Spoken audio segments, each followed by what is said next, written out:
A Ghost of a Chance. Witchwood's Funeral Home, Book 1. Written by Morgana Best. Narrated by Amy Soakes. Chapter 1. The wages of sin is death. I jumped when I heard the blaring ringtone of my mother's mobile phone. Sure, we were outside a chapel, so it was an appropriate setting for such words, I supposed. But it was my father's funeral. The service had just ended, and my mother was busy complaining to her captive audience about the minister's words. This was a good opportunity for Pastor Green to witness to the unsaved, she said for the umpteenth time. He spoke about nothing else but my husband Larry, yet he calls himself an evangelist. I sighed and turned back to accept the condolences of people I had never met. I'd left home for university and had done my best not to return home from Melbourne since. Witch Woods was a small town in New South Wales, a 2 to 3 day drive from Melbourne. I'd grown accustomed to the hustle and bustle of city life, and that was one of the reasons I'd planned to stay in town for only a week or two, max. The main reason was my mother. For the sake of my sanity, I could not live with her day in, day out for too long. It also didn't help that I was able to see and speak to ghosts. A funeral home was not a good place for a person with such abilities, for obvious reasons. You would think a major city like Melbourne would be full of ghosts, and you would be right, but I was good at not letting on that I could see them. Ghosts always leave you alone if they think you can't see them. However, in Witch Woods, the people, living and dead, knew me, so it was hard to pretend. The one saving grace was that most people crossed over to the other side as soon as they died, and it was only the ones with unfinished business who remained on this earthly plane. My childhood had not been easy. My mother had been horrified that I spoke to my imaginary friends, which is what she called them, although she knew the truth. The ability to see ghosts happened to the daughters of every second generation in Mum's family. My grandmother had told me this when I was around 10 years of age, just before she died.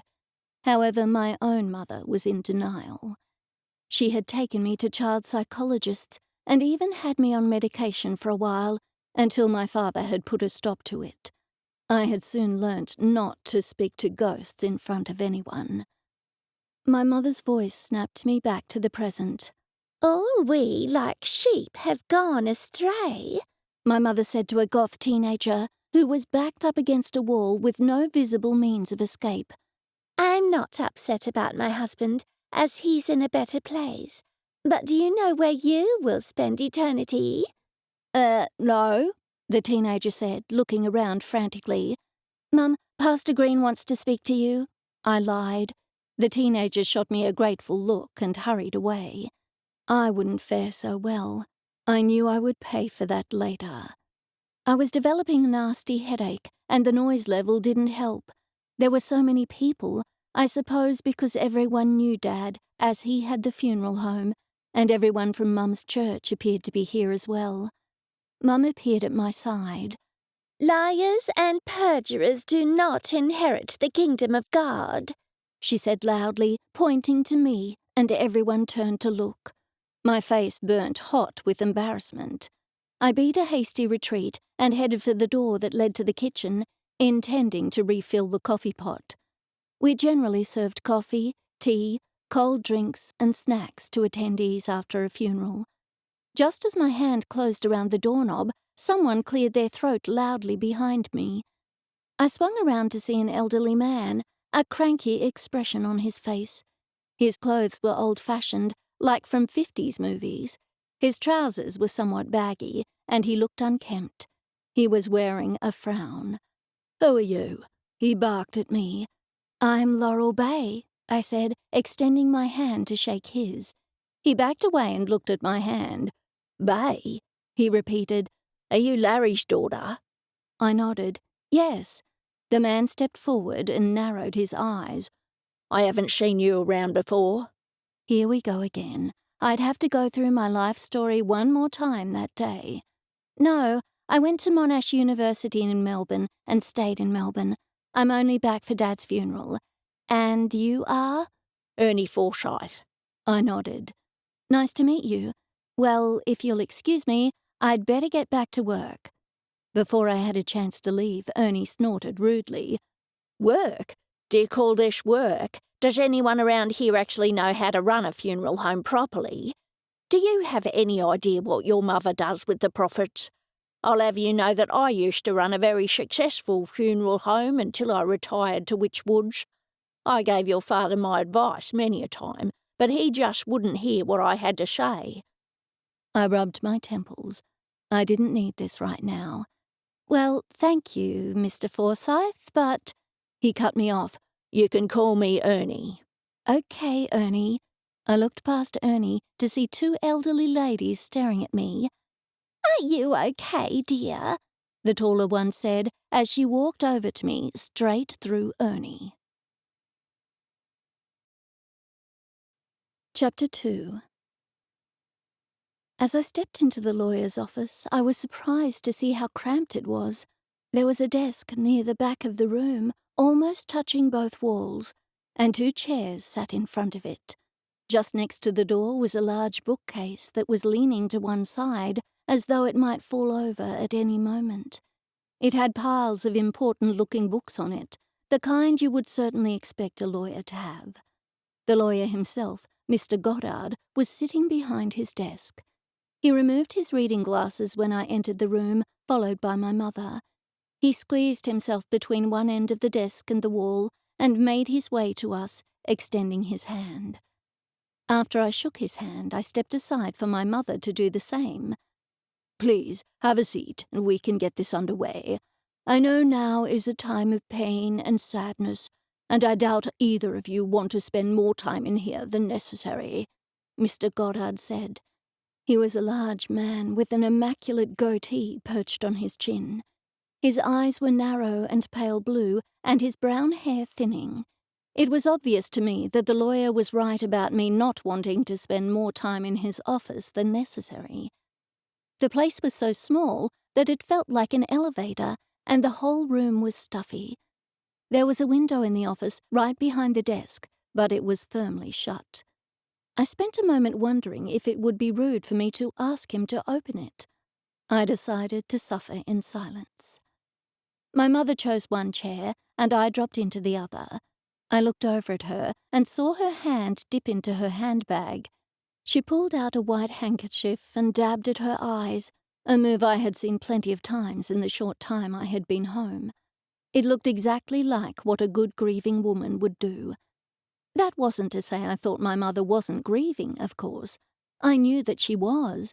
Whatever her faults, and there were really too many to list, she had loved my father, and he had loved her, for some reason I had never figured out. Thank you for seeing us a little earlier than you had planned, my mother said, smiling at the lawyer. I have a church group function today, and I couldn't miss it. Mr. Goddard nodded as he sat back down at his desk. He folded his beefy hands on the desktop in front of him. Church is important, he said. It is the most important thing I know of, my mother said. But we don't see you there every Sunday, Henry. Shall we see you there this week? It was all I could do not to scream and dive through the window. I didn't have a problem with church in general. It was more a problem with my mother. Living through my childhood had been bad enough, being forced to attend the countless hours of church functions most days of the week. But to be back, and to see that my mother wasn't any different now than she had been when I was a child, creeped me out a bit, to be honest. It was fine to be religious, but she was a fanatic, and not even a borderline one. If God were a business, she would certainly be the #1 salesperson in the office. The lawyer had a manila folder on his desk. He flipped open the cover and pulled out a document consisting of a good number of pages. I sincerely hoped he didn't intend to read each and every page. He picked up his reading glasses and set them on the end of his nose once more. Now, your husband, and your father, of course, he said, nodding to each of us in turn, has left a few things to others, and they will be notified in due course. But I thought we could go ahead and go through it since you two will be receiving the bulk of his estate, such as it is." My mother and I both nodded, waiting for the man to go on. "Thelma, you are to receive the residence behind the funeral home, the considerable sum of your husband's savings," and the lawyer continued, while my attention drifted. Of course my mother was to receive most of my father's things, if not everything. I figured he would leave me something, maybe his prized Gary Ablett Sr. signed AFL football jersey. Football was something I only marginally cared about, but my mother didn't care at all, so my father had gravitated to me as his football buddy. Indeed, when the lawyer was finished with my mother and looked at me, the jersey was the first thing he mentioned. The second thing, however, took me by surprise. "And also, Miss Bay, your father has instructed that you are to take over the day-to-day running of the funeral home.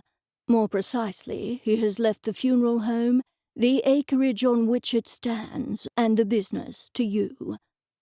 My mouth dropped open, and beside me my mother said, "What?" I looked at her.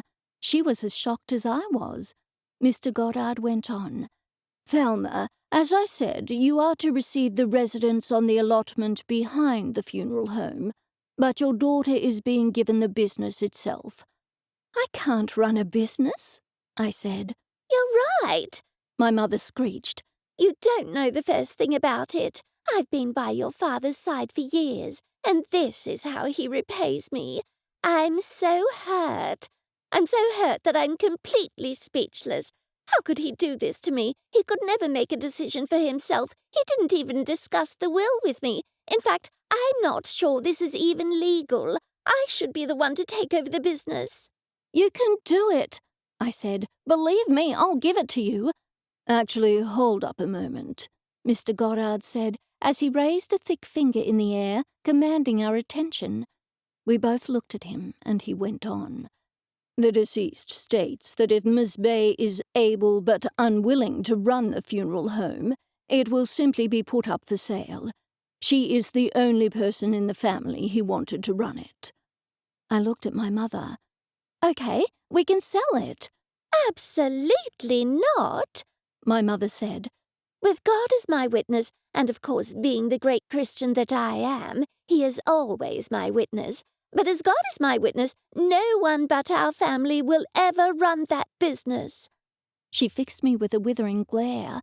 "Laurel, I feel in my spirit that God is telling me to oversee the business and do periodic checks on you to make sure you are indeed running it. I believe God is telling me that I alone should manage the purse strings." "We can sell it," I repeated. "I don't even want any of the money." My mother pulled another white handkerchief from her purse and dabbed at her forehead. "No, what would I do after that money was gone?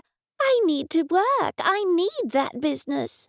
"But if I run the funeral home, you wouldn't get money from it anyway," I said, confused. "If you ran it, obviously you would hire me as the general manager," my mother said sharply. To be honest, I hadn't even considered hiring my mother. Not that I had ever thought about running the funeral home, but if I had, she's not someone I would hire. And I wasn't even sure the funeral home had ever had a general manager. That sounded more like a job you would get in retail. Dad had always done the lion's share of the work himself. Behind his desk, Mr. Goddard looked a bit uncomfortable. "That's all the will says," he said, rising from his chair, no doubt trying to get us to leave.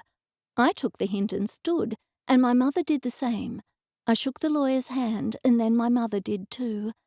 My mother then leant over the desk and peered into the man's eyes. "You know, I've been meaning to say this for a while. I suggest you look into changing your name. The name Goddard is blasphemous. If you don't change it, I wouldn't expect you to be welcomed into heaven. I told Pastor Green of my concerns last year, and I'm surprised he didn't mention it to you." The lawyer's mouth dropped open, but he quickly shut it. "I'll, keep that in mind." My mother nodded and patted his cheek. Then she turned and walked out of the office. I threw an apologetic look at the lawyer and followed her. We had driven to the lawyer's office together, something I was now regretting. We climbed into my car. So you can leave all the business to me, but you can appear as though you're running the business just as a front. My mother said firmly as I pulled into the street. That was obviously what your father really wanted. What if the lawyer finds out? I asked. Now you don't need to be a little brat, she said. You've caused me enough problems as it is. You took 3 days to be born, and you've given me trouble ever since. Did you know a woman came up to me in the hospital bathroom and asked me if I'd had a boy or a girl? I was forced to admit that I hadn't had the baby yet. Do you have any idea how embarrassed I was? I knew then what I was in for with you. You caused me trouble then, and you're causing me trouble now. She paused and took a deep breath. Well, we can make it look as though you're running it, but I'll do it. I sighed. Mum always pulled out the 3 days to be born story when she was super mad with me. Mum, I don't live here. I don't want to live here. I don't even live in this state. I have a life. I have another job. She snorted rudely. A retail store assistant? Huh. Mum, you know I'm a jewellery valuer. She pursed her lips. Well, I won't sell it. I shook my head. I got on the small 2-lane highway and headed back to the small town in which I had grown up. Everything around here was small. It drove me nuts. It's not up to you, Mum, I said quite bravely. It's up to me. And I don't know the first thing about running a funeral home. Dad did it all. He embalmed until Janet came along. He hosted the gatherings. Everything. What am I supposed to do? You need to do it because I guess it's all up to you, but you cannot sell it. I'm going to sell it, I said quietly. I can't see any other option. You need to pray more, my mother said in a huff. Come to the church outreach meeting with me today. No, I said with enough severity that my mother let it go, and we drove on in icy stillness. When we got home, she got out in stony silence and went directly to her car. She pulled out of the drive and headed towards her church. I went inside. The place was empty. No one was working that day. The business was dead, so to speak, while everything got ironed out. I walked down a long hall and then opened a plain white door. It led to a corridor, and I found myself in the embalming room. There was a slanted metal table and numerous tools that were foreign to me. Dad had spent a lot of time here. He prided himself on making people look as natural as possible after death, and he was very good at his job. Of course, as the business had grown, he had employed Janet to do that. Dad wasn't around. He wasn't a ghost, and I had known he wouldn't be one. The only people who stuck around were those who had been wronged or needed closure. My dad wasn't that kind of man, and as much as I would have loved to see him now and speak with him, I was glad he had gone on. Yet standing in that cold room, it was almost as if he was still here. I don't understand, Dad, I said aloud. I don't know the business. I grew up in it, but I don't know it. I don't live here anymore. I don't want to. I don't want to live near Mum or with her. I shuddered at that thought. My words echoed off the plain walls and the table, and there was no answer to anything I was saying. I knew there wouldn't be, but it felt good to get it off my chest. I turned and headed back outside. The expansive building that comprised the funeral home was tastefully furnished, designed to be open and to hold a lot of mourners. Out the back was our family home, and I made my way out there. I pulled a salad out of the fridge and sat at the small kitchen table. I felt more lonely than I had in a long time. I almost wished that the old man, Ernie, would come by so that I'd have someone to talk to. I knew that wasn't how it worked, though. I was always on the ghosts' schedules, and they were never on mine. I knew my mother was right. She had a nice sum of money now, but she couldn't live off it forever. If I sold the place, could we get enough for her to be set for the rest of her life? I had no idea. As I sat there over an empty plate, nibbling on a tomato, I somehow knew I was going to stay. It dawned on me slowly, but I knew it to be true. I was going to stay, and as much as the thought upset me, somehow a small part of me was excited. Chapter 3. The morning of my first memorial service as the owner of the funeral home started just like any other day, but something in my stomach warned me that this wouldn't last long. It was an awkward, funny sensation that kept bothering me, but I attributed it to the same nerves that I felt every time we held a service. I had never wanted to be part of the funeral business, and I wasn't enjoying being part of it now. I forced myself to ignore the feeling and finished the last of the paperwork. I then headed out to the chapel floor. I stood off to the side, watching the guests as they entered and took their seats. There weren't many people in attendance, but at least there were enough to fill most of the rows. As they filed in, another feeling came over me. It was almost like I was forgetting something, or someone. With so much commotion going on around me that morning, I hadn't immediately noticed that the pastor wasn't yet at his podium to greet the guests.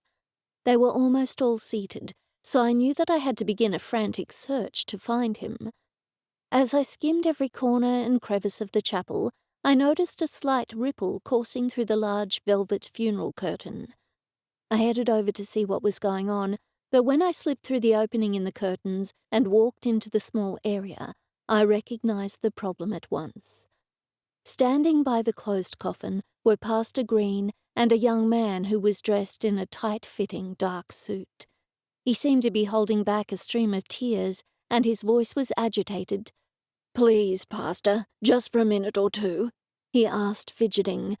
"I'm sorry, son, but this is supposed to be a closed casket funeral," Pastor Green said, shaking his head firmly. "The body was displayed for viewing all day yesterday. Once the casket is closed, I cannot allow it to be reopened without permission." "I understand, Pastor Green, but I really just want to say goodbye one last time before I go out there and face everyone," the young man said, rubbing his eyes hard. "It'll make reading this eulogy much easier," he added, holding up a small, worn sheet of paper. By that point I'd heard enough, so I walked over to them and cleared my throat. "Excuse me, Pastor Green," I said, hoping the kindly man wouldn't be upset by my intrusion. "I overheard your conversation, and even though it's against our policy to allow the casket to be opened after viewing hours, I'll allow it this time." The look on the grandson's face went from one of devastation to that of relief, and something else that I couldn't quite put my finger on. His tears didn't dry up completely, but he sure seemed to be in higher spirits. "Thanks so much," he said, his voice now less shaky. "Thank you. I'll go with you if you like." He smiled and gently grasped my hand. As we approached the casket together, Pastor Green shot me a worried look from his position behind the coffin, but it wasn't that big of a deal, in my opinion. The grieving man only wanted to see his grandmother one last time. I couldn't blame him for wanting such closure. I looked at the pastor and nodded, signaling for him to raise the lid. As it slowly lifted, I tried to keep my eyes towards the floor. I wanted to be there for moral support, but staring at the body was something that I could do without. I had seen enough death over the years to last me a lifetime, and I was sure I would see plenty more in the months to come. Moving away as I had only delayed the inevitable. It didn't stop this aura of death from surrounding me once more.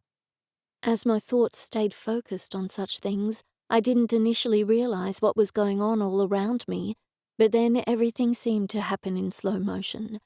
At first, I only felt the grandson's hand release mine, but then I heard the screams as they quickly grew from quiet shrieks to deafening roars in no time at all. When the world around me finally came back into focus, I spun around, still uncertain what was happening. Pastor Green had a blank look on his face as he scratched his forehead. "There's a body in the coffin," the man screamed again, stumbling backwards towards the curtain as his hands flailed through the air. He took a few short breaths in quick succession before he hunched over with his hands on his knees. "Of course there's a body in there," Pastor Green said in a calming tone. "It's your dear grandmother. She's departed this life, and that's why she's in the casket." His attempt to soothe the man did not work at all. The grandson lifted his hands as he sprang back up, covering his face. With his sight obstructed, he turned around too quickly and tripped, sending his body once more towards the curtain. I watched everything unfold right before my eyes, but I lacked any real power to stop it. He fell into the curtain, entangling himself even more as he struggled to get free. Seconds later, the curtain flew open, revealing the startling scene to the entire chapel of guests. It was then that I noticed what he was reacting to at the very same time that everyone else did. There was a body in the coffin, all right, but not only the one that was supposed to be in there. The second body came with a large knife jutting from its back. The sound of gasps quickly expelled all chatter from the room, and then a dead silence engulfed the room. I turned around to see the shocked faces of every guest as well as staff member of the funeral home. They all stood in fright as the silence turned to sobs and gasps. The only person who didn't look completely horrified was Pastor Green. The poor man looked at me intently and threw his hands up in a display of confusion. "I think the boy is clearly stressed, and that's caused mass hysteria." Indeed, the young man was stressed, but for good reason. Pastor Green was standing behind the tall lid of the coffin as it stood raised, obstructing his view from the horror that everyone else in the room could see. I quickly extended a hand to the grandson, but Mum appeared out of nowhere before I even had a chance to assist him. "Help me with this curtain," she snapped, staring at me with fire in her eyes. I stood up, pulling the man to his feet as I did. I rushed over to the right side of the curtain and helped her pull it closed to conceal the coffin once more. "Pastor Green, did you not see the girl in the coffin that was right under your nose? I knew I should have overseen this service," she added, her gaze making sure I knew that the comment was directed at me. Pastor Green looked frustrated. "Thelma, let's just get everyone calm and figure out what happened." Mum turned and glared at me again, wagging her finger inches from my face this time. "You just came back into town, and your very first funeral turns out to be a nightmare like this," she said. Her voice was laden with suppressed anger. "Oh, my," another voice said, chiming in. I looked over to see Janet, the funeral home's cosmetician, her mouth agape as she pushed through the curtain and approached the casket. "That looks like the girl from the cafe in town. I wondered why I found a tray of cold coffee by the door this morning." "That might very well be the case," Mum said, "but that's hardly of any importance right now. Would you please call the police and let them know what happened here?" "Sure." Janet pulled her mobile phone from her pocket as she headed towards one of the back rooms for privacy. "And Pastor Green, please close that casket already so more people aren't horrified by that corpse. And why was it even opened in the first place? Isn't this supposed to be a closed casket event? Wasn't the viewing yesterday?" I stepped towards my mother with my hand raised in an attempt to quiet her so I could speak. "Yes, it was, and the coffin has been closed since, but the woman's grandson wanted to see her one last time, and I couldn't just tell him no." "Well, you should have," she shot back. "And I still don't understand what took you two so long to realize that something was wrong." Not wanting to see poor Pastor Green berated any longer, I rushed over to help him close the casket. He glanced up at me and let out a long, drawn-out sigh. "How could something like this have happened here?" "Does it look like she has any idea?" Mum said, her voice growing even more agitated. "If I hadn't come up here when I did, every one of our guests probably would have run away screaming, traumatized for life." "Mum, it all happened so fast. I did the best I could," I said, hoping to calm her down. "Yes? Well, your best clearly wasn't good enough," she said, before turning towards the grandson who had come back, his hand firmly clamped over his mouth and his eyes as wide as saucers. I'm so sorry that you had to witness such a tragic sight. Mum exited the now-closed curtain, followed by the grandson. Moments later, I could hear her speaking to the guests, but I chose to remain by the casket with Pastor Green and the victim. There would soon be a police investigation, so I wanted to make sure that nobody touched or moved the coffin until they arrived to secure it. "What do you think happened?" Pastor Green asked in a subdued tone. I think he was talking to himself more than anything, and I struggled for the words to answer him. When I finally was able to reply, my words were jumbled. "I don't know. I suppose someone must have followed her here or something. None of this really makes any sense, though." "It will in time, Laurel," he said, patting my shoulder. "It will in time." Just then I heard the sound of sirens. My mother was still speaking at the podium, but even her persona was drowned out by the noise of the incoming police. My chest tightened as the sirens got louder and closer. I had not signed up for any of this. I only wanted to be back in town for a month or so for my father's funeral, but that had all gone right down the toilet. And now everything seemed to be getting even worse. Chapter 4. I remember how cold it was that morning as we stood there waiting for the cops to show up to question us and provide some answers. The casket was now closed in an attempt to shield everyone from its gruesome contents, but the damage had probably already been done. I'd been around death and decay most of my life, but for the guests there that day, it must have been an unforgettable experience. The horror in their eyes testified loudly as to how they felt. When the police finally showed up, the crowd dispersed a bit, thinning out as the police sorted through the potential witnesses. To my relief, Duncan was one of 2 responding officers. Duncan was married to my best friend, Tara. I had only seen Tara over the years on the rare occasions I returned home, but we'd kept in touch on Facebook and email. It was amazing how little Duncan had changed since school. He was still angular and tall, and the features of his face, including his warlike nose, just a little too sharp. "Hi, Laurel," Duncan said, his smile as warm and friendly as always. "Hi," I said, smiling back at him. It was more of a partial, forced smile, but I wanted him to know that I wasn't letting the situation get the better of me. Being back home was stressful enough. I had to stay as strong as I could, regardless of what happened around me. "We're going to have to secure the scene and have the coroner come down to make a ruling on the death. He's already been called, but the faster we can clear the guests out of here, the easier his job will be," he said, pulling out a notepad from his pocket. He turned to the other officer. "Brian, if you could go around and interview the mourners, I'll start questioning Laurel and the others who work here." Brian nodded and then headed over to the first group of funeral goers. I watched him carefully, hoping to overhear anything that was said, but Duncan pulled my attention back to him. "I know that some of these questions might sound a bit accusatory, but it's all routine, I promise." "Yes, I know," I said, pulling at a lock of my hair and twisting it frantically. I didn't even notice at first until he pointed it out. "There's no need to be nervous, but I can understand why you would be. Let's get these questions over with, though. First, where were you this morning between about 7 a.m. and 10 a.m.? His voice was stern and official all of a sudden. I swallowed the lump in my throat, but it didn't do much to relieve the tension building up.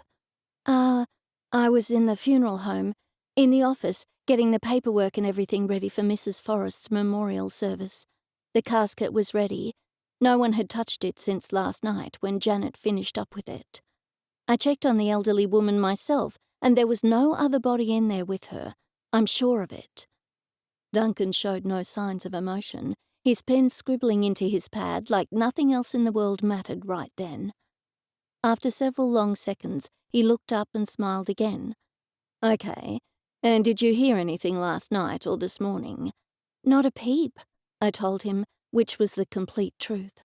With the house being so close to the funeral home, it made no sense that someone would sneak in, dump a body, and then disappear without being heard or seen at all. Before I could say any more, I heard an unfamiliar voice heckling someone nearby. When Duncan spoke again, however, I forgot about it. "Interesting," he said. "Well, the victim is a young girl by the name of Tiffany Hunter. She worked, just down the road at the cafe. Her boss says she went on a delivery and never returned. I can't go into too much detail, but we have reason to believe that she came here for that delivery and then never made it out alive. Did you see her at all today before the funeral procession?" Thinking back to that morning, I couldn't quite remember it as clearly as I had hoped. Honestly, I don't remember seeing her at all. I do remember that Janet said she found a tray of cold coffee this morning, though. Duncan sighed and looked back up from his notepad. "Can you check to see if any of your carving knives are missing?" I shook my head. "There are no carving knives here at the funeral home. We only use butter knives and cake knives, that sort of thing. We don't serve meals here, just finger food." "So the knife you saw in the victim," Duncan said patiently, "you have no knives of that sort?" "No, absolutely not." "Okay, so you and none of your workers have touched the body, correct?" "That is correct," I said, but just then a strange voice yelled out behind me. I turned quickly to see the face of a young woman inches from my own. "Hello?" the girl said, walking over to Duncan and poking at him repeatedly with her finger. I had to do a double take when I realized that he was completely oblivious to what she was doing. "All right. Well, thank you for your time, Laurel," Duncan said. "Brian looks to be speaking with your mother now, so I'm going to help him finish that up, and then I'll speak to some of the others." He walked over towards my mother and his partner. The young girl moved to follow him, but then turned back to me and scowled. "What about you? Can you see me?" For a moment, my hands grew sweaty and my heart fell into my stomach. I swallowed hard, unsure of how else to respond. "You can! You can see me, can't you?" she yelled again. The last thing I needed with the cops wandering around was to speak to someone that only I could see. Ignoring her as best I could, I made my way over to my mother to see how her questioning was going. When I stepped beside Mum, I wished I hadn't. "Yes, it is a shame, Brian, but at least Miss Hunter is now in a better place. She's in heaven with God, right where we all belong. I have the assurance of that, as she always attended our church. Now, I haven't seen you in church lately. Will I be seeing you there this Sunday?" "Hey, you, stop ignoring me. I can tell that you can hear what I'm saying," the voice said, whispering in my ear. I turned towards the girl, who looked beautiful and young, but right away I knew that was all just an illusion. Now she was ageless, a ghost, just like Ernie before her. "Yes, I can see you," I whispered, shielding my mouth with one hand so my mother couldn't overhear and pretending I was stifling a sneeze. "But we can't talk here." "Wait, what do you mean? And why can't anyone else seem to hear or see me?" the girl asked, clearly unconcerned that I did not want to talk to her. "Is this all some sort of joke against me? And why are the police here? I saw a commotion over near the casket, but there were too many heads in my way to see exactly what was going on. What happened?" It was becoming obvious that she was not going to let up until she got some answers. But how could I explain to her that she was dead without earning awkward stares from my mother and everyone else, including the cops? It certainly wouldn't be an easy task. "Laurel, what are you doing standing around uselessly like that, you lazy girl? I'm sure there are more important things that you're needed for right now," my mother said, glaring at me the same way she always did when she was disappointed. "That's okay, Mrs. Bay. I actually have a few more questions for Laurel before we wrap up our investigation. The coroner just arrived, so you folks should be able to get back to business soon enough," Duncan said, offering me a reprieve. "Oh no, what does he want now?" Tiffany said, combing through her hair with her fingers. I looked at her curiously, but it seemed to offend her more than anything else. "What? I just like to make sure I look decent, that's all. Can't blame a girl for caring about her appearance, can you?" If only she knew that her hair mattered very little now that she was in the afterlife. "Tree, up the hill," I whispered to Tiffany and again pretended I was sneezing. There was a large, shady tree just up the hill near the funeral home. I figured we'd be alone there long enough to talk privately. "Laurel, could I have that word with you now?" Duncan said. "Of course," I replied. Tiffany stood beside me, sighing loudly as he approached us. "I'm sorry to bother you again, but after comparing notes with Brian and talking to your mother and a couple of others, I just had to ask a few more questions." "That's fine. I want to help in any way I can," I said. "You still haven't told me what the investigation is about. Did someone die?" Tiffany asked, her presence beginning to grate on my nerves. The last thing I wanted was for Duncan to suspect that I was communicating with an imaginary friend, so I did my best to ignore her, but it grew more difficult as time passed. "Janet mentioned that you signed off on the preparation and checked the casket yourself last night," he said. "That corroborates your story, but it's difficult to believe that nobody saw Tiffany this morning. I'm not placing blame on anyone as such, but there's got to be something that we're missing." Before I had a chance to think, Tiffany flew into a panic. Her words made little sense, but it was clear that she was finally putting the pieces of the puzzle together. "I'm dead!" she yelled, standing right in front of me as Duncan continued his speech. She put her hands to her head and then ran around the room aimlessly. I couldn't blame her, but Duncan's voice was completely drowned out by hers. After the initial shock seemed to wear off, Tiffany grew quiet and then vanished. I looked around the best I could without making it obvious to Duncan, but she was nowhere to be seen. Duncan was still speaking. "Well, when the coroner puts in the official determination and we get our notes in order, I'll probably stop by sometime to update you on the case. Again, we can't go into any details, but since it happened here, I'll keep you guys updated the best I can." I smiled and nodded, thanking him for not making things even harder than they already were. As I watched him walk off towards his partner, my mind drifted back to Tiffany. I hoped she'd gone out to the tree. When I approached the lonely tree that stood like a sentinel over the funeral home, I saw that Tiffany was there. "Hey, got room for one more?" I asked, sitting next to her. Tiffany's face looked blank as she stared off into the distance. It was like everything that she had known had been taken from her. She slowly turned to me, her lips barely parting. "Did someone kill me? Is that why nobody else would talk to me? Am I dead?" Her voice broke. Swallowing hard, I nodded. "Yes, someone did, and that's why the police are here." I tried to pat her on the shoulder, but my hand went right through her. There was no reaction from her, so I pushed on. "Do you have any idea who did it? Did you see anyone?" Tiffany shook her head and closed her eyes. After what seemed an age, she leant back against the tree and spoke softly. "Why would someone kill me?" Chapter 5. I hate paperwork. In fact, apart from accountants, I doubt there is anyone who does particularly like paperwork.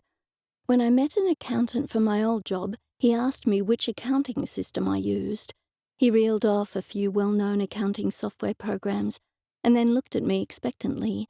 My answer was cardboard box. That did not go over well. Paperwork is one of the reasons I had never been tempted to go into business for myself. Self-employment is the holy grail of all the misery that paperwork entails.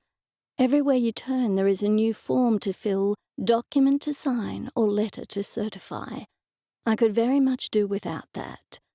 Now that I had inherited the funeral home, paperwork was a necessary evil, an evil I was forced to face.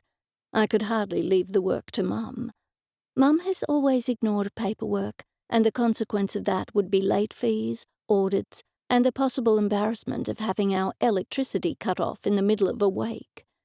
Even if she hadn't been eternally busy with outreach programs and Bible studies, I wouldn't be able to trust her to balance a budget if our lives depended on it. And at the moment, our lives did depend on it, at least the life of Dad's business. My business. I was still trying to process that part. I looked forlornly at the stack of unsorted papers on the table in front of me. I was already arranging wakes, consoling the living, and playing 20 questions with a ghost whose death had occurred on my watch. There was yet another ghost telling me how to do my job and making puns about funerals. Adding paperwork to the pile was just plain cruel. Don't you have a secretary or something for this? Tiffany sighed as she studied her nails for flaws. I needed at least one more cup of coffee before I had the energy to point out that ghosts don't chip their nails. I'll be happy to hire you. I rubbed my temples, trying to ignore the warning signs of an upcoming headache. As if. Tiffany gave a short, sharp laugh and rolled her eyes. Let me know when you decide to hire a personal shopper. Your fashion is deader than I am. Ha ha. Last time I checked, there wasn't a dress code for working at home. If only it were limited to here. The young woman gave me a long-suffering stare.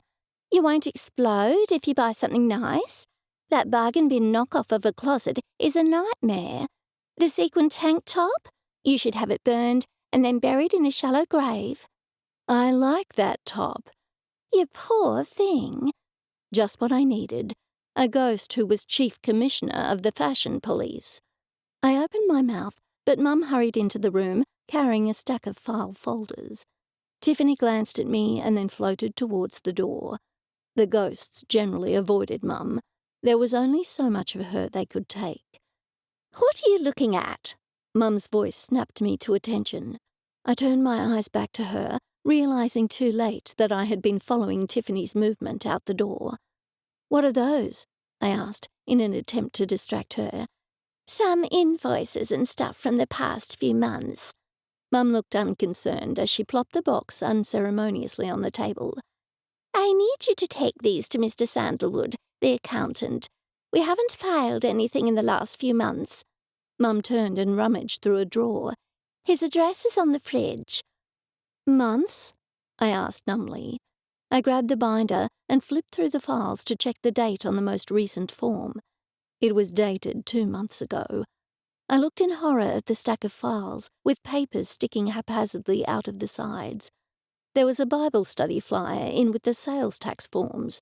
I paused for a moment to look at the heading in bold, Will you burn to a crisp in hell? Mum, what happened? Why didn't these papers get to the accountant? Mum shrugged. Your father kept asking me to take them for him, as he had so much going on, but I just can't stand the accountant. She wrinkled up her nose in distaste. He's so strange. I think he works for the Illuminati. I clutched at my head. Where are we? What's been paid? Please say the bills are current. There's no need to be dramatic, Laurel. You always were a drama queen, right from the moment you were born. Mum put her hands on her hips. I don't have anything to do with the business. You'll have to ask Mr. Sandalwood. And that is how I found myself, only hours later, waiting in the foyer of the accountant's office. I remembered Mr. Sandalwood from years ago. He seemed old then, and so I figured he'd be pretty much ancient now. I hoped he was still as friendly as I remembered him, although I doubted he'd be any happier than I was to see a big mess of backlogged paperwork. If I wasn't absolutely terrified that we were about to be slapped with a flood of delinquent notices, I would have taken a day or two to sort them out before making the emergency appointment. Back in the day, Dad hired the services of Mr. Sandalwood's accounting firm, much to Mum's disgust, as Mr. Sandalwood did not attend her church. It had been a source of ongoing conflict between Mum and Dad for years. Mum did not like to trust the funeral home's money to heathens, as she put it. The elderly lady receptionist had probably been there for years too. She was reading a magazine and only stopped to take a sip of her tea now and then. I assumed it was tea. It could well have been brandy. I yawned and stretched. I was the only one in the waiting room. I was early, so I reached out to the small table in front of me to sort through the magazines. There was nothing of interest. 2 financial news magazines, some car magazines, and some children's books. All in all, nothing to distract me from my boredom. I turned to study the towering indoor potted plant. It looked healthy, to my surprise. That was the first office indoor plant I had ever seen that looked thriving. I reached out and touched it to see if it was real. "Stop," the elderly receptionist said. "Don't touch the plants." I jumped back. Sorry. "What was your name again?" Laurel Bay. We spoke on the phone earlier. The receptionist nodded absently and then took another sip from her cup. "You can go in now." Her head was already back in her magazine. I shrugged. Thanks. I wondered how she knew.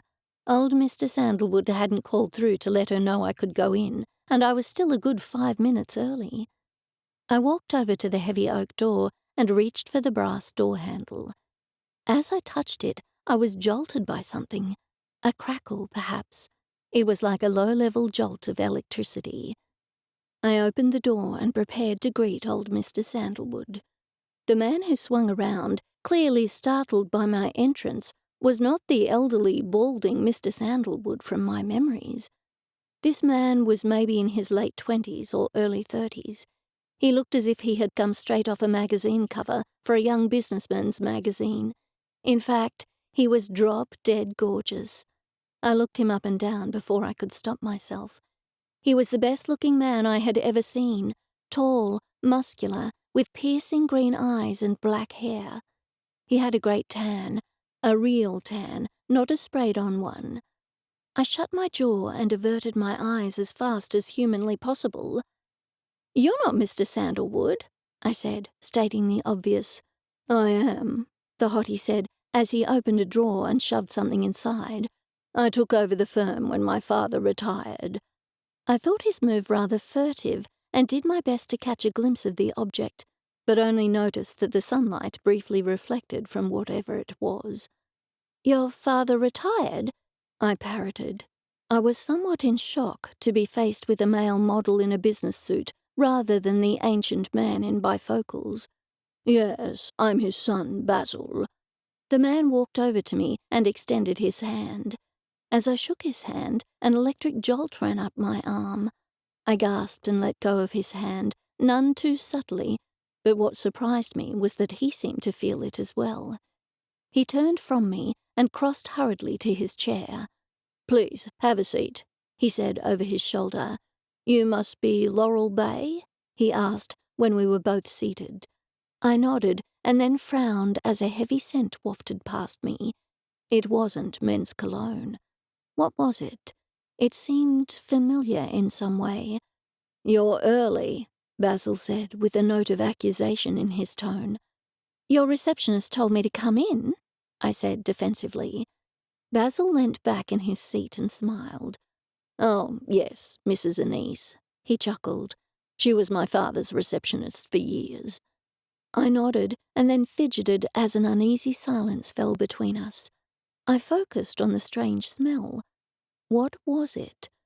Was it weed? It sure smelt like it. Some of the girls at university had taken to smoking a lot of the stuff, and their grades had fallen like a rock as a consequence. I was now more than a little concerned. Was this guy competent to continue as the funeral home's accountant if he was a dopehead? Basil was the first to break the silence. His eyes trailed down to the stack of haphazard folders I was clutching to my chest with one hand. "Are those the files for your account?" I nodded. "How is your mother?" "Fine, thank you," I said automatically. "Do you go to her church?" He fixed me with an intent look and twiddled his pen through his fingers. I frowned, thinking that a strange question to ask. "No," I said. Basil nodded. "So you haven't come here to tell me that you won't be needing my services any longer?" I rushed to reassure him. "Oh, no, certainly not. Nothing like that. As I said to your secretary, Dad left the funeral home to me. I've never run a business before, so I wanted to touch base and see where things are at." I mentally scolded myself then. This would have been a good opportunity to tell him that I was looking for a new accountant, given that I was fairly certain the strange smell was marijuana. I never think on my feet. Basil did not appear to notice my hesitation. "Excellent. Well, I'll look through your accounts and then come to the funeral home in a few days to discuss matters with you. I'll have Mrs. Anise call and set up a time that suits you. Don't worry, Miss Bay. Everything will be all right." As I left his office, I wondered if things would, in fact, be all right. How could I trust a doped-up stranger with complex amounts of number crunching? Perhaps the smell wasn't dope, I thought hopefully. Perhaps he has really weird aftershave. Nevertheless, Basil Sandalwood left me with a strange, uneasy feeling. Something was up with him, and I had not the vaguest idea what it was. Chapter 6. I was sitting in my bedroom, dreading hearing the knock on the door. It was strange to think of the room as my bedroom, since it was the room I'd had when I was a girl. Now I was an adult, and I shouldn't be at home, but sometimes life throws you curveballs, and there's not much you can do about it. Still, I had been thinking about looking into apartments. If I intended to stay here and run the funeral home, I couldn't live with my mother. One of us wouldn't survive the experience. I could also move into the funeral home itself. The upstairs wasn't used for much more than random storage space, but there was a kitchen, a bathroom, and a bedroom. I could renovate it and make it work, but I would still be a bit too close to my mother. The same town was too close to my mother. There was also the fact that living above a funeral home made me a bit uncomfortable, which was strange given that I could speak with the dead. Or perhaps that was the reason. The knock I was dreading came just before 6. That's when John was due, according to my mother. John Jones had maybe the most boring name I had ever heard. Surely he did. There was no maybe about it. He went to my mother's church, which wasn't a surprise because I was pretty sure I was the only person who had ever been in her house who hadn't gone to her church. She liked her churchgoers, and that was that. Mum had told me of the impromptu dinner date that afternoon. I knew she was trying to set me up, and I had complained bitterly, but it didn't have any effect. I shuddered to think of the type of guy she'd try to set me up with, so it was with growing dread that I stood from my spot on the end of the bed and made my way downstairs just as my mother was opening the door. The man who stood there was as forgettable as his name. Plain face, plain brown hair. His beige clothes were plain, and his beige shoes were plain. He wore a smug, sanctimonious, insipid expression on his pasty face, and he had the worst comb-over I had ever seen. I knew I was probably being hard on him because he was the kind of guy my mother thought I should date, but I didn't care. I had agreed to stay for dinner, even though when my mother had told me about it, my instincts were screaming at me to run for the hills. I had a pretty good idea how it would all play out. "Hello," John Jones said when he saw me, and he put out his hand. I shook it. His handshake was limp. A couple up and downs, a very soft grip. I think I threw up in my mouth, just from all of the plainness. I liked pizzazz and spice. That was me. I liked to live dangerously. Well, somewhere between normally and dangerously. John looked like the kind of guy who ironed his sheets every night before he slept in them, whereas I didn't even own an iron, or make a list before I went to the grocery store. Yes, I lived dangerously. Dinner will be at precisely 5:30, so you may take John into the living room and get to know each other, my mother said to me, and it was all I could do not to sigh and roll my eyes. I managed to control my emotions, and I led the man into the living room. We sat opposite each other on voluminous antique couches while my mother turned on the gospel music channel on the radio. The uncomfortable silence stretched on for ages. John didn't appear as if he were going to say anything, so I started. "What do you do for a living, John?" I asked. "I enter data into spreadsheets all day." I stopped myself before I could say, "Of course you do." "Interesting," I tried instead, even though it wasn't interesting at all. It was so plain and boring that I thought my eyes would fall out of my head. "Wow, this guy is neat," a voice said, and for a wild minute I thought it was my mother, who had disappeared into the kitchen, even though the voice didn't match hers at all.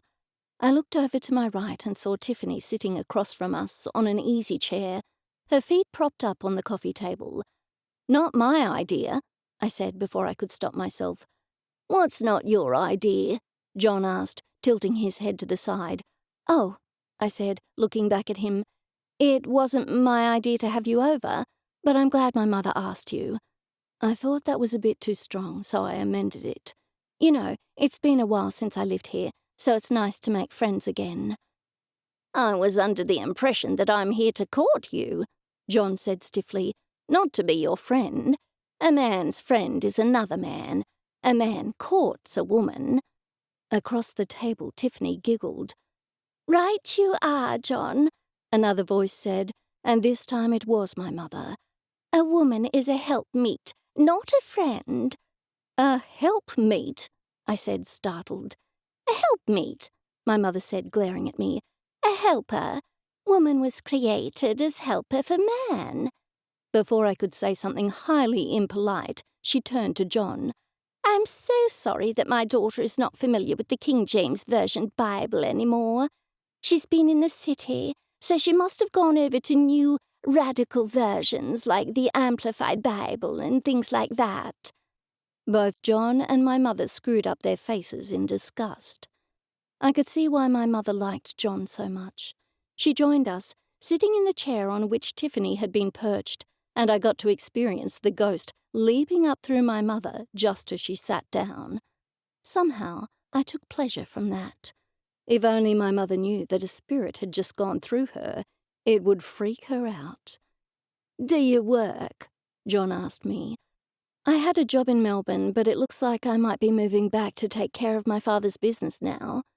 John shook his head, and my mother loudly clicked her tongue on the roof of her mouth. "That won't do," the plain man said. "My wife won't be working." "I am no one's wife, and certainly not yours," I said angrily, and would have said plenty more, but my mother stood. "That's enough, Laurel," she said. "A woman need not control the conversation. I'll go check on the dinner." I watched her go and caught Tiffany's eye. She shrugged her shoulders. "So," she said, "find my killer, all right?" I shook my head slightly, hoping John wouldn't see. "What else do you have going on? Dating?" the ghost woman asked me. I slyly shooed her away and then endured another half-hour alone with John. It was a relief when we were finally seated at the dining room table. My mother whisked the dinner out from the kitchen, setting food before us, platters of potatoes, carrots, and green beans. Mum served us all and then sat down. She and John spoke more than I did, and my mother steered and dominated the conversation, even though, according to her, that wasn't what a woman should do. Halfway through dinner, John turned to me. "I'm out of water," he said. I looked at his glass, which was indeed empty. I nodded. "Yep," I said cheerfully, wondering if the guy had a screw loose or something. "A woman should serve a man," John said. My mother knew me well enough to speak up before I did. I was half out of my chair, not to fill his glass, but to kick him out of the house. "Allow me, John," Mum said, reaching for his glass. "I'm the hostess tonight, so you two get to know each other." After that, I had even less than my already zero desire to get to know the guy. It was an awkward and quiet dinner, and when John tried to hug me at the door as he was leaving, I shoved my hand between our bodies and stopped him, and shook his hand instead. "How rude are you?" my mother said after she shut the door. I held my finger up, practically waving it in her face. "Don't do that again. I'm not interested in any men from your church." "Well, I'm sorry. I'm trying to save my own daughter's soul." "Mum, I would rather be tormented for eternity than fill up a man's glass because he ordered me to." She folded her arms over her chest and narrowed her eyes. "You're never going to find a husband with that attitude." I was seething. "I don't want a husband," I said angrily, "and most certainly not a rude, sexist one like that." "Well, good. Then you can work in the funeral home forever and take care of yourself." "I would love that," I said. My mother snorted rudely, then turned and headed upstairs to her room. I gave her a few minutes' head start and then went up to mine. Tiffany was waiting for me. She sat on the edge of my bed. "You should have fetched him some water," she said with a grin. "You know, to keep the peace." "Be quiet," I said, "and I do hope you're joking. How long are you going to be here?" I sat down beside the ghost. "Until you agree to help me," she said. "While it's true that I can talk to you people," I said, "I don't run a detective agency or anything." Tiffany sighed. "Don't you want to help someone who needs it, though?" I felt too grumpy to have this conversation. "You're past help. You don't need help. You just need to move on. You're dead." The dead girl with the long platinum blonde hair frowned. "Harsh," she said. "I'm sorry," I said, feeling truly bad. "I didn't mean that. Sometimes I don't think before I speak." "So you'll help me?" Tiffany asked. "I'd like to, but I don't know what to do," I said honestly. Watching Law and Order as much as I did in university wasn't enough to make me a detective. "I just need to know," Tiffany said, sniffling. I hoped she wasn't going to cry. But then, do ghosts cry? I thought I was about to find out. "I just need to know exactly what happened to me," she continued. "I feel like I'm tethered here, and as far as I know, you're the only person who can see me, much less talk to me." I sighed. "Okay, I'll do what I can. Can I ask you a question?" "Sure," Tiffany said. "Why do you guys do such weird stuff? Like haunted houses always have chairs that move by themselves and shoes that get flung across the room. What's up with that?" Tiffany laughed. "I have no idea. I mean, you ghosts, remember? I guess some of us are just bored." I laughed too. "Back to solving your murder. I really don't know where to start." "Hey, me neither, but I guess I've got all the time in the world," Tiffany said, and I grinned. She certainly did. Just then my mobile phone rang, and I slid it out of my pocket. I checked the caller ID on the screen, worried that John had somehow gotten my number and was calling to set up another date. But it was Tara, and I happily answered. "Hey," I said. "Hey, I was wondering if you wanted to come over for dinner tomorrow," she asked me. "Well, it can't be any worse than the dinner company I had tonight," I said, and when she asked me what I meant, I filled her in. When I had finished and hung up, I saw that Tiffany had gone. I knew she would be back. I had agreed to help her, and she was going to hold me to it. Chapter 7. When I knocked on Tara's door the next evening at 6, her husband Duncan answered. I stepped through the front door and was immediately enveloped by the same scent I had smelt at Basil Sandalwood's place. That surprised me, considering I was pretty sure it was dope. I had never known Tara or Duncan to experiment with weed, but I stayed silent, at least in front of Duncan, with him being a police officer and all. I thought it odd, considering it was his own house, but still, no one wants to be a narc. Tara was in the kitchen cooking, and Duncan led me there.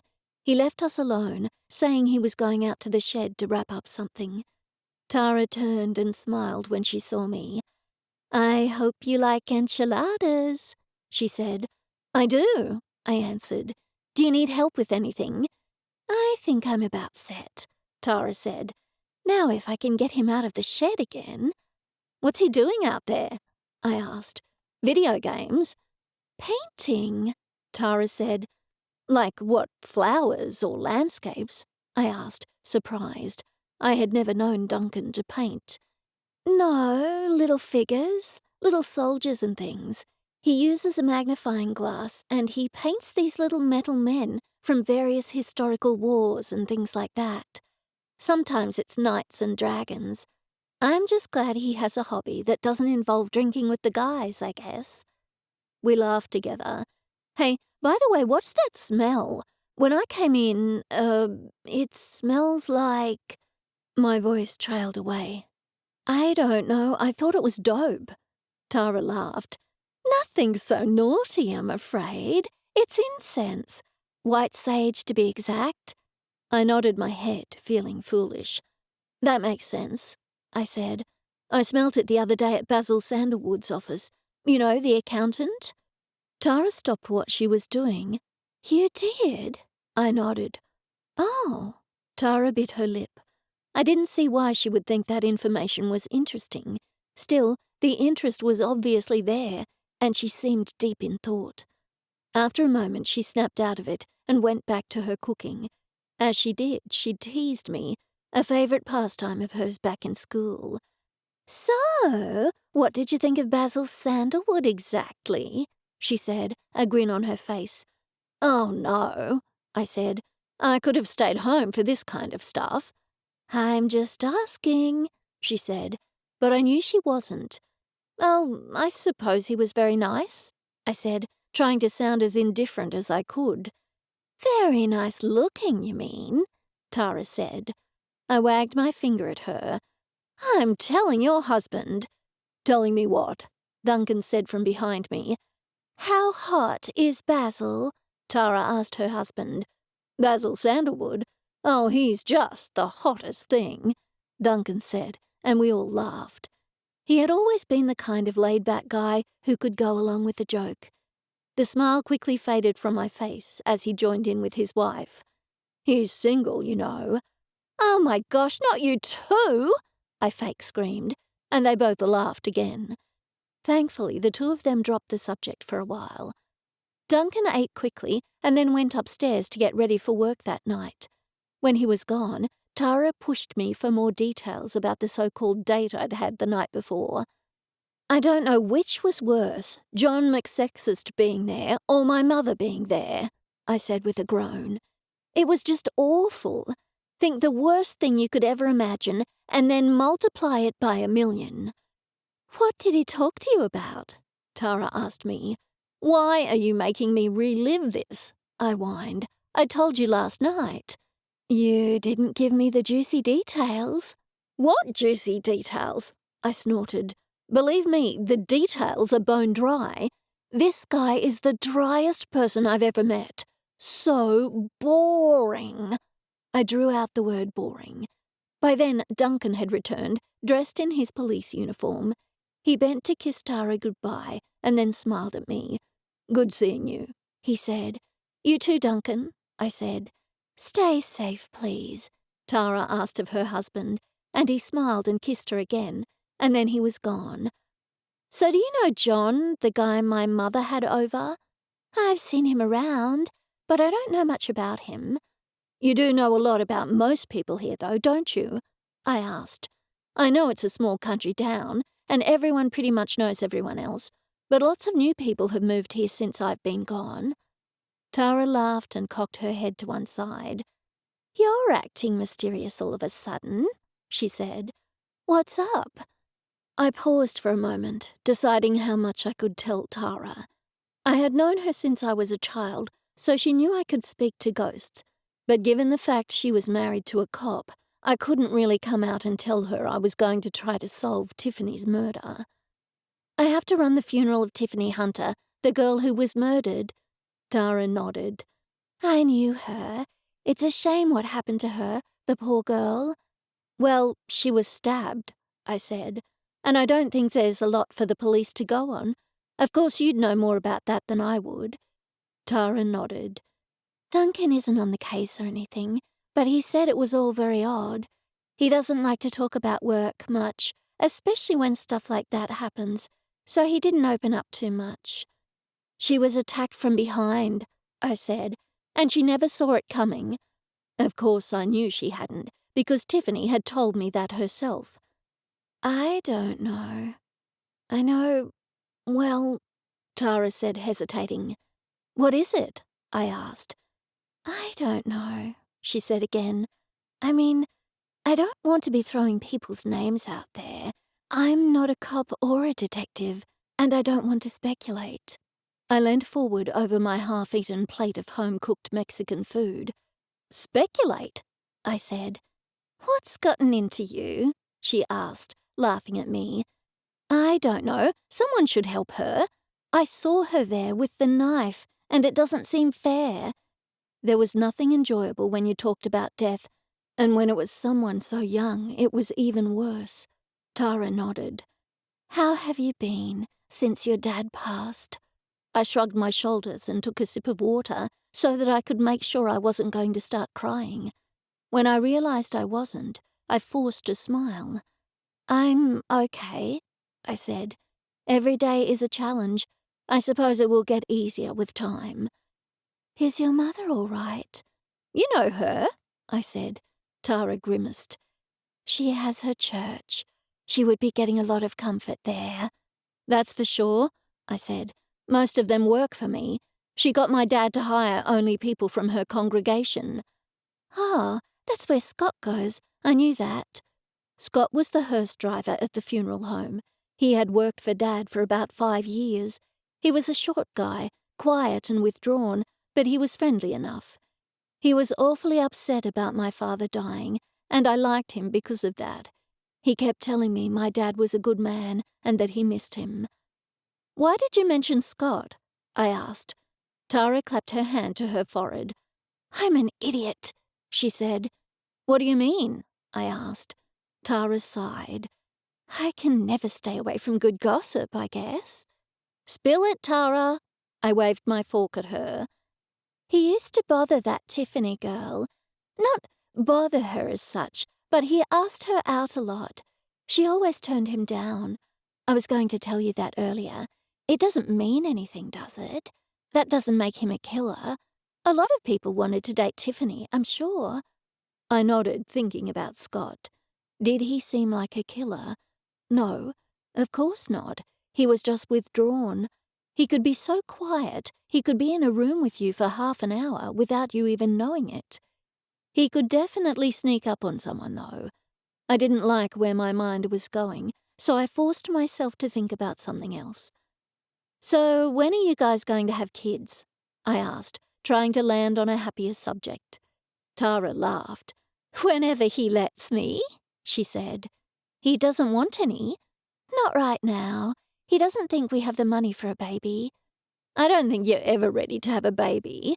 If you wait until you think you have enough money, you'll never have one." "I know, but he won't listen." "He always was stubborn," I said with a chuckle. By the time I left Tara's house, the sky was black. I went upstairs and found Tiffany on my bed.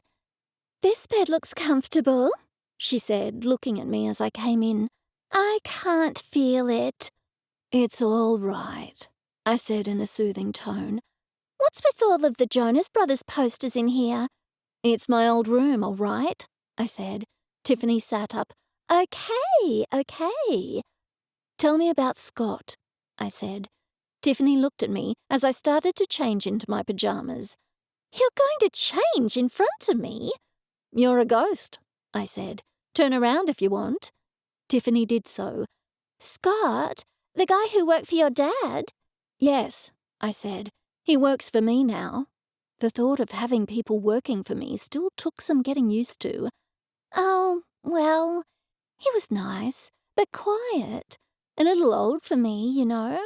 He asked me out a lot." "That's what I heard," I said. "What about him?" Tiffany asked. "Would he kill you?"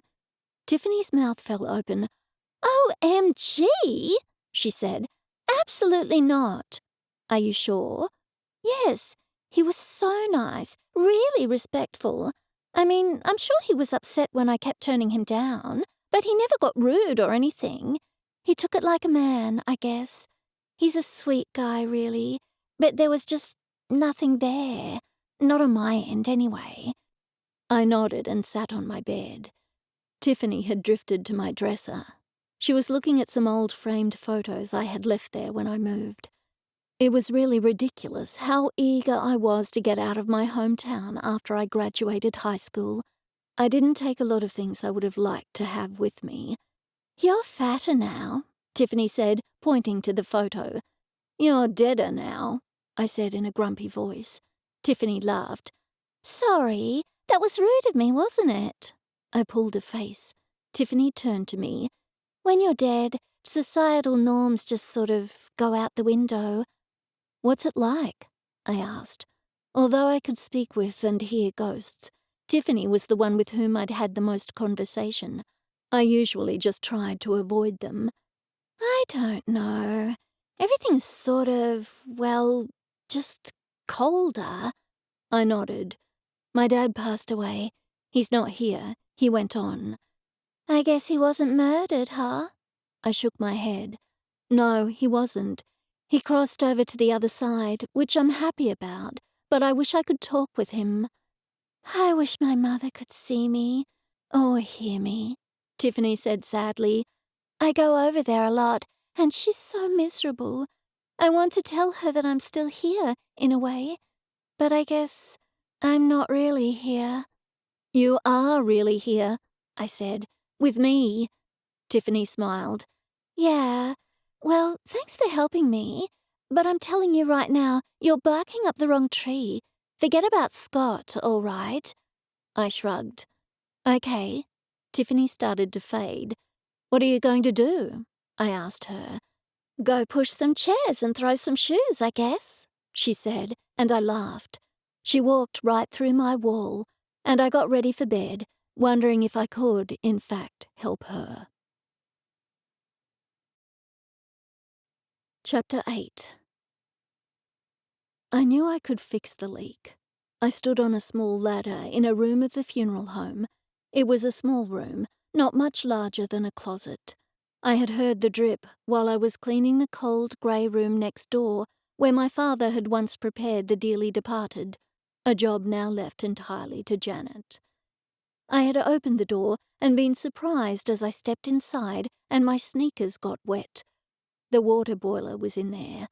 At first I thought it was leaking, but then I noticed that one of the pipes running along the wall was damp and dripping. I was deep in thought, wondering what to do, when I heard a screeching sound. The wages of sin is death. I jumped and banged my head on the shelf. Ouch! I yelled. I knew the words, "The wages of sin is death," repeated over and over, comprised Mum's ringtone, but it took some getting used to. Shush, you inconsiderate child, my mother scolded me before turning to her call. Hello, Ian. Please excuse my daughter. She fixed me with a steely gaze. That's right, Ian. We won't let the devil win, she continued. Yes, we will both pray for her. What? I was the devil now. I wanted to ask Mum if that's what she meant, but I didn't dare. I didn't even know who Ian was. Perhaps I'd be better off not knowing any of Mum's business. Mum, I thought you were at a church meeting today, I said. Didn't you say it was a healing service or something? Mum nodded. Yes, but it was cancelled. Why? I asked automatically. Mum folded her arms. A visiting pastor was going to take the healing service, but he had to cancel because he was sick. I was tempted to say something, but thought it prudent to turn my attention to the leaky pipe instead. It seemed to be the highest one, so I found a rickety stepladder. Mum had finished her call, so I asked her to hold the ladder still. When I was close to the pipe, with my mother holding me still instead of the ladder, her talon-like fingers in a vice-like grip on my waist, I was reasonably sure there wasn't a crack or anything. Okay, Mum, I said. The leak seems to be coming from where the pipe fits into another by way of some large circular thing. I've no idea what it's called. It's a flare nut, a voice said, and I almost fell off the ladder. I looked behind me, and there was Ernie. I tried to ignore him, so my mother didn't think I was talking to myself. It didn't work. What are you looking at? She asked. Nothing, I lied. I thought I heard something. You did hear something, the dead man said. I didn't turn around. It's a flare nut. You need to take it off. I think I need to take this off, I said to my mother, tapping what Ernie was calling a flare nut. I didn't know if he was right, but it sounded good. How are you going to do that? She asked me. Twist it? I said, but I lifted my voice at the end of the sentence so the ghost would know I was asking a question. Just call a plumber, he said. He seemed to be amused. I'm not calling a plumber, I said loudly, unable to stop myself. Well, now that you mentioned that, Mum said as I climbed down off the ladder. No, I just need a gripping thing to take that thing off. Mum frowned. If you say so, hurry up about it, would you?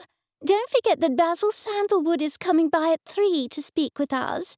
Don't be late, like you usually are. It's about time you started having some consideration for other people, Laurel. Of course, I had not forgotten about that. Basil Sandalwood was coming by, Basil Sandalwood, the hot accountant. He was handsome, interesting, and didn't go to my mother's church. All in all, he was the perfect man. I wonder what he wants, I said.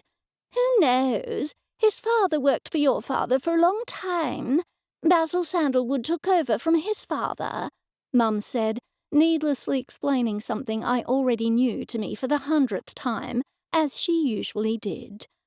Unfortunately, Basil Sandalwood does not go to our church, and his father didn't either.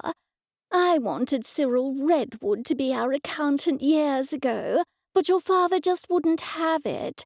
It's not good to have heathens working for us. Mum, wasn't Cyril Redwood the one who was sent to jail for embezzlement when I was a teenager? I asked her, and was met with a stony glare. If looks could kill. I thought it best to avoid a lecture and ducked my head so I could rummage through Dad's red metal toolbox. I found a spanner and was keenly aware that Ernie was there. He nodded when I took the spanner out of the box and held it up, but I was careful not to stare at him too obviously, lest my mother was paying attention. You turned the water off, right? The ghost asked me. Mum, we should turn the water off, I said. If you think so, she said. How? Let me Google it. I reached into my pocket. After a couple of YouTube videos, I had the water off. However, it was not as easy to pull the pipes apart, but I finally did. I didn't find as much as a hairline crack in the ends of the pipes. I attached them more tightly this time and sent Mum to turn the water back on. I knew she had done it because the pipes started leaking again. I was almost in tears by the time she returned. Just call a plumber, I groaned. Behind my mother, Ernie was laughing. I told you so, he said. As Mum went to call the plumber, I wound Teflon tape around the pipes again and again until I'd almost used up a whole roll. That seemed to do the trick. I headed home to take a quick shower and plaster on a lot of makeup before the hottie accountant arrived. I returned to the funeral home and went into my office, a big room near the front of the funeral home where Dad did his office work and met with potential clients. I opened the office door to see my mother sitting in my office chair behind the old oak wood desk and Basil sitting on the other side. I was left with the empty chair next to the attractive accountant. As I went to sit down, Basil rose from his chair and reached out to shake my hand. I shook his hand in an awkward half-crouch, my butt inches from my chair. I felt like I could just wither up and die, and not from the jolt that surged through me from touching him. The plumber is coming tomorrow morning, my mother said to me with a thin-lipped smile. She was the kind of person who always loved speaking of things that only one other person in a group knew about. It made her feel special, I guess. Basil just smiled as he waited for us to finish up with any plumbing talk. It's not a blocked toilet or anything, I said as I looked at Basil, and then I was pretty sure I would actually die as his smile faltered a bit. He nodded. All right. You should have just done it yourself, Ernie said, suddenly materializing next to my mother. I was still looking at Basil Sandalwood, and for a moment I could have sworn his eyes flickered over to Ernie. But then he was looking back at my mother, and I was sure I was hallucinating. Surely Basil hadn't seen Ernie. If he had, he would have run screaming from the room. I myself had a horrible shock seeing Ernie popping up like that, uninvited. So, Basil, why did you stop by today? My mother asked, folding her hands over one another and laying them on my father's desk. Well, I intended this meeting to be with your daughter, Basil said, pulling his briefcase onto his lap and popping it open. "I didn't realize you would be present at the meeting, and I have to warn you I don't mean to embarrass you by what I have to say today." That certainly had my mother's attention. I could tell she was torn between being intrigued and feeling as though she should be insulted. "What is it?" I said, before my mother could choose and speak in response. "Well," Basil hesitated and then pulled a stack of papers from his briefcase and handed them to me. I took them, and he continued speaking. "Your mother has been giving quite a lot of money to various religious groups. They appear to be mostly televangelists." "And is that a problem? Serving God?" my mother asked. "If you don't tithe, you're cursed. Read it for yourself in the book of Malachi." "Well," the accountant said, "it's starting to become a problem, given how much you're spending. If you wish to donate any or all of your own money, that's one thing, but you cannot spend the funeral home's money. It's not yours to spend." He paused to draw breath, and I thought Mum would explode. Before she had a chance to open her mouth, he went on. "To be honest, things are in a downturn and had been for a bit when your husband ran the business. You're going to need to cut the needless spending, and you're going to need to bring in more business." I glared at my mother, and Ernie faded away. When I turned to Basil, he was looking at the spot where Ernie had been, and I wondered once more if he could see him. Nevertheless, anger and frustration shoved the thought from my mind. "Mum, this is an insane amount of money." I jabbed my finger at the papers. My mother sniffed. "It's a good cause." "Oh, come on," I snapped at her. $3,000 to one man, some man on TV. What do you think he does with the money?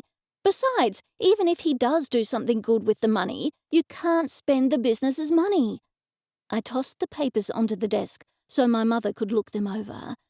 She did so briefly and looked at our accountant and then turned to me, her lips forming a thin line. "Well, did you come to tattle on me, or do you have any help to offer?" Her tone was rude. I was reasonably sure I was going to dive over the desk and strangle my mother, but God himself must have intervened, because that was the only force that could keep me from doing it. "Mum, please be quiet," I pleaded. "I don't have any ideas as to how to bring in business. I am an accountant, not a financial advisor," Basil said, ever the professional. "We don't need to bring in business," my mother said. "People die and need our services." Ernie popped up out of nowhere. "It's a dead-end business," he said with a cackle. "A grave responsibility." I rolled my eyes at his puns, but then noticed that Basil suddenly seemed to be trying not to smile. Surely he couldn't hear the ghost. "That bigger place in Tamworth opened up last year," Basil said. "It's a chain, basically the McDonald's of funeral homes. It ate into your business pretty well." I sighed. "All right, so I'll have to do something to make people notice us." "Make people notice us?" my mother asked. "Our business is death. We shouldn't advertise. It would be rude. What would people think?" "We have to do something, Mum," I said emphatically. Basil agreed. "You really do.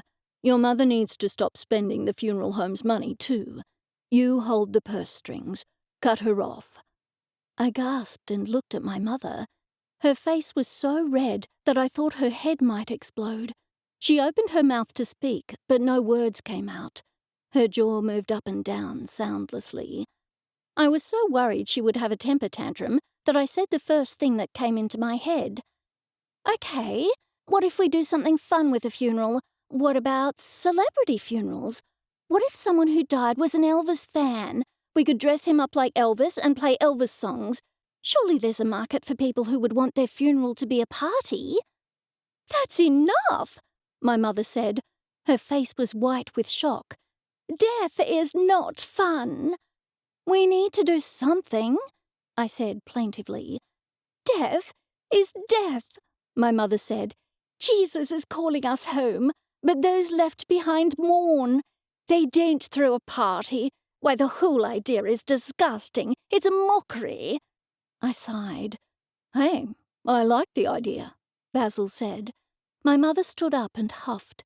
She hurried out of the room, dabbing at her eyes with one of her white handkerchiefs. You ungrateful child, she said, just before she vanished through the door. It's certainly something to consider, I said with a shrug. Really, Basil said, you need to keep your mother away from the money. All right, I will. How bad is it? It's bad, but it'll get worse. You need to figure something out to make sure she gets her hands off the bank account. He stood up. Oh, gosh. I rubbed my temples and then stood up too. Mum loved to spend. She went to the grocery store every day and bought enough food for a family. I have no idea where it all went. Thanks for your help, Basil. You're welcome, the most handsome man in the world said. He smiled at me, and I melted into a puddle. Chapter 9. It was Tiffany's funeral. We had a viewing in the morning, and at noon she left, headed to the graveyard in the back of Scott's hearse. I drove along at the back of the funeral procession, with my mother in the passenger seat of my car. Scott had not made an appearance at the viewing. He had stayed outside, near his car. It was plain to me that he had been crying all morning. I had seen his red-rimmed eyes when he opened the door for the pallbearers. The trip to the cemetery was a short one. I stood by and watched Scott open the door once more, and the pallbearers took Tiffany's casket to her grave. I observed the people as the funeral went on. There were fold-out chairs set up along the grave, and most sat there, but I stood back, as my father had always done, to avoid intruding on a family's grief. The sight of Tiffany's mother crying, as Pastor Green spoke, was almost too much to bear. She was nothing but a mess of tears and sobs. The young woman's father was stoic, sitting next to his wife with one arm around her shoulders. I looked around for Tiffany. I had expected her to appear, but I didn't see her anywhere. I wondered if I would go to my own funeral, if I could when the time came, but I couldn't decide. It would be something to see who showed up and who was upset, but if I died young and was murdered, I wouldn't want to watch my loved ones cry. Perhaps it would be different if I died peacefully at the age of 90. Scott was standing a bit behind me, next to a tree. He was wearing the same suit he always did when he worked, and tears were falling freely from his eyes. He saw me looking at him and nodded at me. I turned my attention back to the others, not wanting to make him feel awkward. Tiffany's boss was sitting in the back row of the chairs, and from my angle I could just make out his face. He was around 20 years her senior, with greying hair, but he was fit and handsome. His face was simply a mask of pain, and it caught me by surprise. From the little I'd heard about Tiffany, she wasn't a very good employee. She'd called in sick on numerous occasions and was often late. But here her boss was, sitting next to a woman I assumed was his wife, and he was holding back his tears.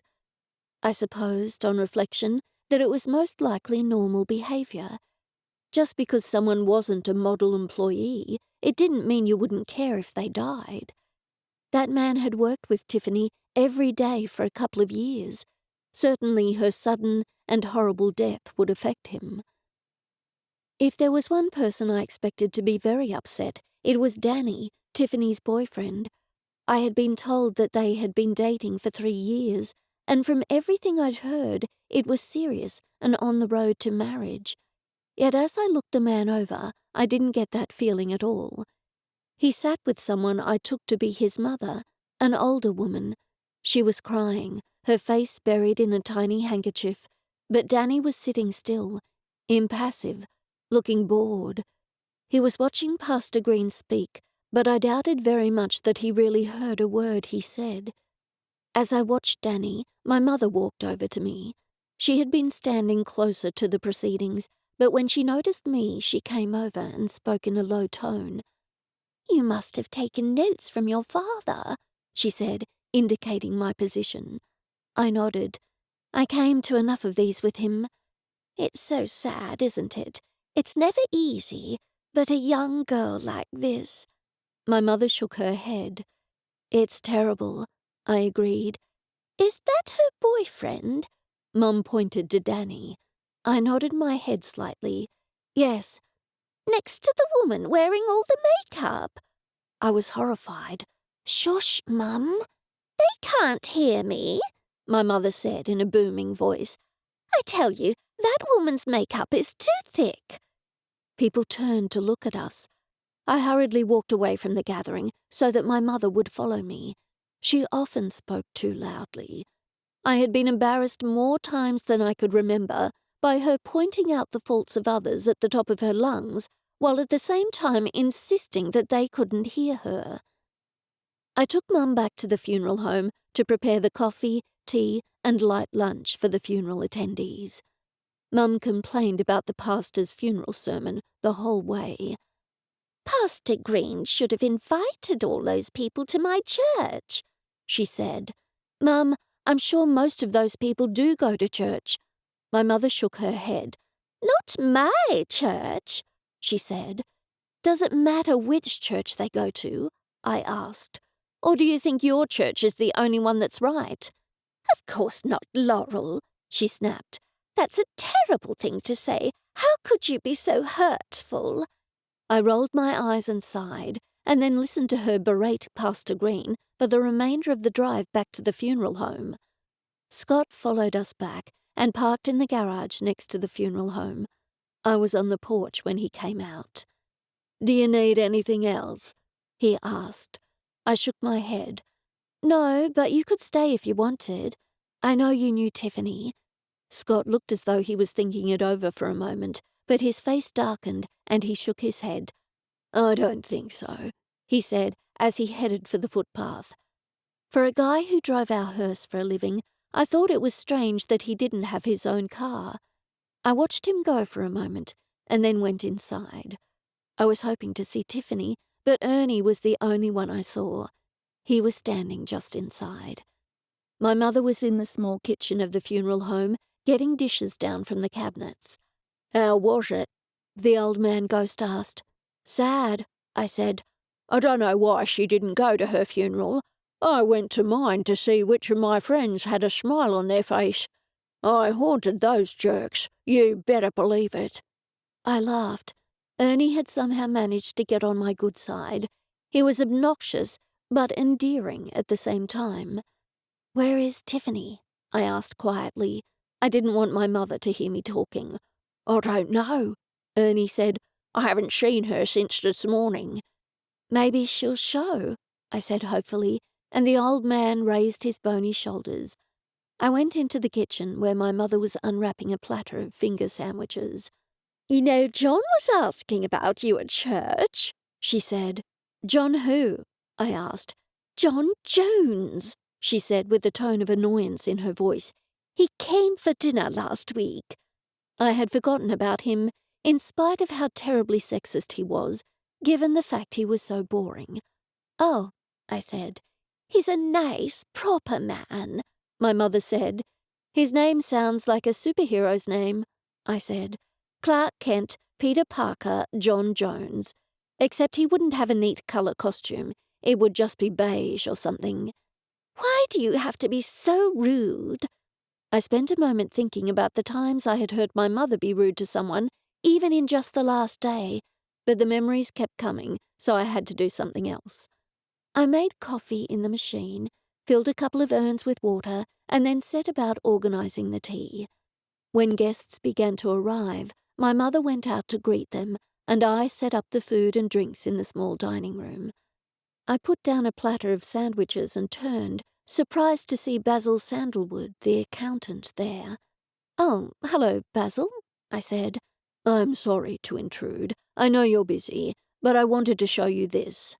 He handed me a newspaper. Our fingers touched, and sharp jolts of electricity coursed up my arm. "It's the Sydney newspaper," he continued.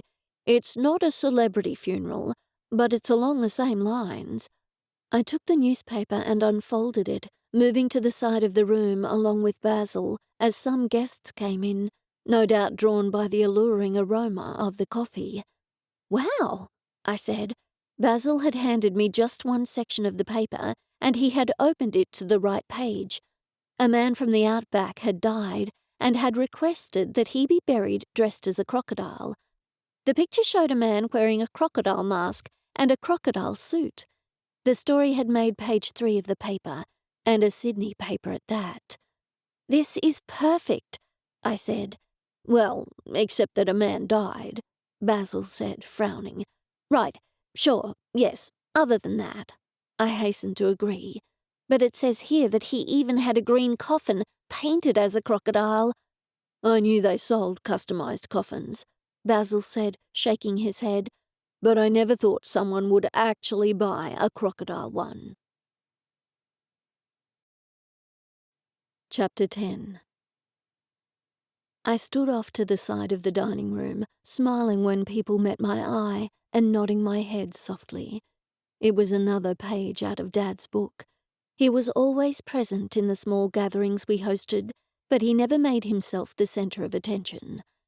As I was remembering him in his suit, his hands clasped in front of his waist, and friendly but appropriate smile on his face as he watched the mourners, my mother flew into the dining room, her face twisted into anguish as she cornered Tiffany's mother. I had to fight to keep from rolling my eyes as my mother slipped her arms around the other woman and held her close. She patted the back of Tiffany's mother's head as she forced her face into her bosom. "I can't get over this," my mother wailed. "What a good, sweet girl she was. She went to my church. It just isn't fair. If there's anything you need, anything at all." It was obvious that my mother hadn't learned anything from my father when it came to the gatherings. She had never done anything like this when he was alive, but now with him gone, she figured she had full run of the place.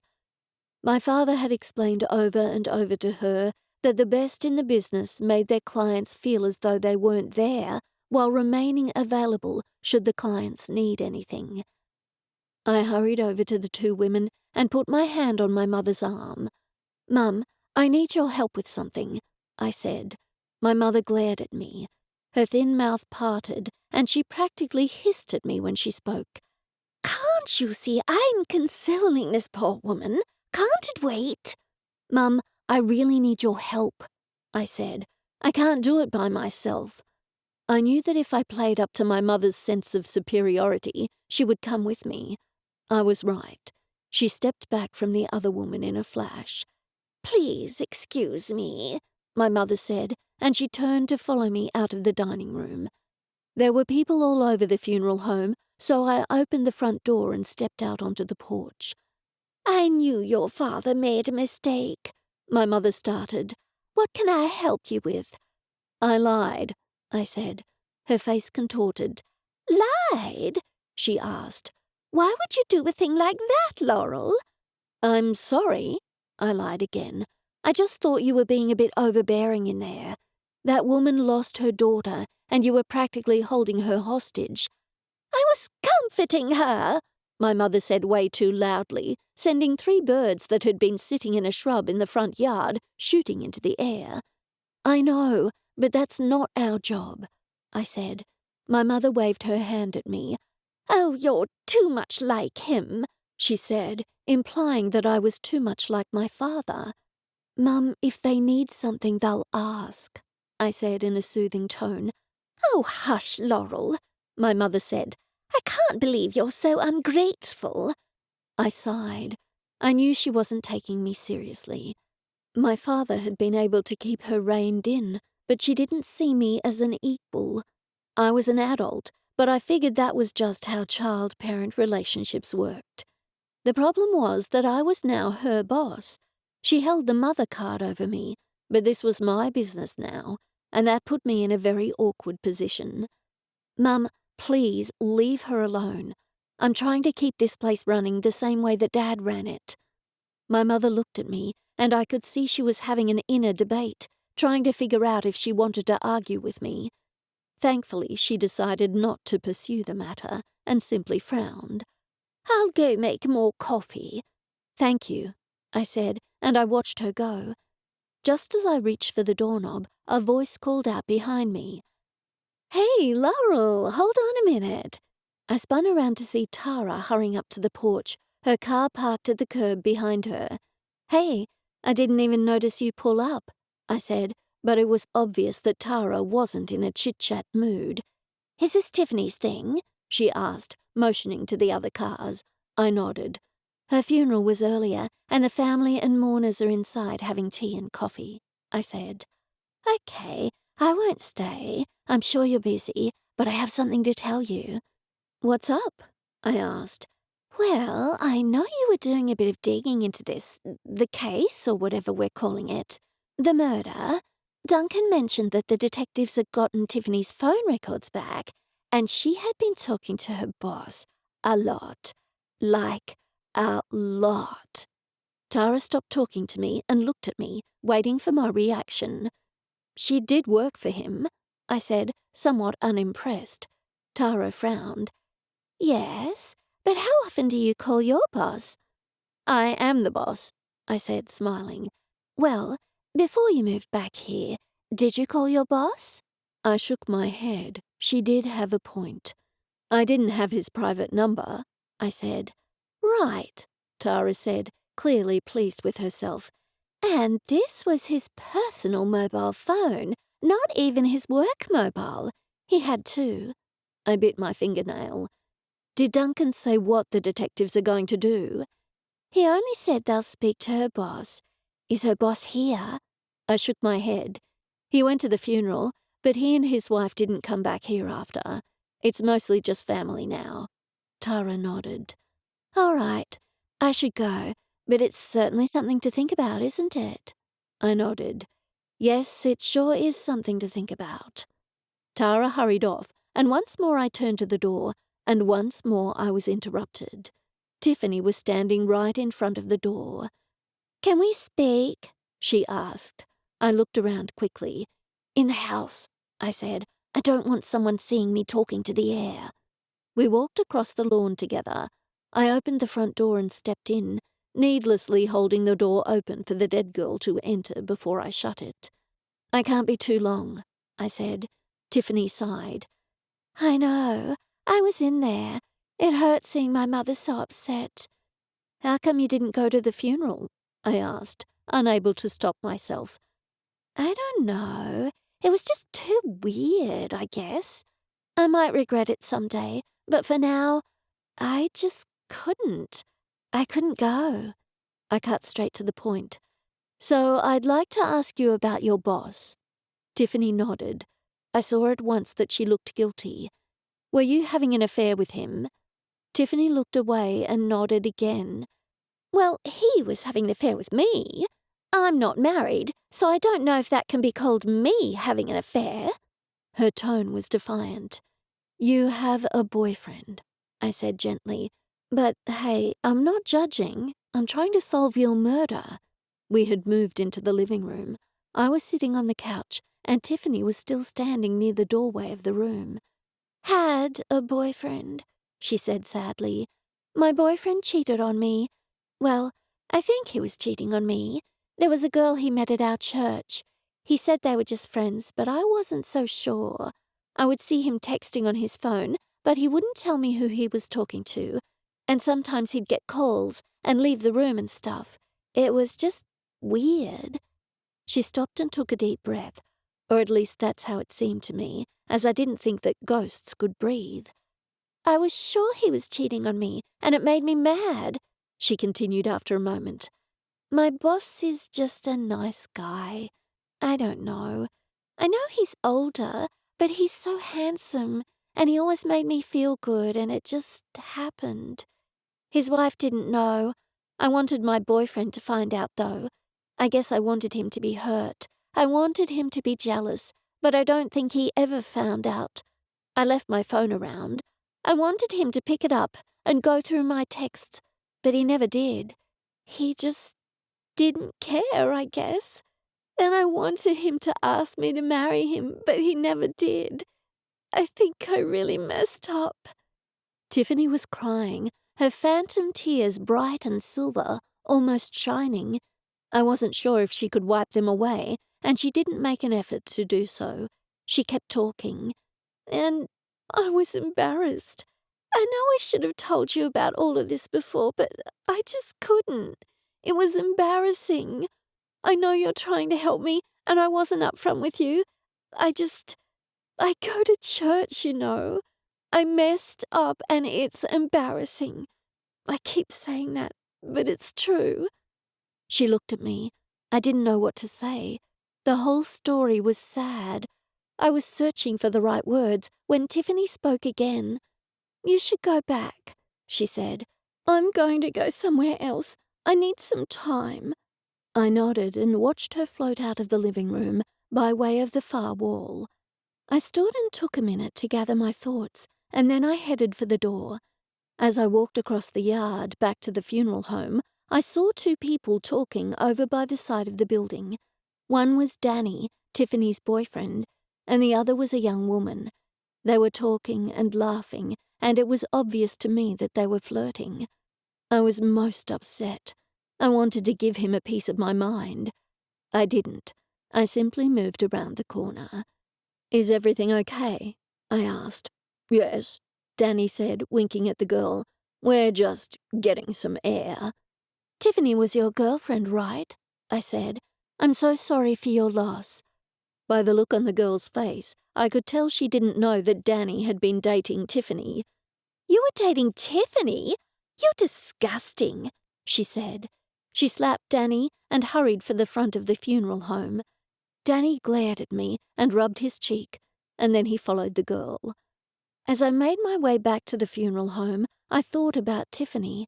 I still was no closer to figuring out who had killed her. Danny was still my number one suspect, but Tiffany's boss had certainly risen a few notches. Maybe his wife had come close to figuring things out, and he needed to clean up the loose ends. I shook my head. No, people weren't like they were on TV or in the movies. You didn't just kill someone, right? Just to get what you wanted. No, that was a foolish thought. The only concrete thing I actually knew was that someone had murdered Tiffany. I just didn't know how to go about uncovering who it was. I didn't even know their motive. Nevertheless, I was determined. I wanted Tiffany to have closure. I sighed and then walked back into the funeral home. Chapter 11. A couple of days after Tiffany's funeral, I was out to dinner with Tara and Janet. The dinner was Tara's suggestion, a girls' night out. Tara had invited me at work while I had stocked supplies. Janet, the cosmetician, had overheard us, and since she was around our age, we had felt obligated to invite her as well. Janet seemed nice enough, although I thought her a little strange. Nevertheless, I had been looking forward to getting to know her better. Yet as we sat over drinks, waiting for our food to arrive in a restaurant, I was starting to regret that. "People turn blue," Janet said, "and they get bloated. I make them look their best, but you just can't hide that fact that dead people are rotting.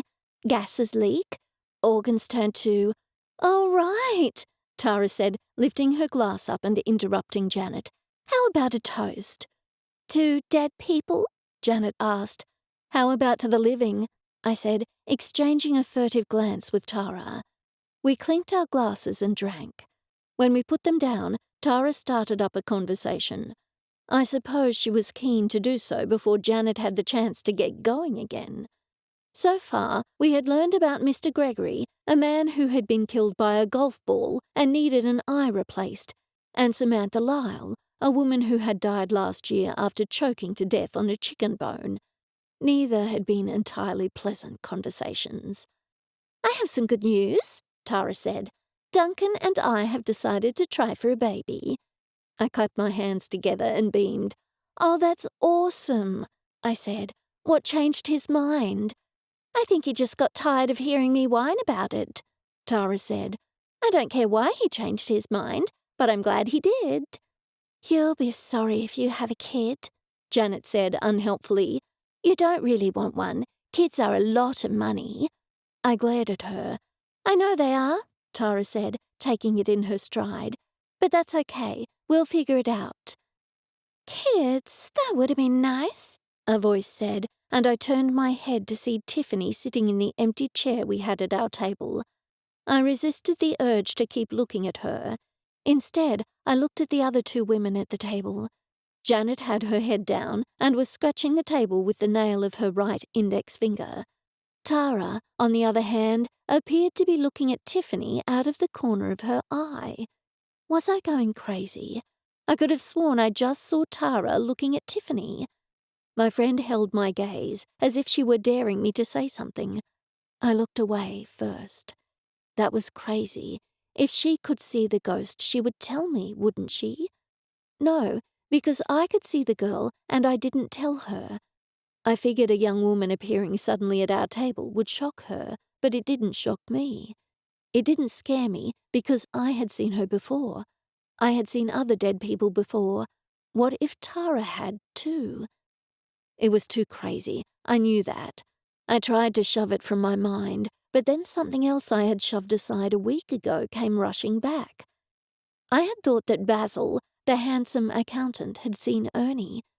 Clearly, I was either imagining things or getting paranoid. Girls' night out, huh? Tiffany asked. I know, you can't answer, but I heard you guys talking, and it sort of makes me feel normal. I should go, though. No, I said suddenly. No what? Janet asked. No, I forgot I left a light on in the funeral home. I wanted to stop doing that so I could cut down on the power bill. I think I got them all before we left, Janet said, looking at me strangely. Oh, good, I said. To my left, Tiffany was laughing. This is fun, she said. I could really mess up your day. I didn't answer. I mean, eventually you'll have to tell me to be quiet or something, right? And you'll scream out, shut up, and everyone will look at you like you're insane. Still, I stayed quiet. Don't worry, I won't do that to you. I just wanted to get out of the funeral home for a while. I guess I've been sticking around because you're the only person I can talk to. Well, living person, I guess, because that old man keeps me company sometimes. Janet lifted up a fork and was looking at it intently. I heard a lot of things like this come from child labor in a third world country, she informed us. How awful, Tara said. She was really doing a bang-up job putting up with Janet and all her Debbie Downer stuff. Beside me, once again, Tiffany was laughing. This girl is too much. I was with her when she was working on me. She put on a shade of blush that I wouldn't touch in a million years. But anyway, she's funny. She talks to herself a lot. Same old, really, a bunch of depressing stuff. Maybe working with the dead makes you depressed. I know being dead can do that. It was all becoming too much. I had a dead girl talking on one side of me, a girl talking dead people on the other side, and across from me, my best friend who I thought could see Tiffany. There had been that glance, but who knows, maybe when a ghost comes, anyone can feel the sudden chill. I felt it sometimes. I shook my head. Tara hadn't seen Tiffany, and Basil hadn't seen Ernie. Finally, our food came, and our night went on, passing pleasantly enough when we managed to divert Janet from her morbid stories. Tiffany remained for the whole meal, speaking every now and then when she knew it would amuse me, and a couple of times I had to fight the urge to laugh. After dinner, we all went our separate ways. Janet went to her car, Tiffany disappeared, and Tara was picked up by Duncan in his police vehicle. "Congratulations," I said to Duncan as he rolled down his window. "Does she tell everyone?" he asked with a smile. "Just Laurel," Tara said, "and Janet." "Who is Janet?" "My new best friend. You're going to love her." I laughed, and so did Tara, which left Duncan with a worried look on his face. "See ya, girlie," Tara called to me. I waved. Duncan drove off, and I walked the short distance to my car. As I was unlocking it, a dark shape slid up next to me. A strong hand grabbed my arm. I swung around and found myself face to face with Danny. "Who do you think you are?" he asked. "Danny, let me go," I said. "Don't mess with me," he said, his voice filled with anger. "I don't appreciate what you did at that funeral home. You make money off sad people. That's disgusting." I steeled my jaw. "You didn't look sad at all," I said. "Now let go of me." To my relief, Danny released me. I watched him walk away to join a group of his friends who were waiting by the door. Before he went inside, he turned and pointed at me with a scowl on his face and hate in his eyes. It chilled me to the bone. Chapter 12. It was our first celebrity funeral, and to say I was nervous was an understatement. The funeral home had a nice, if modest, speaker system throughout. It was commonplace during a viewing to have videos playing, moving collages of the deceased's life, and they were invariably accompanied by music. There were speakers in every room of the downstairs area, anywhere guests could go. We usually played soft, elevator-type music. Today, the music was of a different kind. The guitars were roaring, the drums were kicking. It was loud and booming. "It's just the way he would have wanted it," the deceased's wife said with a smile. However, she was the only one smiling. The others there, family and friends, obviously thought it was tacky at best and downright disrespectful at worst.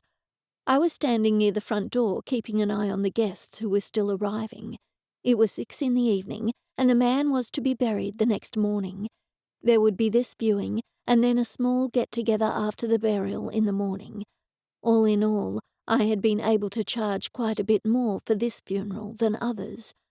The widow had supplied memorabilia for the viewing. There was a blow-up figure of Gene Simmons, the bass guitarist of Kiss. There were posters on the wall and even Kiss streamers. I looked at the blow-up Gene Simmons swaying back and forth. It gave me the creeps, as his eyes seemed to follow me. I reminded myself that the customer is always right, so I embraced the tacky kitsch and found myself feeling rather proud of the whole ordeal. Even if most of the family hated it, it would be something that they would never forget. There was even a reporter from the local paper present. He had asked me to keep up the Kiss stuff after the funeral so a photographer could come and take pictures for the newspaper. This was certainly going to put the funeral home on the map. My self-satisfied smile was abruptly wiped off my face when my mother appeared. "This is disgusting," she said. "It's a mockery of death." "Not everyone feels the same way, Mum. Some people want their funerals to be entertaining. They want people to have fun. Not everyone wants to be sad at a funeral," I countered. "Well, Laurel," my mother asked me sternly, "is anyone having fun?" I looked around. I had to admit she was right. Most people looked rather put off by the music and the Kiss memorabilia around the rooms. It probably didn't help that in the open casket, the deceased man had his face painted all white and black and silver. He looked as if he could get up and go to one of the concerts at any moment. "His wife is loving it," I said. Mum's mouth was nothing but a tight line across her face. She folded her arms in front of her chest. "Oh, Mum, it's just rock and roll," I said in a conciliatory tone. "I'm not stupid, you know. I know you think I'm stupid, and I know your father thought I was stupid. Everyone always thought he was smarter than I am. Well, let me tell you, I looked them up on the internet. I can do that, you know, despite what you think of me. Kiss means knights in Satan's service." "I think that's just a rumor or something," I said.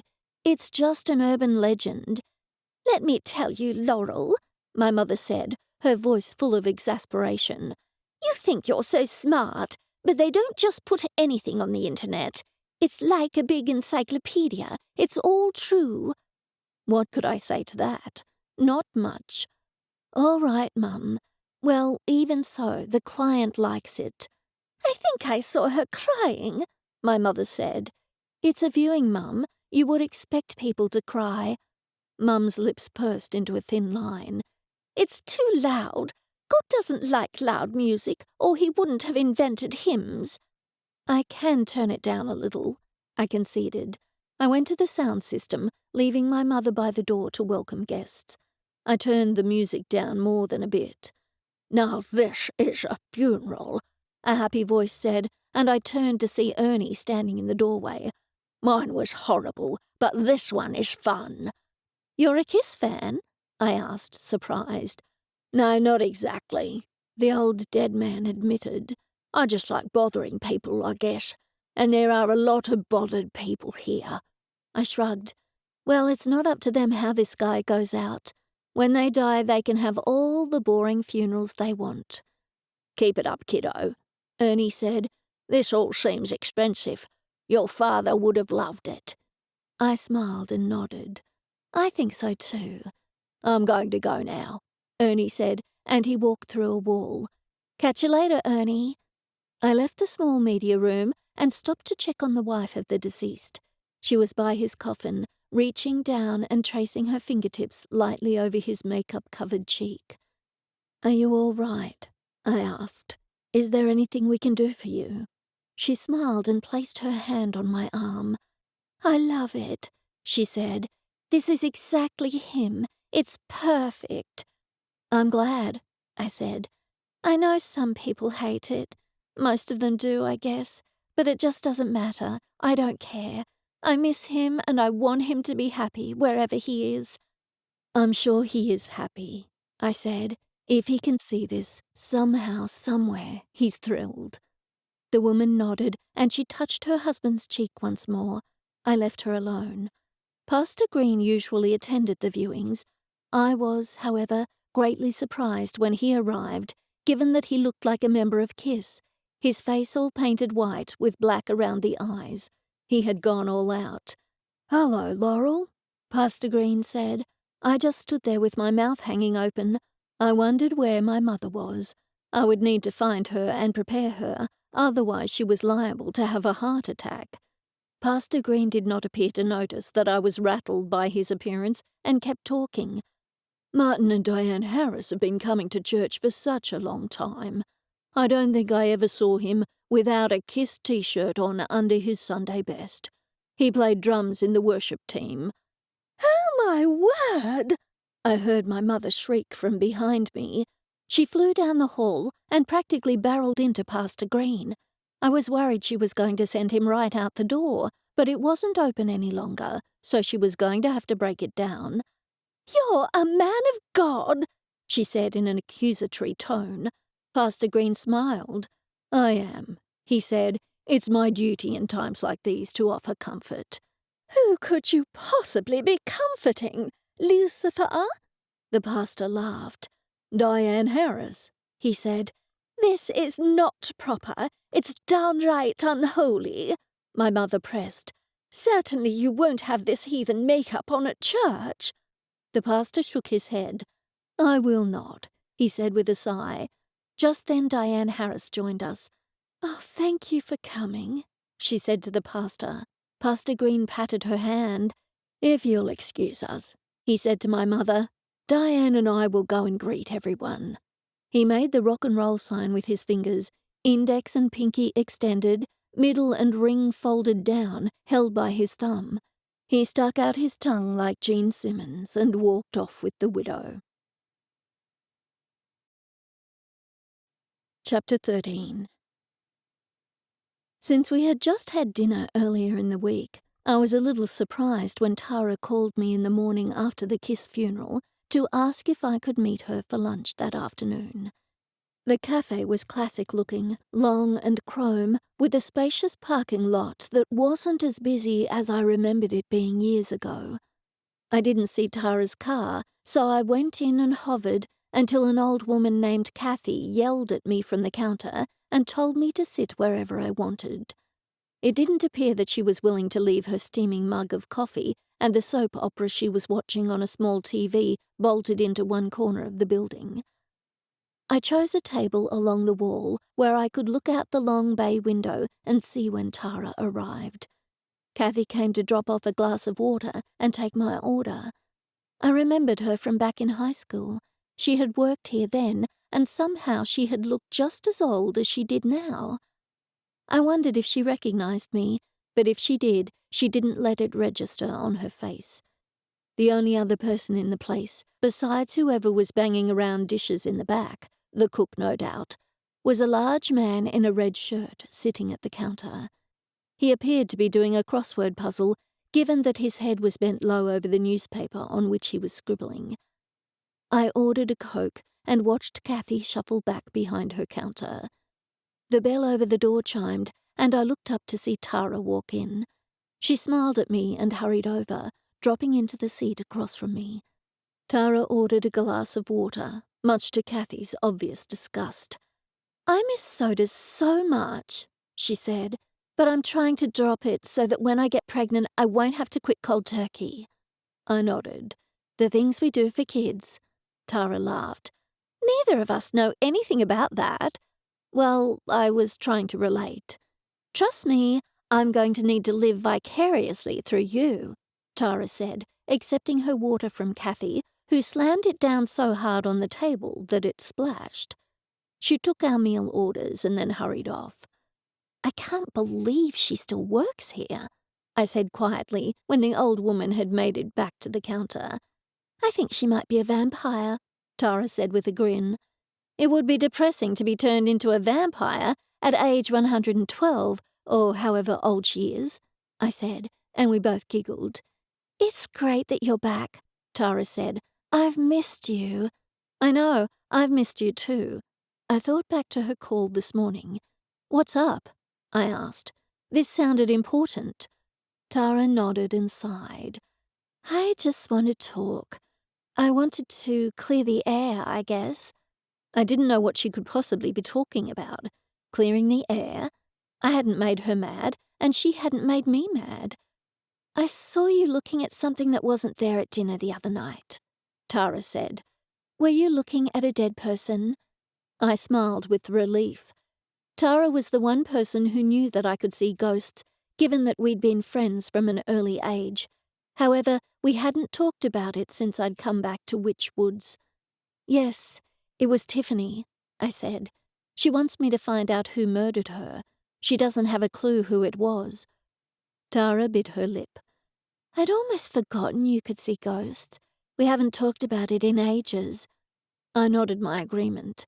"You know, I thought you could see her too." Tara shook her head. "I saw you looking at an empty space and then figured it was a ghost."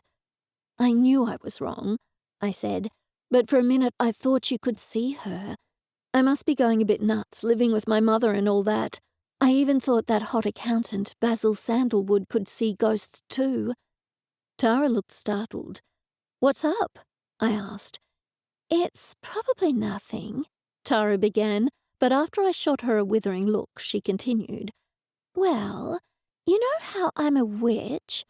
"Yes, and that's something we haven't much talked about in years too," I said.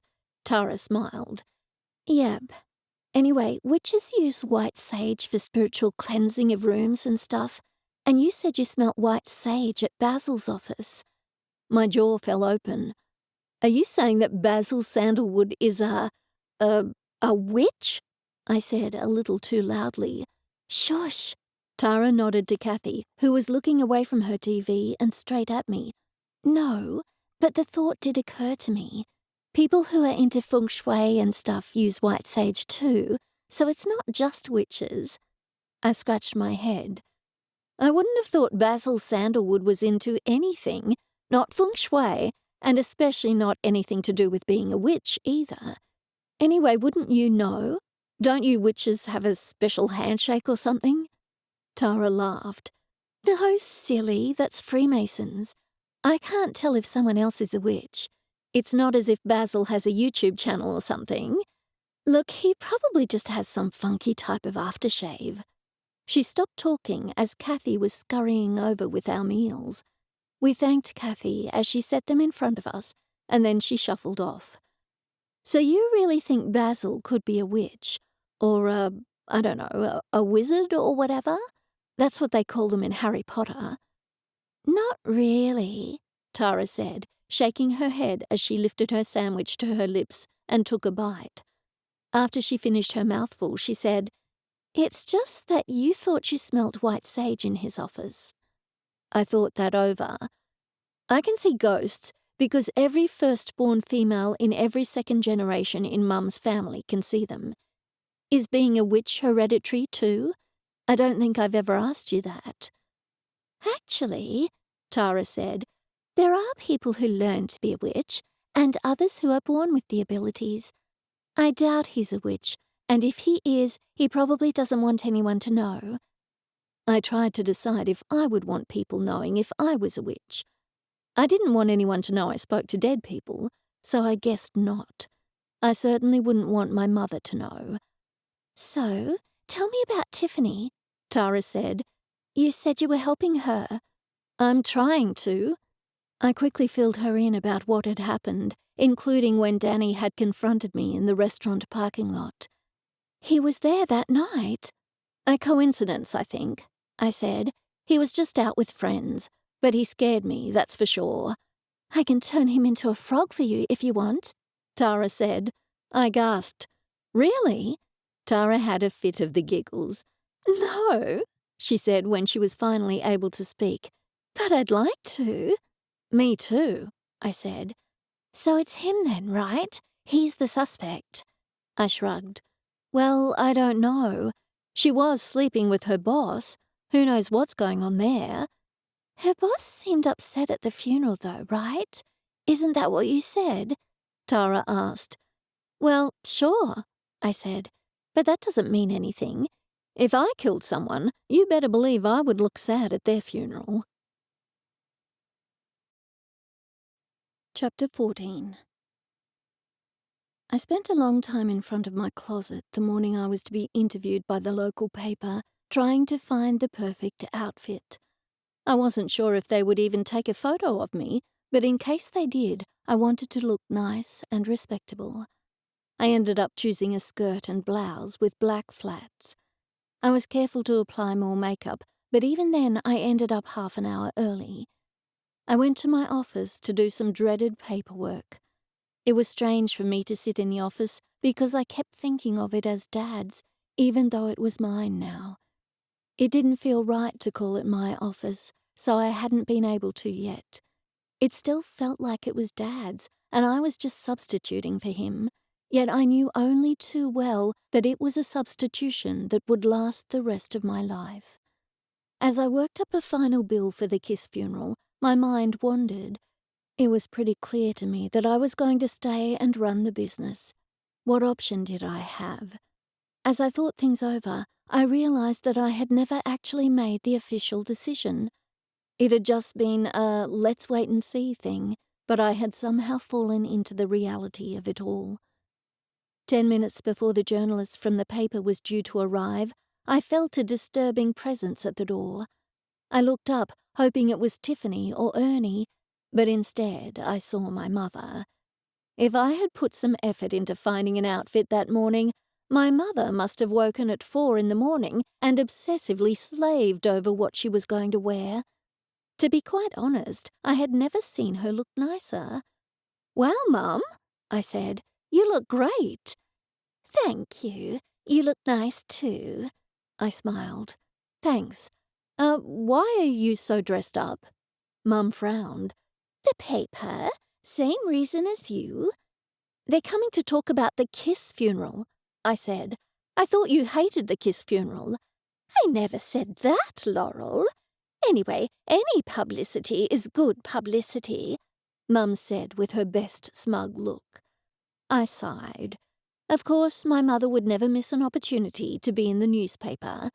I think she would even shake hands with Satan himself if he could guarantee her a 5-minute interview on national television. "Mum, I don't really want you talking to the reporter," I said. "What's that supposed to mean?"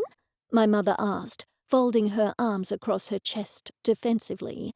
"It means I don't want you talking to the reporter." "Oh, Laurel, don't be so dramatic. Why can't I talk to the reporter?" I shrugged. "I don't think we have the same ideas on the business. I don't want conflicting reports out there." You know, my friends at church have nice daughters. They never speak to their mothers in such a way. I felt a little bad because my mother could have been right. I thought that I had been shorter with Mum than I needed to lately, mainly because we were living in the same house. I really needed to find my own place. I sighed. Mum, I'm sorry. The kiss thing was great for us, but it's still tight money-wise. This bill won't be paid and through the system right away, and we need to book some more funerals. We have nothing going on right now. Well, I guess I'll cross my fingers that more people will die, she said waspishly. I rolled my eyes and was mad at myself for feeling bad just a moment ago. That's the business, I said. I actually don't want people to die. The front doorbell rang. As I went to answer the door, my mother tried to hurry in front of me, and I put on a burst of speed. We half ran, half speed-walked to the door, jostling each other like children. I got my hand on the doorknob first. "Ha!" I said. I pulled the door open to reveal two men. One was a short, stocky man with a messenger bag. He smiled and introduced himself. "I'm David Baranski," he said, offering his hand. I shook it. I could tell that David was the reporter because the man he was with had a camera hanging around his neck, giving away the fact that he was the photographer. The photographer was taller, with blazing red hair. "I'm Ray Greenfield," he said, nodding his head towards me. I introduced myself and my mother. "This is wicked," the photographer said. I had kept up the kiss wake decorations like I had said I would. "You and I agree on that," my mother said, and I wasn't sure if she knew the photographer meant wicked as in wicked good, or if she was making a joke. I had heard my mother joke less than I had seen her run, so I was confused. "A man really had a funeral like this?" Ray asked. David looked at me. "We could talk if you like, while Ray gets some shots, and then we can do some shots of you two as well." I nodded. "That sounds good," I said. "We can speak in my office if you'd like." David agreed. "All right, then." I led the way, followed by David and my mother. There was no running like children in school this time, but I knew it was a race to the chair behind the desk. Once again, I beat my mother. I was faster in my flats than she was in her heels. I sat behind the desk, and David sat across from me. In what was no doubt a show of immature defiance, my mother remained standing near the door. She was frowning so hard, I thought her face would crack. The interview seemed to go well. David was good at his job, framing questions about my father delicately and showing genuine interest in how a funeral home worked. I answered all his questions, and he nodded from time to time. Every now and then he asked my mother a question, and she seemed pleased to be included in the conversation. "Just great," David said when the interview came to an end. "You certainly lead an interesting life, and this is certainly the most interesting funeral home I've ever heard of." I smiled. David went on. "I'm sure Ray has finished. Let's go see about those pictures, and then we can get out of your hair." We went back out to find Ray sitting on a chair. He stood up when he saw us. "Hey, this is the coolest funeral home I've ever seen." I laughed. "You should have been here for the kiss music," I said. "There was music?" Ray asked, his eyes lighting up like a child's. "It was horrible," my mother chimed in. "You should have seen the pastor when he came by. I've never been so embarrassed." "You didn't like the funeral?" David asked my mother. She shook her head. I flashed her a look, but I knew there was no hope that she'd be quiet. "What did the pastor do?" David pressed. "He wore that horrible makeup," my mother said. "I don't approve at all." "I see. Are you very religious?" Oh, no. David had managed to hit the jackpot. I knew I wouldn't be able to shut my mother up now. "Of course I am," my mother said. "Deeply. Everything I do is a testament to God." David nodded. "I see." "Do you two go to church?" my mother asked. "Mum," I said, but she was stepping forward, an accusatory glance in her eye. "I used to," Ray said with a shrug. "My parents did." "And you don't now?" Mum asked the young man. "Nope." My mother waved a finger in the photographer's face. "I see. So you don't mind the fact that you will face an eternal torment in the lake of fire and brimstone in hell itself?" When the poor man did not respond, Mum turned to David. "What about you?" "I go to temple," he said. "I'm Jewish." I didn't know how that was going to go down. "Well, at least you believe in the God of Abraham," she said as she threw a glance at Ray. I wondered if my mother was mellowing in her old age. "But it's not the right thing," she said, proving my thought wrong. "Stay here. I have something for you both." She hurried out the front door. "I'm so sorry," I said, shaking my head a bit. "She's, I couldn't think of a polite term, so I let my sentence hang in the air. Ray seemed amused by the whole thing. I couldn't get a read on David. Mum soon returned with 2 thin books in her hands. She handed one to each man. "Take this and save yourselves," my mother said. "I can't do it for you, so you have to do it. It's literature on the right path through life.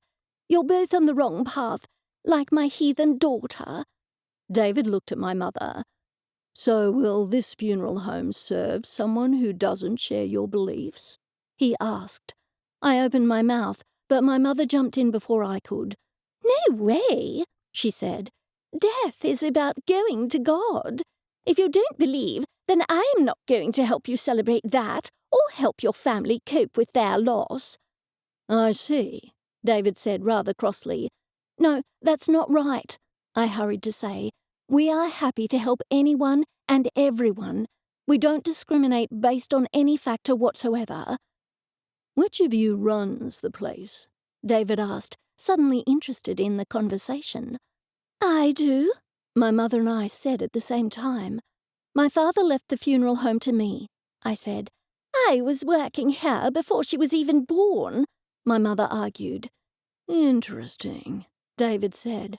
I could tell he was taking mental notes. How about those pictures out front?" Ray asked. He was clearly uncomfortable with the conversation. "Fine," my mother snapped, and we followed her outside. I was suddenly nervous about the interview. In fact, I was dreading reading the article in a few days. Who knew what David was going to say about us now? Chapter 15. It had been a long day, and all I really wanted to do was take a hot shower, lie in bed, and read. It wasn't even dark yet. I was pretty sure a sign of getting older was the desire to lie in bed with a book when the sun was still up, but I would have to leave a meltdown crisis about my youth leaving me for some other day. Right now, I was simply too tired to care. I pushed open the front door of the house and stepped inside. As I walked up the stairs, I could hear voices.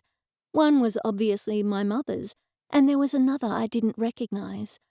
At the top of the stairs, I realized with some horror that the voices were coming from my bedroom. I'm not a terribly private person, but the idea of my mother in my room at all wasn't one I loved. If she was in my room, then she had something to complain about. There was no doubt about that. I had grown up in that room until I graduated from high school and had to get out of it and the town. Looking back, I was pretty sure it had simply been an undeniable desire to get away from my overbearing mother. Hearing her in my room now, as an adult, I remembered the feeling well. The door was open a crack, and I couldn't see my mother or her guest. I reached out and pushed the door open fully. My mother was standing near my small dresser, bent over it, motioning towards some candles I had there. A slim man stood with her. He was decades younger than my mother, with a thin moustache and black hair parted severely to the side. He turned to me when I came in, and I could already tell I wouldn't like him. "Oh, hello, Laurel," my mother said, tossing a glance my way over her shoulder as if it was all right that she was in my bedroom. "What are you doing here?" I demanded. Ian here had some concerns, she said. "About my room?" I asked. "Hello," the man said, stepping forward and offering me his hand. "I've heard a lot about you." "From my mother?" "Oh yes, we're great friends." "I'm sorry," I said. He looked confused as to what exactly I could be sorry about. My mother finally turned around to face me. "I do have friends, you know, Laurel." "I assume Ian here goes to your church?" I asked. "Of course he does," my mother answered. "My relationship with God is the most important relationship I have," Ian said to me. "When you find the same, you'll be happier. I know your mother worries about you so much, dear." It was strange to hear someone my own age like Ian call me dear. I shuddered involuntarily. "I'm sorry, but you have no right to be in my bedroom," I said. "You should respect your mother and not speak to her like that," Ian said. "If I had focused on relationships like that, perhaps I would still be married." My mother snorted. I wasn't sure if it was because she didn't want me to know that one of her friends was divorced, or for another reason. "Ian, don't you fret," she said stonily. "It's not your fault you got divorced. As undesirable as that is, I think you made the right choice." I couldn't believe my ears. Years ago, when my mother had heard that our next-door neighbours were getting divorced, she had taken them off the Christmas card mailing list and had them barred from a church party that summer. If I remembered correctly, and I pretty much always remembered the stuff my mother said in case I ever decided to write a book about her, she had said, "Divorce is the very worst thing anyone could do. It's making a mockery of God." "Divorce is making a mockery of God," I said, turning to Ian. "According to my mother, that is." The man's face fell and he nodded. "She's right. Another gem of hard truth from your mother. She's full of them, and I thank God that he brought us together in friendship." "Ian's ex-wife was not a godly woman, although she pretended to be," my mother added, "and that's all I'll say about that." "That's all I wish to hear about her as well," Ian said, nodding. I cleared my throat. "At any rate, I'd love to hear why you're in my bedroom." "Well, I didn't see a lock on the door, so I thought you wouldn't mind," my mother said, somewhat defensively. "I'd prefer you not to bring strange men into my room, Mother," I said with an edge to my voice.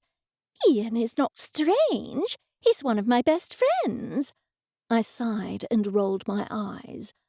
"Why are you in my room?" "I'm sorry," Ian said. "Perhaps we should have asked before entering your private area. I know how privacy can matter so much to those who have yet to find God."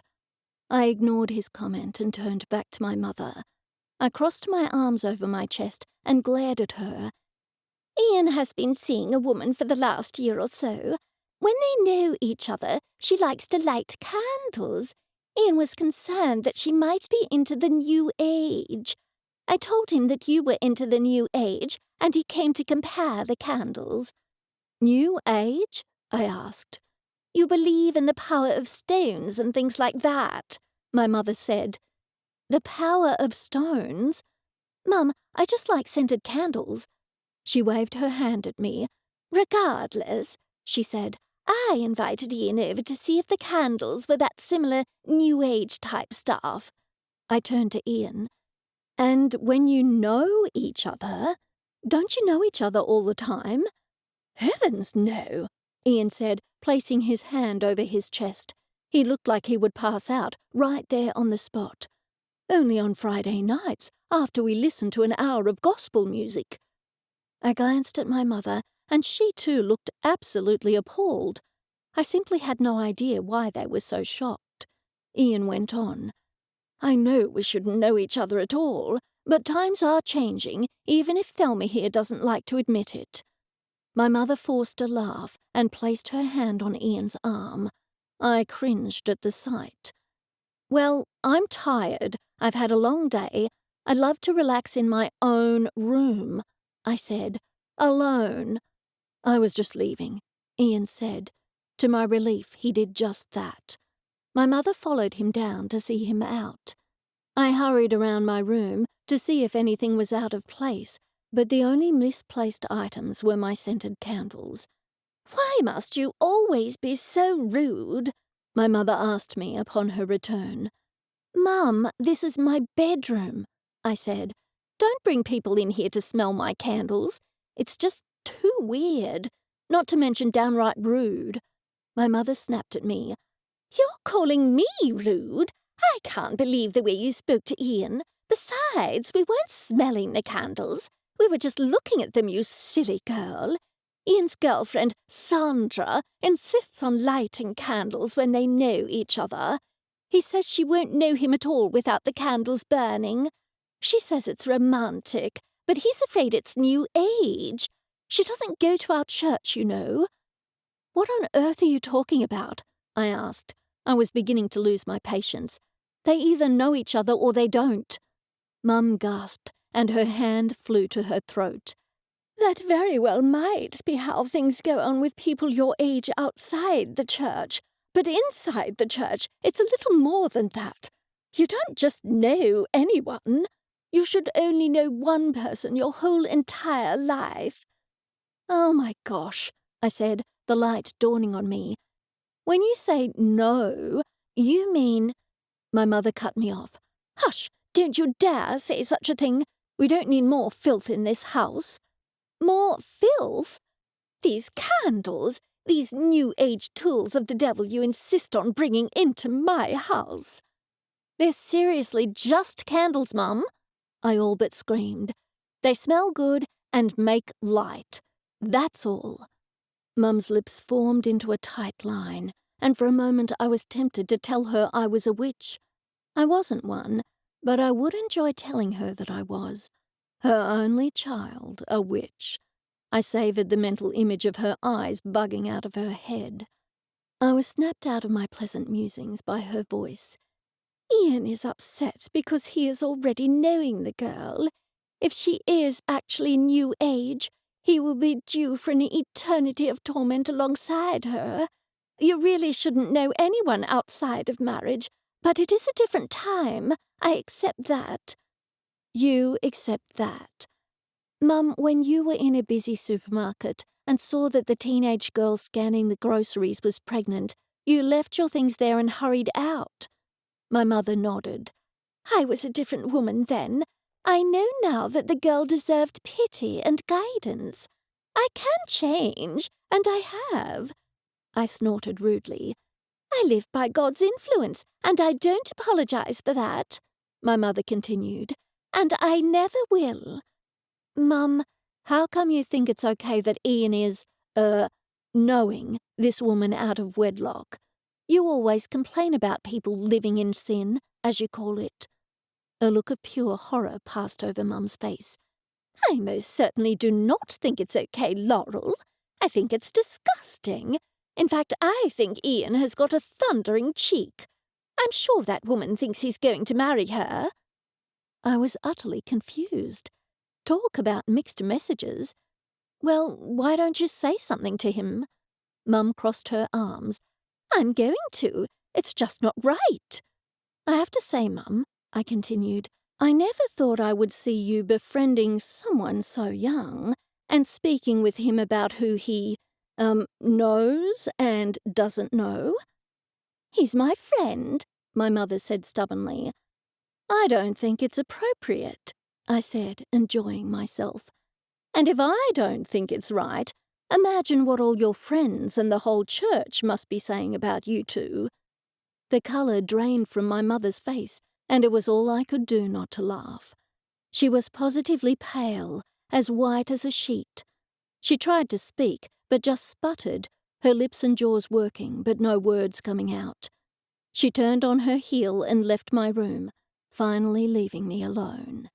I chuckled to myself and lay back on my bed, savouring my rare victory. Chapter 16. In the time since I had told Tiffany I would try to help figure out who had killed her, I had made such little progress that I almost dreaded seeing the girl. She never brought it up. We had struck up quite a friendship, which was a pretty strange thing to say, considering she was dead and I was living. There was certainly an air of melancholy around Tiffany, an air of sadness that her short life was over, but I liked to think that I helped her with that. Without me, she couldn't speak with anyone. With me, it was almost like she was alive. Still, I was failing her. I knew that ghosts were people who were unable or unwilling to move on. I felt awful about the fact that I had nothing to show Tiffany about her murder beyond the fact that her boyfriend was a grade A creep. So it was a relief when Tara called me late at night. I was sleeping after a long night of worrying about the funeral home and the fact that we needed money. I woke up to my mobile phone buzzing, a beeping ringtone, and the screen bright. I reached over, blinked away a haze of tiredness, and looked at the screen. "What's wrong?" I asked groggily. Even in my low caffeine state, I realized that something was wrong since she was calling at a little after 1 in the morning. "Nothing," she said in a half-whisper. "I don't want to wake up Duncan. Let me go out on the porch." "All right." I heard her move through her house, and then I heard the screech of the old screen door to the porch. "Hey, Duncan would kill me if he knew I was telling you this, but I thought it would help," she said. "Duncan told me that they caught out Mrs. Kaplan in a lie." My ears perked up. "Mrs. Kaplan? Not Mr. Kaplan?" I asked, doing my best to wake up fully. Mr. Kaplan was Tiffany's boss. Mrs. Kaplan was the wife he had been cheating on with Tiffany. "Yes," Tara said. "They caught her lying in the alibi she'd given her husband. She was covering for him. She said he was here with her all morning, but turns out he was delivering coffee." I shook my head. "But isn't delivering coffee an alibi too?" I asked. "Not a clue," Tara said. "That's all I know." "Thanks for telling me." I lay in the darkness for some time, staring up at the ceiling. It was interesting that the wife had been lying, but I didn't see how I could ever do anything about it. Could I speak to her without raising anyone's suspicion? I couldn't see how. After ages, trying to think of a way to get information from her, I finally fell asleep. By morning, I had made up my mind. I intended to go to the cafe where Tiffany used to work to spy on Mrs. Kaplan. I had no idea what good that would do, but I had no other leads. I could hardly come out and ask her why she had given her husband a false alibi. I supposed most wives would try to protect their husbands. As I was driving to the cafe, I glanced down at my phone and saw I had missed a call from Mum. I called her back on the car Bluetooth, but there was no answer. Next thing, I had a text. I pulled over to read it. "Did you call me? This is Mum." I called her back. This time she picked up. "Mum, it's me. What did you call me about?" "Who is it?" she screeched. "Me, Mum, your daughter. If you check the caller ID, you will see my name." "Oh, Laurel." She almost sounded disappointed. "What do you want?" I rolled my eyes. "I'm calling you back because you called me." "No, Laurel, you called me just then." Her tone was exasperated. "Mum, I only called you as you called me, and I'm calling you back." "What's wrong with you, Laurel? You just called me. If you're not going to speak, I'm hanging up." She did just that. I clenched the steering wheel and let out a groan. My day seemed to improve when I entered the cafe. I was the only one there, so I took a seat against the wall. From there, I could see both Mrs. Kaplan and the street. There was no sign of Mr. Kaplan, only a waitress who looked to be the same age as the Kaplans. When the waitress brought my coffee, I decided to be bold. "It's a shame about Tiffany," I said. She turned to me and nodded. "Yes, it's very sad. You grew up here, didn't you?" "Yes, I did," I said. "I was gone for a while. Years, really." "But you knew Tiffany?" "Yes," I said. Of course, I couldn't explain that I only knew Tiffany after her death because I spoke to her spirit regularly. I did her funeral. The woman's hand flew to her mouth. "Oh, yes, that was where Tiffany was, well, Murdered? She finished her sentence in a whisper and glanced over her shoulder. The police keep coming here. "How awful," I said in a conspiratorial tone. "I hope they don't suspect Mr. or Mrs. Kaplan." The waitress sighed. I looked her over for the first time. She was attractive, but had a stressed air about her, helped along by the deep wrinkles at her eyes and the corners of her mouth. She had an overdone spray tan. Her hair was dyed blonde, although the roots were beginning to show brown. I didn't think the cops would buy the delivery stuff. No one was with him, and there's no way for them to confirm it. "But he actually was doing deliveries at the time, wasn't he?" She nodded. "Yes, but still, it wouldn't have taken any time at all to pop over to the funeral home. It could have happened between deliveries." I was taken aback. "Do you think Mr. Kaplan killed Tiffany?" The waitress looked aghast and shook her head emphatically. "Absolutely not," she said. "He could never do such a thing." I took a sip of my coffee and smiled at her. "I hope they catch whoever did it." The waitress shrugged and took her leave, leaving me disappointed. I was no further along with my inquiries. Tiffany suddenly appeared in front of me, making me gasp and jump. Luckily, no one was in the cafe. "What did she say?" she asked. "I think I want to find out some things about your boss," I said. Tiffany shook her head. "You're looking into the wrong man." "I just want to look into everything," I said. "I want to find out who killed you." The dead girl nodded. "You and me both, sister." Chapter 17. I didn't know how I was going to verify the fact that Martin Kaplan had been delivering coffee when Tiffany was murdered. I was pretty sure if I walked up to him and demanded to know where he was the day that Tiffany was killed, he would probably call the police. The last thing I needed was to be standing in front of Duncan and his fellow officers trying to explain why I had such an interest in Tiffany's murder. No, I needed another approach.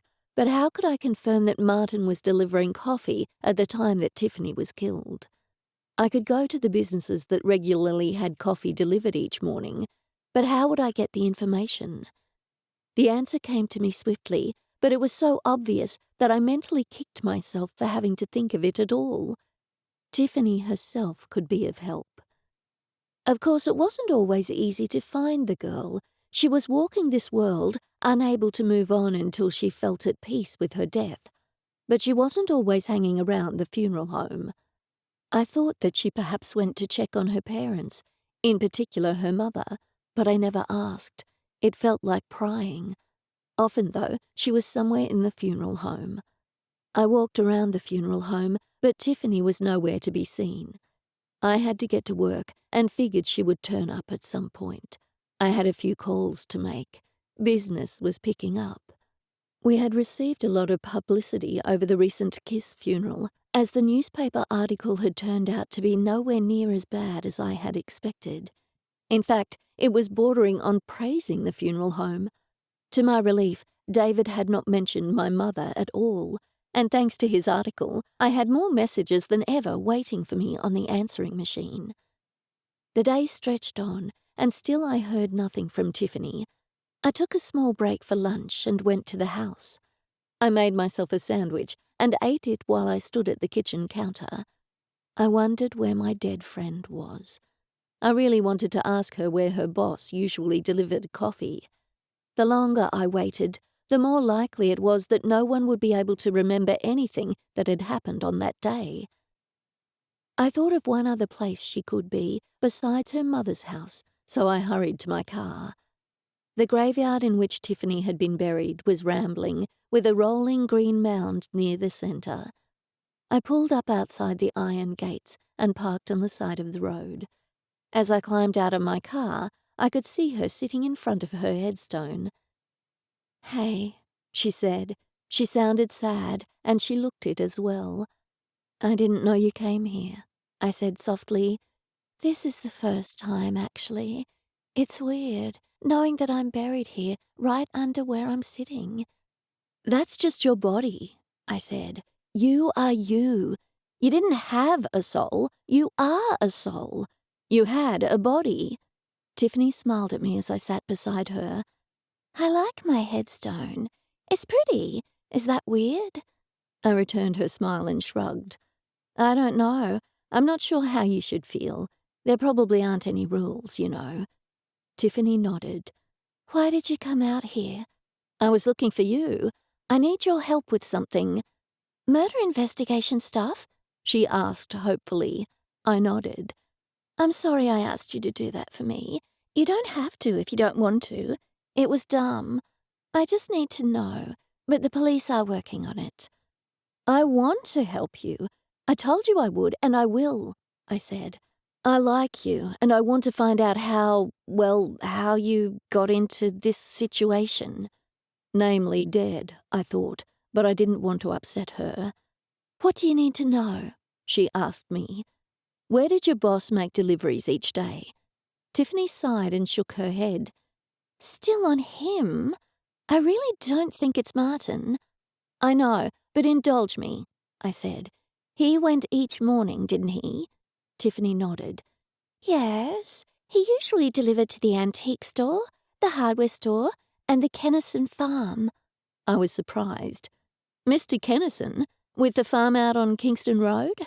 Yes, Mr. Kennison has 3 guys working for him. He gets them all coffee each morning. Heck of a boss, huh? Tiffany grinned.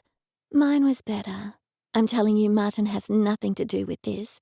You're just caught up on him because I was having an affair with him. Maybe you watch too much TV.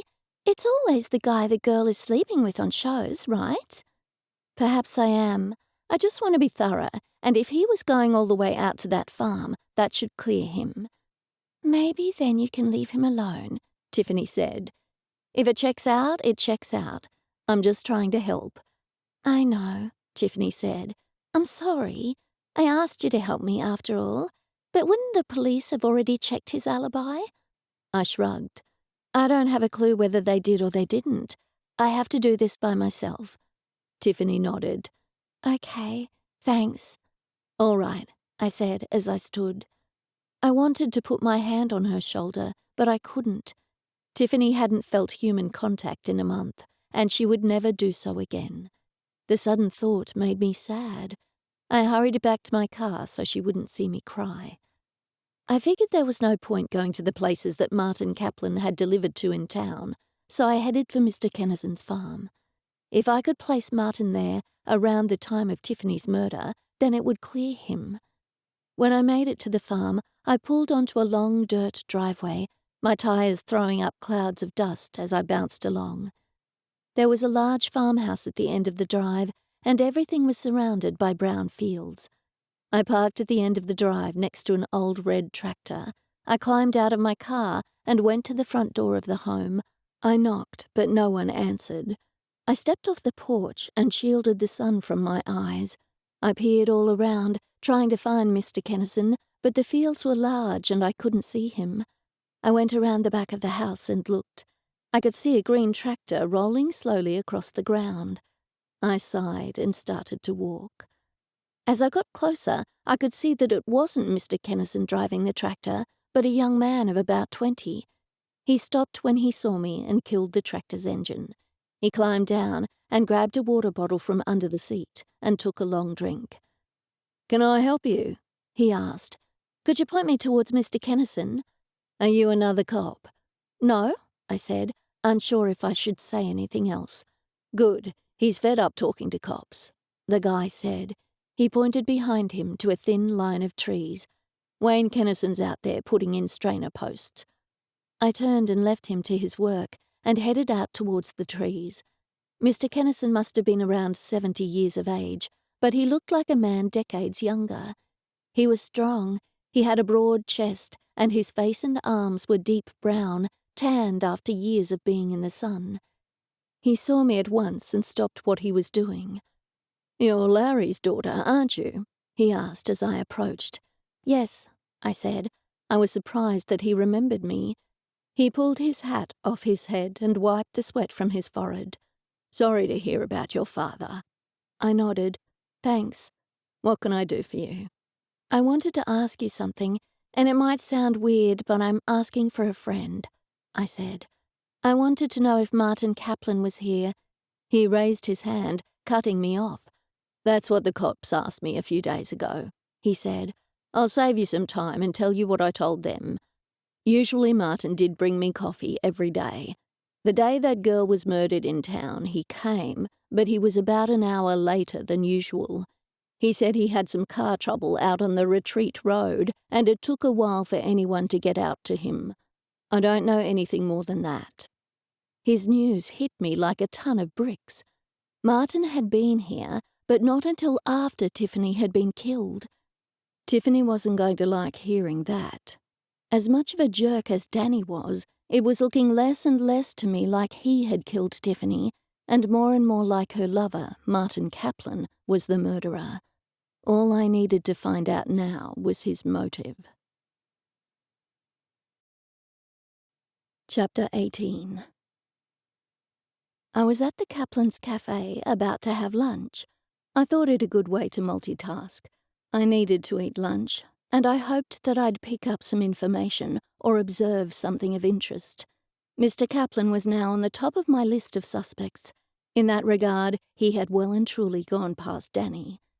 At least that had been my plan. I was waiting for my order, trying to peer out the back for any sign of Mr. or Mrs. Kaplan, when John Jones appeared in front of me. It was all I could do not to groan. "Hi, Laurel. Are you having lunch here?" I bit back the remark on the end of my tongue and took a deep breath before answering. "Yes," I said evenly, willing him to go away. John leant forward and looked me up and down, leering at me. "Laurel, if you don't mind me saying so, I think you need to dress in more modest apparel." "I do mind you saying so," I snapped. "Would you please leave?" He produced some flowers from behind his back. They were wilted, perhaps even dead, yellow daisies. I thought I had seen a man hunched over the flowers in the tubs on the footpath only moments before. "These are for you," he said with a flourish. I recoiled. "Thank you for your thought, John, but I cannot accept gifts from strange men." I tried to smile. I figured it was like writing a cutting comment on Facebook and following it with an LOL. "I'm not strange," he said in an offended tone. "I am a veritable pillar of society. Pastor Green said he will put me in charge of the coffee after church from now on." "Congratulations," I said. I thought of my options. I couldn't leave as my meal was on its way. Before I could tell him to leave again, I was distracted by a rather strange smell.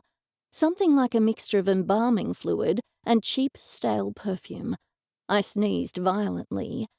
"What on earth is that smell?" I said, after I had excused myself for sneezing. John beamed. "It's my men's cologne," he said. "Do you like it?" There was no polite way to answer that. As I was deciding what to say, John continued. "I haven't seen you at church, Laurel. Will we see you there next week?" "No," I said forcefully, "you won't." To my dismay, John did not appear to be discouraged. "I cannot date a woman who does not attend the church, Laurel," he began, but I cut him off. "John, I don't mean to be rude, but I am never going to date you. Never. Do you understand?" John smiled thinly. "Your mother said you would play hard to get. Laurel, I must tell you that I am typical of a good Christian man. I am in the world, but I am not of this world. I do not play the games that the unchurched women of the world with their worldly ways do." Okay, time to take off the gloves. I was about to say something immensely rude when John edged himself towards the chair opposite me. I watched with horror as he made to lower himself onto it. "No," I said, holding up a hand. "Sorry I'm late," a male voice said. I looked up with great relief to see Basil Sandalwood. He whisked the chair out from under John Jones. John almost fell and had to clutch the table to support himself. Basil looked at John. "And you are?" he said. John cowered. John Jones? He stammered in a weak voice. John is my mother's friend from her church, I said. I'm Basil Sandalwood, Basil said to John. John nodded and then scurried away to a nearby table and sat facing me. Thanks for rescuing me, I whispered to Basil. As our eyes met, a weird feeling came over me. It was like a minor electric shock or a moment of precognition. It passed within a nanosecond. Basil smiled. No problem. I could hear what he was saying to you, so I figured you needed some help. That's for sure, I said loudly, glaring at John, who was fixated on staring at me and seemed to be straining to overhear the conversation. Thanks again. I didn't even see you there. Basil chuckled. Well, you were somewhat distracted. He broke off to order coffee and then turned his attention back to me. So, do you like being back in Witchwoods, or do you miss the city? I shrugged. I do miss the city, and I thought I'd hate being back here, but I'm beginning to like it now. Everyone's so friendly. I stopped speaking and shot a look at John Jones. Well, some are too friendly. The waitress returned with our orders, my meal and Basil's coffee. She looked appraisingly at Basil, and my stomach clenched with a pang of jealousy.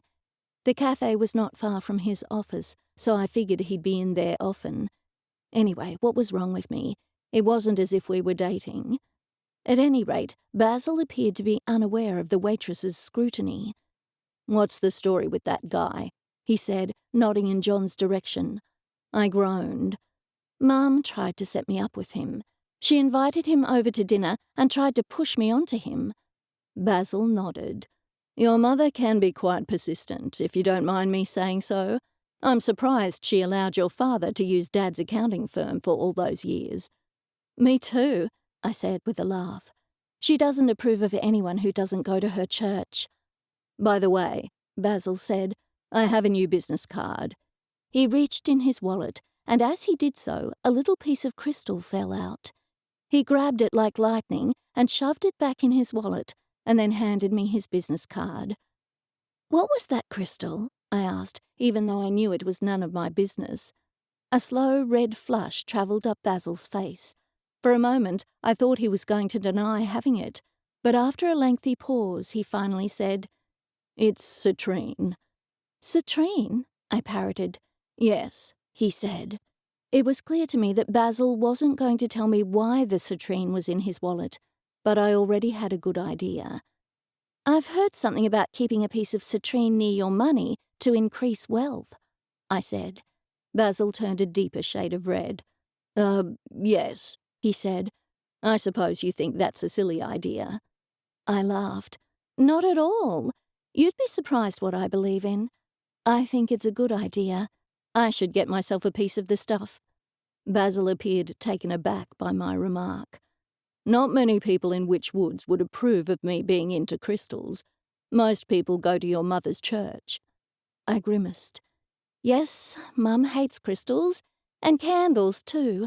She had a fit that I have candles in my room. I must say it's funny to hear an accountant come out with such a statement about crystals. Basil simply shrugged.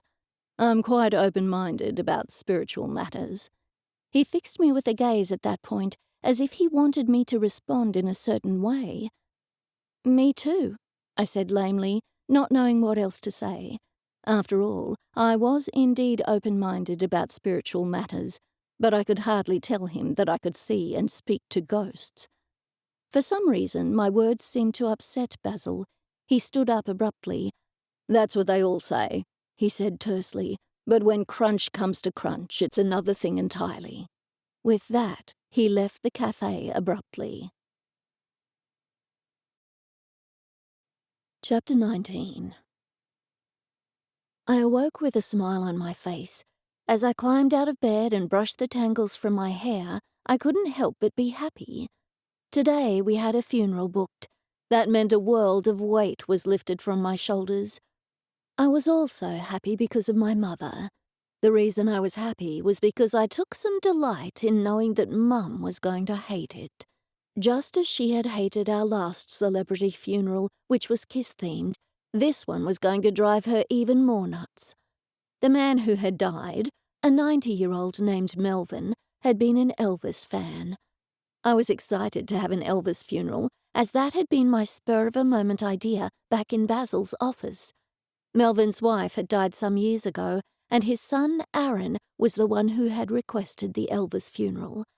Aaron Jennings was Melvin's youngest son, a spry 69-year-old with wiry grey hair and a pot belly. He had come into the office a few days before. "I saw the article about that Kiss funeral you did," the man had said to me as he fidgeted with heavy gold rings he wore on some of his fingers. His polo shirt was unbuttoned, showing off a tuft of chest hair which greatly resembled the hair on his head. He looked as though he had stepped out of a caricature skit on a comedy TV show and into real life. "Oh, your father liked Kiss?" I had asked. "Not quite," the man said, shaking his head. "Elvis, the king. We both loved him. In fact, the whole family does. I know Dad would want something special." And today was the day. The Elvis funeral was going to drive my mother crazy. She hated Elvis and always had. I had no idea why. I practically skipped down the steps and into the kitchen. My mother was there, sitting at the table. "How could you do this to me?" she asked from over a bowl of cereal. I poured myself one. "I'm sorry, but we need the money. These celebrity funerals are bringing in the cash. We make more money from one of them than we do with 3 normal ones. I'm perfectly okay with you sitting this one out," I added hopefully. "No, of course not. You need me there," she snapped at me. "Don't be such a brat." We ate in chilly silence, and I headed to the funeral home as soon as I could. As soon as I walked in, Janet set upon me. "I think you need to see this," she said. She turned and headed for the corridor that led to the morgue and her workstation. "I'll set up some tables," Mum said, "and the decorations, although I'm the only one who seems to know that this is a funeral, not a party." It was cold in the morgue, and I shivered, but Janet seemed right at home. "I'm trying to do his hair," Janet said, leaning over the dead man. "He has experienced hair loss, but up to 40% of women will lose a significant amount of hair in their lifetime. You could be bald by the time you're this guy's age." "What great news," I said. "Thanks for sharing." My sarcasm was lost on Janet, so she beamed at me. "You're welcome. Anyway, I can skip the Elvis hairdo or staple his hair down." "Will the staples show?" "Maybe a little," Janet said with a shrug. "Try it," I said. Janet beamed again. I was pretty sure she was excited to use the staple gun on someone, so I hurried away as quickly as I could. When I reached the front hall, I could hear Mum speaking to someone in the kitchen. I walked through the swinging doors and was both surprised and annoyed to see Ian there. "Laurel, how great it is to see you, kiddo," Ian said. "Ian, please don't call me kiddo," I said. "You can't be more than 5 years older than I am." My mother clicked her tongue against the roof of her mouth, clearly unimpressed by my lack of manners. Ian was like a younger male version of my mother. The two of them together could probably make me jump off a bridge if I wasn't careful. "Why are you here?" I asked the annoying man. "We aren't open." "I asked him over," my mother said. "He brought the most delicious little tuna salad sandwiches over to a church potluck last week, and I wanted him to come help me make some for today." "For what?" "The wake, silly," Ian said. "Mum, the family has ordered the food they want." "Well, this can be a little extra," my mother said. "Who is paying for it?" I asked. "I am. It's just tuna fish." I forced myself to swallow my anger. "Mum, there will be over 50 people here today. That's not just a couple of cans of tuna." "I'll tell you my secret," Ian said, leaning over to me and speaking in an exaggerated whisper. "I don't drain the tuna." With some difficulty, I resisted the urge to strangle Ian and addressed Mum. "Mum, you will have to use your own money for this, not the funeral home's money." My mother crossed her arms over her chest. "You think you can speak to me however you like? How hurtful is that? I'm your mother, and you choose to disrespect me like this. Ian crossed his arms over his chest too. "A child should always heed their parents' advice. You should obey your mother. It is set down that a woman must obey her husband and her parents. If you followed a godly life, you would know that already." I took a deep breath, and then another. I did not trust myself to speak. Instead, I went out into the hall and opened a small closet there. I pulled out a vacuum and got to work. By 11:30, we were ready to receive guests. Janet had brought in Melvin. He was lying in an all-white casket. His hair was in full Elvis mode, and the only reason I could see the staples holding it there was because I knew they were there. As strange as Janet could be, she was certainly good at her job. Janet had already left, as she rarely hung around for anything other than what I paid her to do, and that suited me just fine. I went to open the front door and found Aaron, the deceased's son, walking up the steps to the porch. "I'm a little early, is that all right?" he asked. He actually looked pretty dapper in a black suit, although he still wore the gaudy rings on his fingers. "Of course. This is your party, so to speak, though party probably isn't the best word," I said. "Party is fine," Aaron said with a smile. "It's what Dad would have wanted." I nodded and held the door open for him. "Did you bring that CD?" I asked. He pulled the Elvis album from his jacket pocket and handed it to me. "I'll be right back, but please help yourself to anything in the dining room." I motioned to the room to our right. Aaron nodded, and I walked away. Within a minute, Elvis was crooning over a gentle guitar through the speakers. The speakers could be heard in every room, including the restrooms. My mother was in the small kitchen brewing some coffee with Ian. I imagined her scowling as she heard Elvis come on, and it made me smile. Aaron was in the viewing room, standing over his father. "He named me after Elvis," he said. When I shot him a confused look, he laughed. "Elvis Aaron Presley." I nodded. "Oh, I see." "Elvis had a swagger to him, I suppose," Aaron said. "My father had the same swagger. In fact, he's missing something." He looked down at his deceased father. "He's missing a bit of his swagger." Aaron reached into his pocket and pulled out a pack of cigarettes. He took one from the pack and tried to set it between his father's lips. When he was unable to insert it, he simply rested it on top of his lips. Aaron didn't light it, of course, but I knew that when my mother saw it, she was going to have a fit. I smiled again. "He smoked the same brand that Elvis smoked. He was truly a fan," Aaron said. Behind me, back towards the front hall, the doorbell rang. "Excuse me." I turned and headed for the hall, but my mother beat me to the door. I could tell because she screamed her next words. "That's going too far," she yelled. I hurried forward to see who she was yelling at. I burst into the hall, and my mouth fell open. My mother was standing by the open door, wagging her finger in the face of Elvis himself. Of course, it was an impersonator, but the man looked uncannily like the king of rock and roll in his later years. High black hair, white jumpsuit, round belly, and large aviator sunglasses. I hurried forward, took my mother by the arm, and tried to pull her back. Ian stood nearby, his hand over his open mouth, in a completely cheesy and fake pantomime of shock. "Please, come in," I said to the man. Thank you very much," Elvis said in a poor attempt at a southern accent.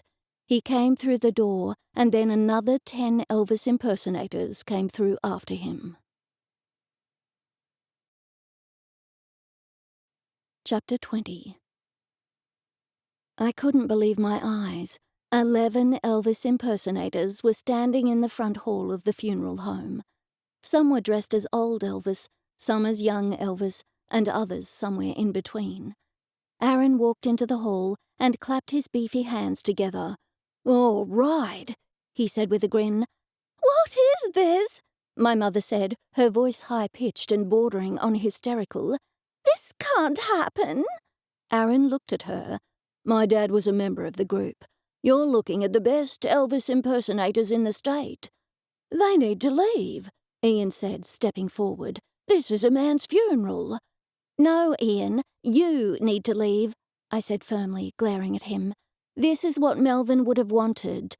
"This is exactly what Melvin would have wanted," one Elvis said. He was wearing a black jumpsuit with a rhinestone dragon. Every time he moved even slightly, the rhinestones caught the light and gleamed and glittered. "I've got to see him," another Elvis said, "and pay my respects." The other Elvises all nodded in agreement. They all filed into the viewing room, followed by Aaron. As soon as they were out of sight, my mother rounded on me.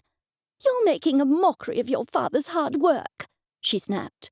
Then she looked at Ian, who was nodding his head hard again and again. "Come on, Ian. They will not be eating our tuna." They hurried into the dining room. I walked through the dining room and into the kitchen. Mum and Ian were muttering to each other and snatching up the silver platters they had loaded with tiny tuna sandwiches.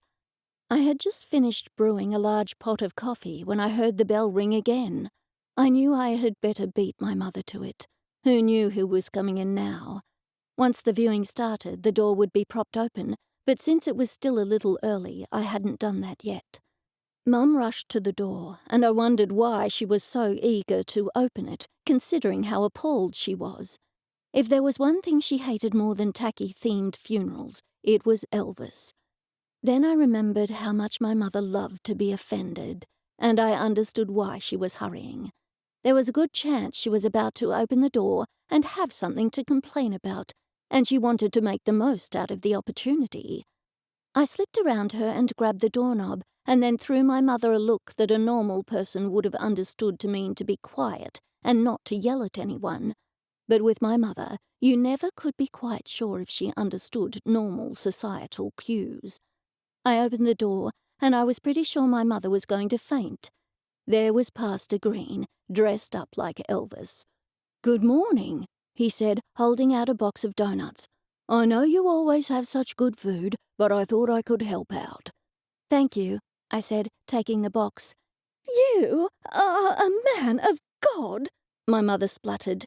"First kiss, now Elvis. What's next?" The pastor smiled and shrugged his shoulders, his white sequin jumpsuit glittering in the light. "Who knows?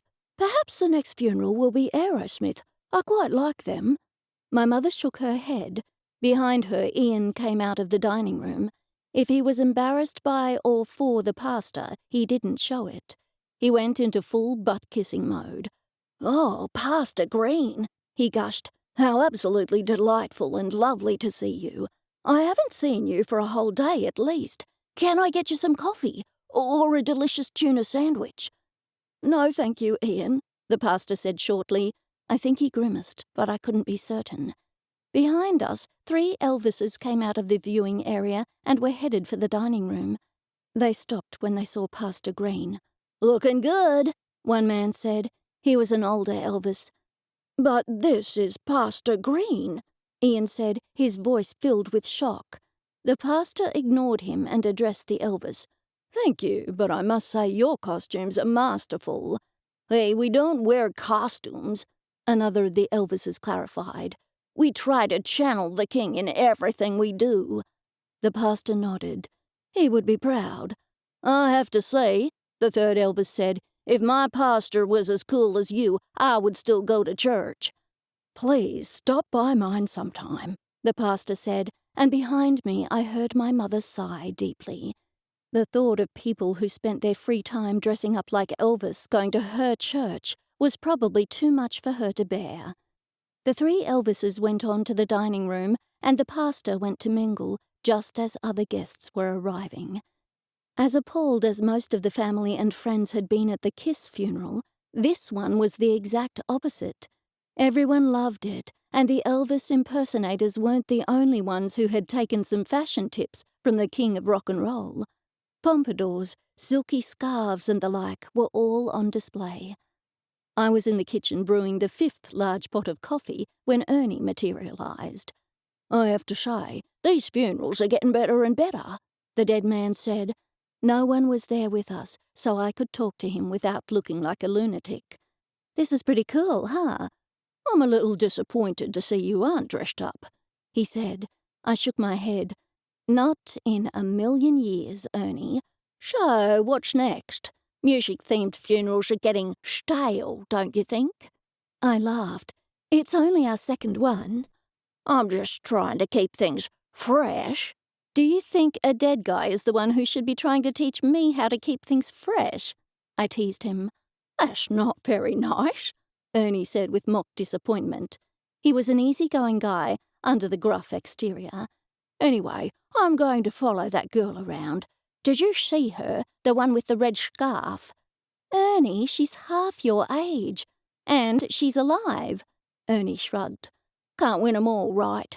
She's a sight to be seen, though, that's for sure. The ghost faded through the wall, and I smiled, shaking my head as I turned and finished with the coffee. I took the coffee to the dining room. My mother and Ian were sitting at the table, a plate of tuna sandwiches between them. The way my mother looked at anyone who neared her, I knew that if someone tried to grab one, she would swat their hand away. Mum, what are you doing? I asked. Someone has to eat these, she said. How many have you had? I asked, raising a brow. She was looking a little green. Too many, Mum admitted. I looked at Ian. If my mother looked sick, he looked like he was going to be my next viewing. Ian, are you all right? I asked. He pressed his hand to his lips and shook his head while waving his other hand at me. Don't talk to poor Ian. He's going to release, Mum said. Releasing isn't anything like knowing, is it? I asked, unable to resist. If he starts anything like that in here, I'll have to call the cops. Ian struggled to his feet and hurried away in the direction of the restrooms. I don't know why you have to be so vulgar, my mother said, shaking her head. She took the tray of sandwiches and stormed off to the kitchen. I sighed and went into the viewing room. It was less a viewing and more of a party. Aaron came over to me. This is great. I'm glad you think so. Dad is loving it from up there, he said. I think so too. I didn't know what I thought about the afterlife, but I did know that Melvin wasn't hanging around as a ghost. I wasn't convinced anyone could see Earth from wherever they went. I thought that maybe the world of the dead and living was separated by more than just air. I have one request, though, Aaron said. What is it? I asked. Can I light that cigarette Dad has? One last smoke before the end? I shook my head. I knew that after the Staples had come at least a can and a half of hairspray. If there was flame anywhere near dearly departed Melvin, he would go up like dry tinder. I can't have smoking in here, I said. I'm sorry. Aaron shrugged. It's all right. It's still a good time. I smiled and nodded. In the corner, Ernie was dancing to Hound Dog with the woman with the red scarf, but of course she didn't know. I had to do everything in my power not to roll my eyes. I left Aaron and headed back for the dining room, intending to gather up the discarded plates. I saw my mother and Ian heading out the front door. Where are you going? I asked my mother. Ian and I are going to pray for these heathens, my mother said. We're going to pray that they stop liking Elvis. What about Pastor Green? I said. He likes Elvis. Surely you aren't going to pray against your pastor's wishes. Ian's hand flew to his mouth and he gasped. My mother shot me a stony glare and then grabbed Ian by the arm and pulled him down the stairs. Chapter 21. Mrs. Anise showed me into Basil's office after asking me my name 3 times in a row. The appointment was so that Basil could give me the projected figures for the coming year. Again, as soon as I was through the door, I smelt the strange smell that I now knew to be white sage. It felt old somehow. It reminded me of Grimm's fairy tales or of storybook tales of witches. Basil was sitting behind his desk, and he gestured to the seat in front of me. Have a seat, Laurel. His voice was not unfriendly, but it was not warm. Was I missing something? He had been happy and casual the other day at the cafe, apart from just before he left. I suppose this was his on-duty persona, although something told me there was more to it. As he handed me a file, my arm brushed something on his desk. It was a silver-framed photo of 2 sheep. I was so shocked that someone would frame a photo of sheep that I said without thinking, "Most people have family pictures on their desk." I kicked myself mentally. What a stupid thing to say. "I'm sorry, Basil," I said. "I shouldn't have commented." Basil narrowed his eyes, and at once the room seemed to still. The feeling was almost tangible. "Unfortunately, I can't have a relationship," he said, picking up the photo frame and looking at it. "I don't intend to get married at this stage. Marriage and family are not in my plans." When he finished, he looked straight at me. I squirmed in my seat. What on earth did he mean? Could he tell I was attracted to him and so had directed those pointed comments at me? My cheeks burned. And why couldn't he have a relationship? All these thoughts and more swirled around in my head, and at the same time I tried to push down my disappointment. Truth be told, I had thought there was a good chance that the hot accountant would ask me on a date sooner or later, but now my hopes were cruelly dashed.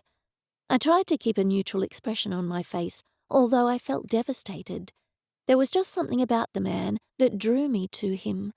Basil, thankfully, was not looking at me.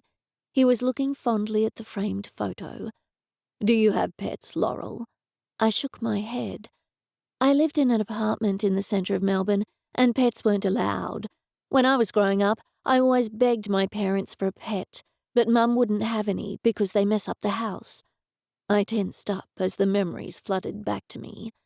I always wanted piano lessons too, but Mum said a piano would ruin the decor. You know, I need to move out of Mum's house. I could renovate the apartment over the funeral home, but I couldn't have pets there. I caught myself, realizing I had rabbited on at length, which I tend to do when I'm embarrassed. I bit a fingernail and looked at Basil. "So what sort of pets would you like?" he asked. "Dogs and cats?" I gushed. "I would love a cat and a dog, but it's just not possible. Even if I did fix up that apartment above the funeral home and live in it, then I wouldn't be able to have pets due to health regulations." "You could have a sheep," he said, his face lighting up. "Or rather, 2 sheep, because they need company." I raised my eyebrows. Had he taken leave of his senses? Too much mathematics can't be good for anyone. "Sheep?" I said in disbelief. "Sheep as pets?" Basil frowned. "Why not? It's only a construct of our society that people have cats and dogs as pets and eat sheep. Sheep are just as clever as dogs and cats, despite what people tell you. They have individual personalities." I thought it over for a moment. "That makes sense," I said slowly. "I've just never thought about it before." Basil was full of surprises. I never imagined that an accountant would keep citrine in his wallet or have sheep as pets. Basil nodded. "You have that big paddock right next to the funeral home. Is that on your land or your mother's?" I thought for a moment. "The paddock comes with the funeral home, so that was left to me in Dad's will. Mum owns the house on the small plot of land adjacent to it." "And how do you keep the grass in that paddock down?" "I have to pay someone to mow it, and he charges an arm and a leg, 'cause it's such a big area." Basil rubbed his chin. "Is it 5 acres?" I nodded, impressed. "Yes. How did you know?" He shrugged. "Looks about right. And it's divided into 2 paddocks, isn't it?" I nodded again. "Yes, but I don't know about having sheep as pets. I've never thought about it before. Aren't they hard to look after? And what about shearing and all that?" "It's easy enough to find shearers who'll come out to shear pet sheep," Basil said. "And as for looking after them, once you know what's required, it's easy enough. Besides, my 2 sheep are Dorpers. That means they don't need to be shorn because their wool falls out." "Fascinating," I lied. I had heard more about sheep than I had ever wanted to hear. "Why don't you put your sheep in my paddock? I won't have to pay for it to be mown then." It was an offhand remark, which I said without thinking. I really had to learn to think before I spoke. Basil looked torn. In fact, he looked as if I had put him in a terrible and earth-shattering dilemma. I just wanted to leave his office as fast as I could. Clearly, he didn't want to be around me in anything other than an accountant-client capacity, but the thought of yummy grass for his sheep was too much to pass up. Why hadn't I kept my big mouth shut? After what seemed an eternity, he finally spoke. "Thank you, Laurel," he said slowly, looking down at his desk while he shuffled papers around. "It's a good idea. I'll come over and check it out to see if it's safe. Once you get to know my sheep, perhaps you will want 2 sheep of your own. I'll pay you for boarding Arthur and Martha, of course." I was doing my best not to burst out laughing at the sheep's names, so it was a while before I could trust myself to speak. "No, Basil, I won't hear of it. You'll be doing me a favour because I won't have to pay for it to be mown. And I'll get to see you more often," I added silently, but I didn't know whether that was a blessing or a curse. As I left Basil's office, I turned on my phone. There were 5 missed calls from John Jones. I called him back, and he answered at once. "John, how did you get my number?" "Your mother gave it to me. Laurel, I'd like to ask you out on a date." "John, I don't mean to be rude," I snapped, "but this is an unlisted number. This is my private phone, and I do not appreciate you calling me. I will not go on a date with you." I hung up. By the time I got to my car, John Jones had called me 3 times. I hopped into the driver's seat and then blocked his number. I called my mother. "What's the problem, Laurel?" she said. "John asked for your number. I couldn't lie, could I?" I gritted my teeth. "Mum, we've been through this before. You can't give out my unlisted number to anyone." "I can't lie, Laurel. You can't ask me to lie." I groaned loudly. "Mum, I'm not asking you to lie. If someone asks for my number, just say this. It's an unlisted number, and Laurel asked me not to give it out." "Laurel, I don't know what your problem is, but I've already told you that I will not lie," she yelled. "But that's not a lie," I said, doing my very best to remain calm. "It's the truth." "If you're not going to talk sense, I'll hang up." She did just that. Chapter 22. I woke up early, as I always did on funeral days. I was at the funeral home 2 hours before the viewing started. Surprisingly, my mother had beaten me there. Also surprising was the fact that she wasn't alone. I pushed open the unlocked front door and was at once face to face with an unsightly tangle of metal bars. 2 men in white overalls were assembling the bars into something that might someday resemble scaffolding. "Morning," one of the men said to me, putting a finger to the bill of his painter's cap. I sighed and nodded to the man as I shut the door and walked past him and his friend. I consoled myself with the thought that at least they weren't Ian. I found my mother in my office. The fact that it had never been her office didn't keep her from rushing in there and sitting behind the desk at every opportunity. She was in a nice pantsuit and with her hair curled and piled upon her head. I supposed that meant she had not forgotten there was a wake today. A woman had died in her sleep a couple of days ago, and her husband had come to me in a horrible state. Some people knew exactly what they wanted for funerals, the type of flowers they wanted, the casket and all of that. And some people, like the man with whom I had spoken 2 days ago, just wanted me to take care of everything. So I had. "You're up early," I said as I leant on the doorway. "We have work to do today," my mother said. She was staring at the computer. I had no idea why. "I know. I was wondering if you had forgotten," I said. "Of course I haven't forgotten. I haven't forgotten the schedule here in over 30 years since your father opened the place. And thank goodness for today, finally. A normal service, just a body and the people who loved that body seeing it off." I frowned. "That's a little morbid for you, Mum." "I admit, working in this business does make death a bit mundane," my mother said. "As mundane as going to meet our Creator can be." I came to the point. "Mum, there are painters out there." "I know that, Laurel," she said in a frosty tone. "Do you think I'm stupid? Your father and you always thought I was stupid. How could you be so hurtful? Let me tell you, I'm not stupid, Laurel. Of course I know there are painters out there." I shook my head. "Mum, they're out there putting their metal pipes together." "I told some men from the church that we needed new paint, and they said they'd do it for a bargain price." She looked so pleased with herself. I sighed. "Mum," I said, trying not to scream or have some sort of yelling episode, "we don't need new paint. I told you that when you brought it up a week ago, and even if we did, we certainly wouldn't have them do it before a service begins. The paint will still be wet." Mum shrugged. "Laurel, you could appreciate me for once. Why don't you appreciate all the hard work I do for this business? You always were an ungrateful child." I continued to take deep breaths.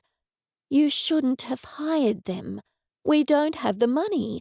I told you this before, and even if we did have the money, we couldn't have painters here while there's a service. Tell them to go, or I will, before they put a spot of paint on the walls." My mother shook her head and looked furious. "What an awful thing to say," she said, placing a hand over her chest. "I won't send Jerry and Bill away. You'll have to do it," she screeched. "Fine," I said. I spun around and headed back to the entrance hall. The taller one had long swipes of eggshell white spread across the original wall, which had just been good old white. "Oh, no," I wailed. He turned to me. "You don't like it? Your mother said you picked it out." "No, it's fine," I said grumpily. They had already started. I couldn't have them stop now. "Can you please hurry?" A look of disapproval passed across his face. "You can't rush good work." He waved his brush at me with a flourish. Globs of eggshell white flew from the thick bristles and fell on my carpet. I buried my face in my hands. "Whoops," he said. Behind him, his partner was finishing with the scaffolding, as if the ceiling was 20 feet high instead of 9. I could basically touch it if I hopped and reached. "That'll come out, Bill," he said to his partner, "but we should have spread some plastic. It's out in the truck. I'll go get it." I nodded. "Thanks," I said. I tried not to say it sarcastically, but there was a good chance that sarcasm would be as lost on the painters as it was on my mother. The other painter was younger. He had a tanned face and was stick-thin. He sauntered over to me and looked me up and down. "I'm Bill," he said. "Your mother didn't tell me you were such a fox. I've never seen you at church." "I worship the devil," I said angrily. Bill's eyes widened and he stepped back. "Surely you're joking," he said. "Call me a fox again and you'll find out," I snapped. I hurried into the kitchen before I said something I would regret and forced myself to focus on preparing the food for that morning. I had chosen turnovers and other pastries, as well as the usual coffee and fruit juices. The funeral service and the wake would be one after the other. Some people had wakes over multiple days to allow enough time for everyone who wanted to say goodbye to the deceased to do so, and some people, like the man I had dealt with for the funeral, wanted it all done as quickly as possible. I thought of him as I set out pastries onto platters and then covered them. It would be a while until the guests arrived, but the pastries had been in the refrigerator, so pulling them out early was a good idea. I took out one platter and set it on the dining room table, and then went to get another platter ready. It only took me about 5 minutes to set up a platter, but when I pushed through the swinging door and back into the dining room, Jerry was standing at the table, stuffing half a cherry turnover into his mouth. "What are you doing?" I rushed over and set the platter down. "Obviously, I'm taking a break," Jerry said, his eyes wide. "A break?" I asked, and I went to the doorway and peered into the entrance hall. He hadn't got much further with his eggshell white than he had been when I had seen it 10 minutes ago. "A break from what?" "It took us a while to get that scaffolding up," Jerry said defensively. "Are you going to set out some coffee for us?" "I'm not setting anything out for you." I shook my head. "This is for the service we have going on this morning. You can't eat anything else. I didn't even want you here today." "I didn't know you had a service today," Jerry said.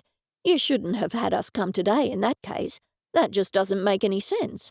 Your mother said you weren't good at running this business." He shook his head in a solemn manner. "I know you shouldn't have been here today," I said icily. "Please get out there and try to finish as fast as you can." Jerry shook his head. "Thelma hired us for the whole place. It will take a day or two to paint that one room." I squeezed my hands tightly and felt the turnover oozing out between my fingers. "Please, just go and paint," I said between clenched teeth. Mercifully, Jerry must have been able to tell that I meant business, so he did. I was cleaning up the turnover when I heard someone call my name from the doorway. "What?" I snapped as I stood and turned. Janet was standing there. "I'm going to go down and finish her up," she said. "Are you okay?" I nodded. "There are men out here painting." I nodded again. "All right," Janet said, and then she left. By the time Stuart, the deceased's widowed husband, arrived, half the entrance hall was painted. He navigated the scaffolding, and I hurried to shake his hand. "I'm so sorry about this," I said. "It was an emergency." "Emergency painting?" he asked. "I'll refund you 10% of your bill," I said. "I can take it right off today and give you a new one." "Oh, no, it's fine," Stuart said. His eyes were red and raw. I figured he'd been crying all morning. "Can I see her?" "She hasn't been brought up quite yet." "Oh," he said. "Please, have coffee while you wait." I led the mourning man into the dining room. I poured him a cup, and he took it with a gracious nod of his head. A small bell chimed through our speakers, indicating Janet had the casket in place. "You can see her now," I said. When we reached the viewing room, I opened the door for Stuart to go in, and I headed back to the front door. Just as I reached it, 2 elderly women came in. "Is this the right place?" one of the women asked, nodding to the 2 men painting. They were both on the scaffolding, and I was worried it wouldn't take their weight. The scaffolding did not look sturdy at all. "It is," I assured the woman. "Let me take you to the viewing room." The 2 women nodded and followed me as we dodged around the scaffolding. Bill was painting right above the doorway, leaning out over the edge of the scaffolding. I was relieved that he at least knew not to set the scaffolding right in front of the doorway. As we passed through the doorway, I looked up to see that his brush was overloaded with paint. I was about to say something, but it was too late. A large drop fell from the end of his brush and landed right on top of the elderly lady's head. I didn't know whether to say something, but she didn't seem to notice, so I thought it prudent to remain silent. Today certainly couldn't get any worse. When I returned to the entrance hall, my mother was there. She made an exaggerated show of sitting on a nearby chair and acting tired. "Where have you been?" I asked her. "On the phone in my office," she said. "I've been talking to people at church and trying to find someone to put in new carpet." "Mum, no, absolutely not." I was irritated at her use of the word "my" to describe my office. "This carpet is old." I shook my head and did my best to speak in a calm tone. "Dad put in new carpet less than 3 years ago. We don't have the money for new carpet." My mother shrugged and waved her hand at me as her ringtone, the screeched words, "The wages of sin is death," sounded. "I can't talk to you now, Laurel. It's Ian on the phone." She disappeared from the office, telling Ian in a loud whisper that I was an ungrateful brat. Chapter 23. "Hello?" I said sleepily into my mobile phone moments after I was startled awake the following morning. "Hey there, is this Laurel?" asked a gruff voice I recognized right away. It was Stanley King, the man who ran the local mechanic shop. He'd had my car for almost a week. I was quite fond of my little car. It was small and good on gas. It had always been dependable, at least until the other week. "Yes, it's Laurel," I groaned. "It's early, isn't it?" "We start at 7, the cheerful voice said. "Your car is ready to pick up." "All right, thanks," I said. Stan's shop wasn't more than 5 blocks from the funeral home.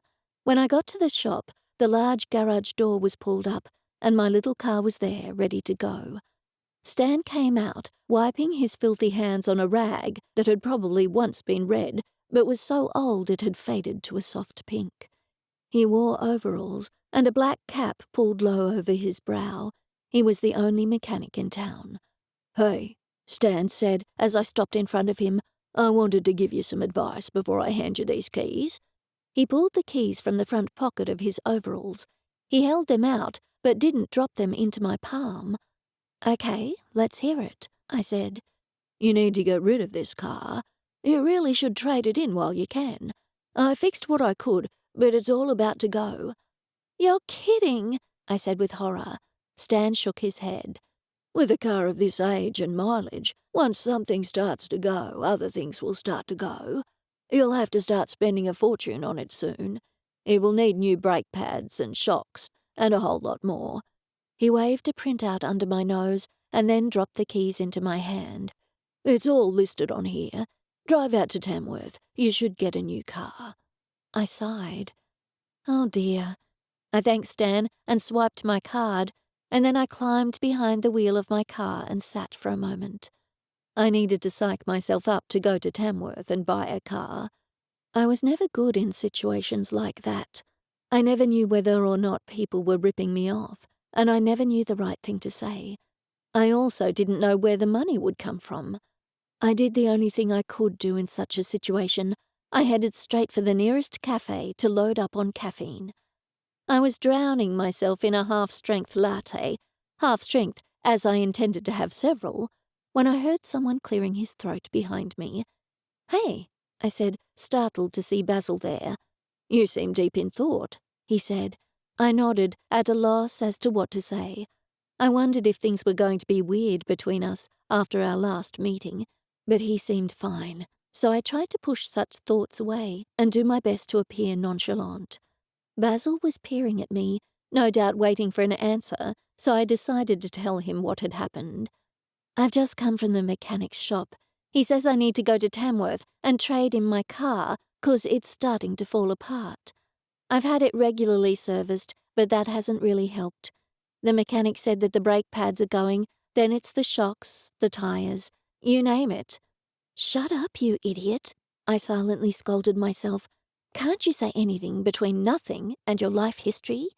Basil appeared nonplussed by my verbal outpourings.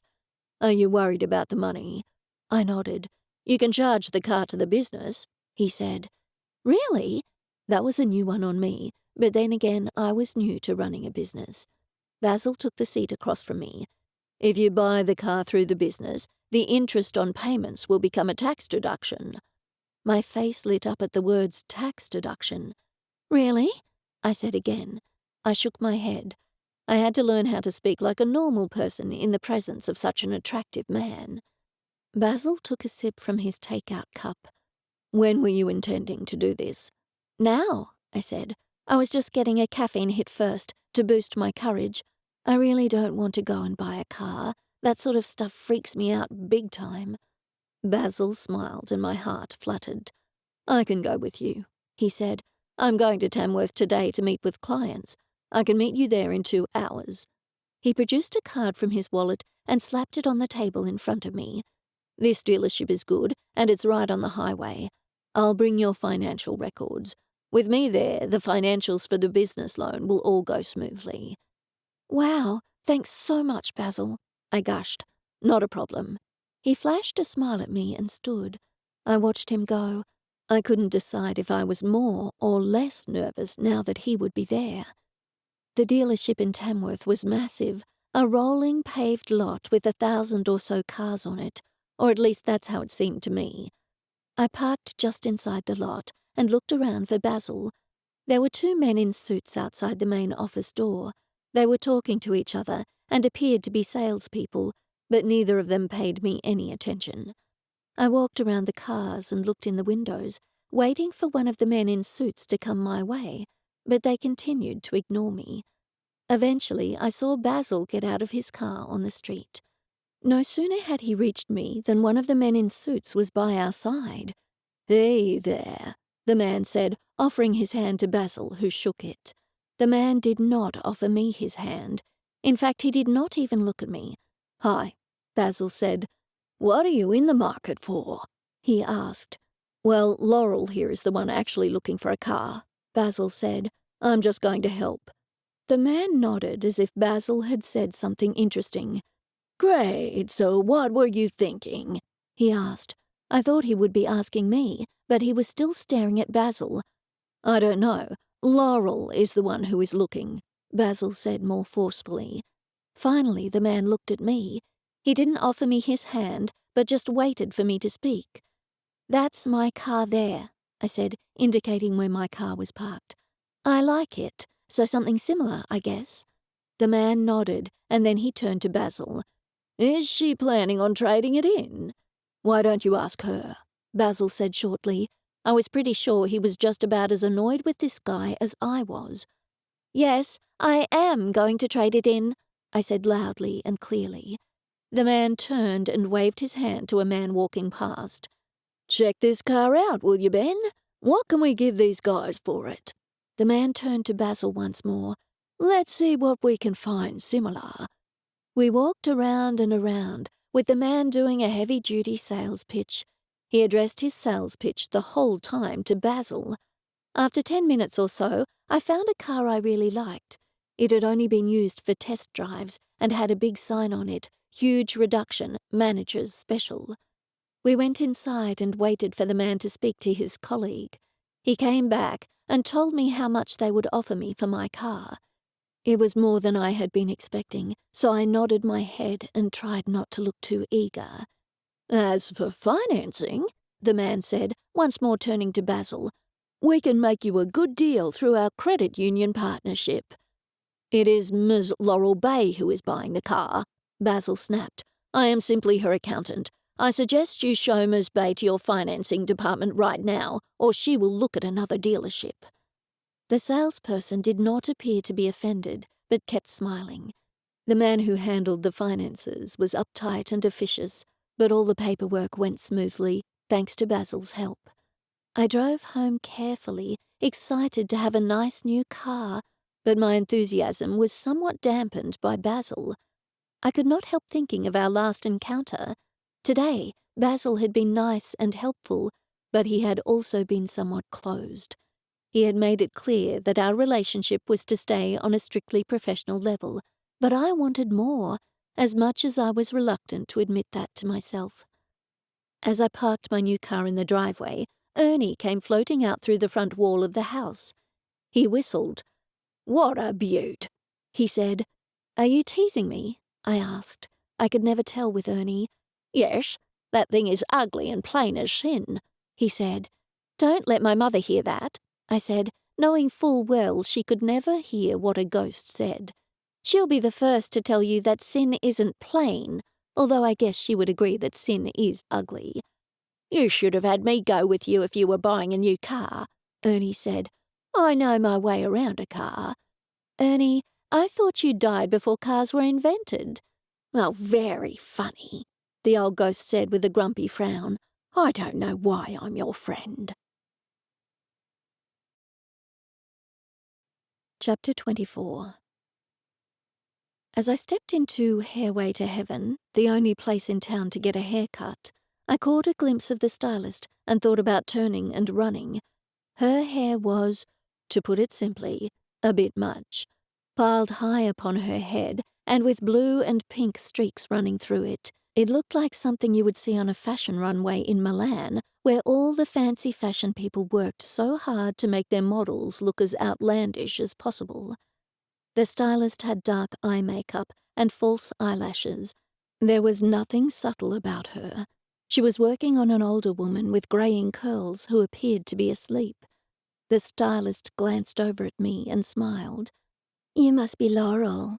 Too late. I had lost my chance to escape. I couldn't just turn and leave now. "Yes," I said. "I'll be right with you. Have a seat." I sat down on an uncomfortable seat and reached for some reading matter on the table in front of me. There were no magazines, only several King James Version Bibles, all in black leather, 3 books, and a pamphlet with the intriguing title Turn or Burn. I looked over the 3 books: Fire and Brimstone by Thomas Vincent, Hell's Terror by Christopher Love, and A Few Sighs from Hell by John Bunyan. I shuddered. Whatever happened to entertainment magazines? I thought the pamphlet looked the most interesting, as I thought it contained stories about firefighters, but it was a long diatribe stating that people who didn't repent were headed straight for hell. I gave up and stared blankly at the wall until the old woman woke from her slumber, her haircut apparently done. She paid at the small counter near the door, and then the stylist beckoned me over. She smiled at me and pointed to her chair. There were 3 chairs, but no other stylists seemed to be working, or if they were through a closed door that I imagined led to a back room, maybe a break room. "Laurel, your mother told me at church last Sunday that you had to get in here, and I agree. You're letting that hair get way too long." My hair wasn't any longer than it normally was, and I shrugged my shoulders. "I only want an inch or 2 off," I said. "I'm Katie, by the way, and there's no way an inch will do. I was thinking a lot more. It's one thing when I'm working on Elsbeth, that's who just left, and I know this might not be the best thing to say, but old women are simply set in their ways. They won't let me do anything fun, anything stylish." "I don't want anything fun or stylish either," I said when she paused for breath. I didn't think Katie's idea of fun was going to end up anything like mine. "I'm sorry to disappoint you, but I just want the split ends cut off." Katie swiveled my chair, and I was staring into a mirror. She waved her hand at my reflection. "Don't be a party pooper," she said. "My hair isn't a party, believe me," I countered. "Let me just tell you what I was thinking. Can I at least do that? Let me tell you that, and then, if I can't convince you, we'll give you the Elsbeth," Katie said with a chuckle. As frightening as it was to be in a chair in front of this crazed woman with blue and pink in her hair, seconds from her doing something to my hair, I decided right away that I liked her. "Okay, that's fair," I said. "Tell me." Katie took a deep breath and then launched into her pitch, her hands moving this way and that so I could see them in the mirror as she explained what she saw for the future of my head. "Cut it short. I mean short. All right, and I know you have this long hair and it's beautiful, it really is. But short is in. I'm telling you right now it's in. Short. Short, short, short. Shorter than Tom Cruise, all right? Like to here. Can you see my hand? There? Okay, and then this gets shaved down, and a lot of women scream when they hear I want to shave their heads, but I'm telling you, this is movie star stuff. So we do that, and then I'm thinking hot pink. Streaks? I'm not crazy, it would just be streaks." "Katie," I said, my eyes wide. I was truly speechless. She smiled at me in the mirror. "I knew it. I got you. I convinced you. Finally, someone in this little town who will let me transform them into a star." "No," I said, and I felt a little bit bad as I watched the woman's face fall. "I'm sorry, but no. Please, just cut off an inch." "All right," Katie said with obvious disappointment, holding up her hands. "You're the boss, right?" I smiled. "Thank you." The woman got to work. "Your mother tells me you took over your father's business." I nodded. "Sit still, girl, or you'll end up with a shaved head after all." I laughed. "Sorry. Your father never came in here. I think your mother did his hair herself." "Yes, she cut it for him," I said. Mum had been cutting Dad's hair for as long as I could remember. When I was younger, I used to sit in the kitchen on the floor watching her. She cut his hair while he sat on a dining room chair that had been pulled over to the sink. That way, Mum could easily sweep the tiles in the kitchen. She was never great at it, but my dad always let her do it. "I thought so. Well, my uncle died a few years ago, and your dad was so great to my aunt and all of us. You know, I go to church with your mother. I can't believe I haven't seen you there yet," Katie said. "Church isn't really my thing." I don't think that was what Katie wanted to hear from me, but to my enormous relief, she changed the subject. "You know, I cut the hair of only one regular guy, Lester Denning. Do you know him?" "No, I don't think so," I said. "He works over at the grocery store. He's the manager there. He's a really nice man, but strange too. I could tell she was itching to drop some juicy gossip onto my lap, so I took the bait. How so? I asked. Her last client had been sleeping while she had her hair done, so the poor woman was probably itching to impart some good gossip. He wears makeup. I swear it. I don't know if he dresses like a woman, too, but he's come in before and he has splotches on him that he's missed. It's mainly concealer and stuff. There's usually some under his ear, things like that. And he keeps his hair so short that I think he does it to put on a wig. It sounds like you find out some secrets, I said. Oh, that's nothing, Katie said happily. She was so interested in talking with someone new, I didn't even think she was upset about not getting to dye my hair pink and blue. Do you know Martin Kaplan? I tried not to gasp. Martin Kaplan was my #1 suspect in Tiffany's murder. Sort of, I said carefully. Well, his wife Louise comes here. Did you know he was having an affair? He was? I asked, trying to sound shocked. Yeah, with that poor girl who died. The one who was murdered. I nodded. I did her funeral. Right. Well, that poor girl, sweet as can be, Tiffany was her name. She went to my church too, but she fell in with the wrong sort of man. Sleeping with a married man, it just isn't right. No, it isn't, I said when she paused for breath. Still, though, that's something you work out with God, and I hope she got the chance when she passed. It's not for me to speak ill of her. So Martin Kaplan's wife knew he was cheating on her? Yes, of course she knew. Was she very upset? The stylist shrugged. She didn't seem that upset about the cheating, because she seemed more worried about the business. The cafe? Katie nodded. Why would she be worried about that? Her grandfather had opened that cafe, and when he retired, her father ran it. Then when her father was set to retire, he passed it on to Louise. I wasn't quite following her train of thought and hoped she'd come to the point soon. Well, with divorce laws and all that, since they'd been married for so long, he'd get half of the cafe, which means they'd have to sell it and split up the proceeds. She continued. I see, I said, hoping that I did. So are you saying that if they got divorced, she'd have to sell the cafe that had been in her family for decades? Katie clicked the scissors at me by way of affirmation. Exactly, she said triumphantly. That's right. She was really upset about that the last time she came in. When was the last time she came in? Actually, it was the same day that Tiffany was killed, Katie said. Louise had only just found out about the affair the night before. Boy, was she furious. I gasped. So Louise Kaplan had the motive for murder? My timing couldn't have been worse. Katie's scissors stopped, and she turned to the counter. Standing there was Louise Kaplan. Is that new shampoo for coloured hair in yet? Louise Kaplan asked Katie while shooting a nasty stare at me. If looks could kill. Clearly she had overheard what I'd said. Katie appeared unperturbed and rustled around in a cupboard, finally producing a giant bottle of shampoo along with a giant bottle of conditioner.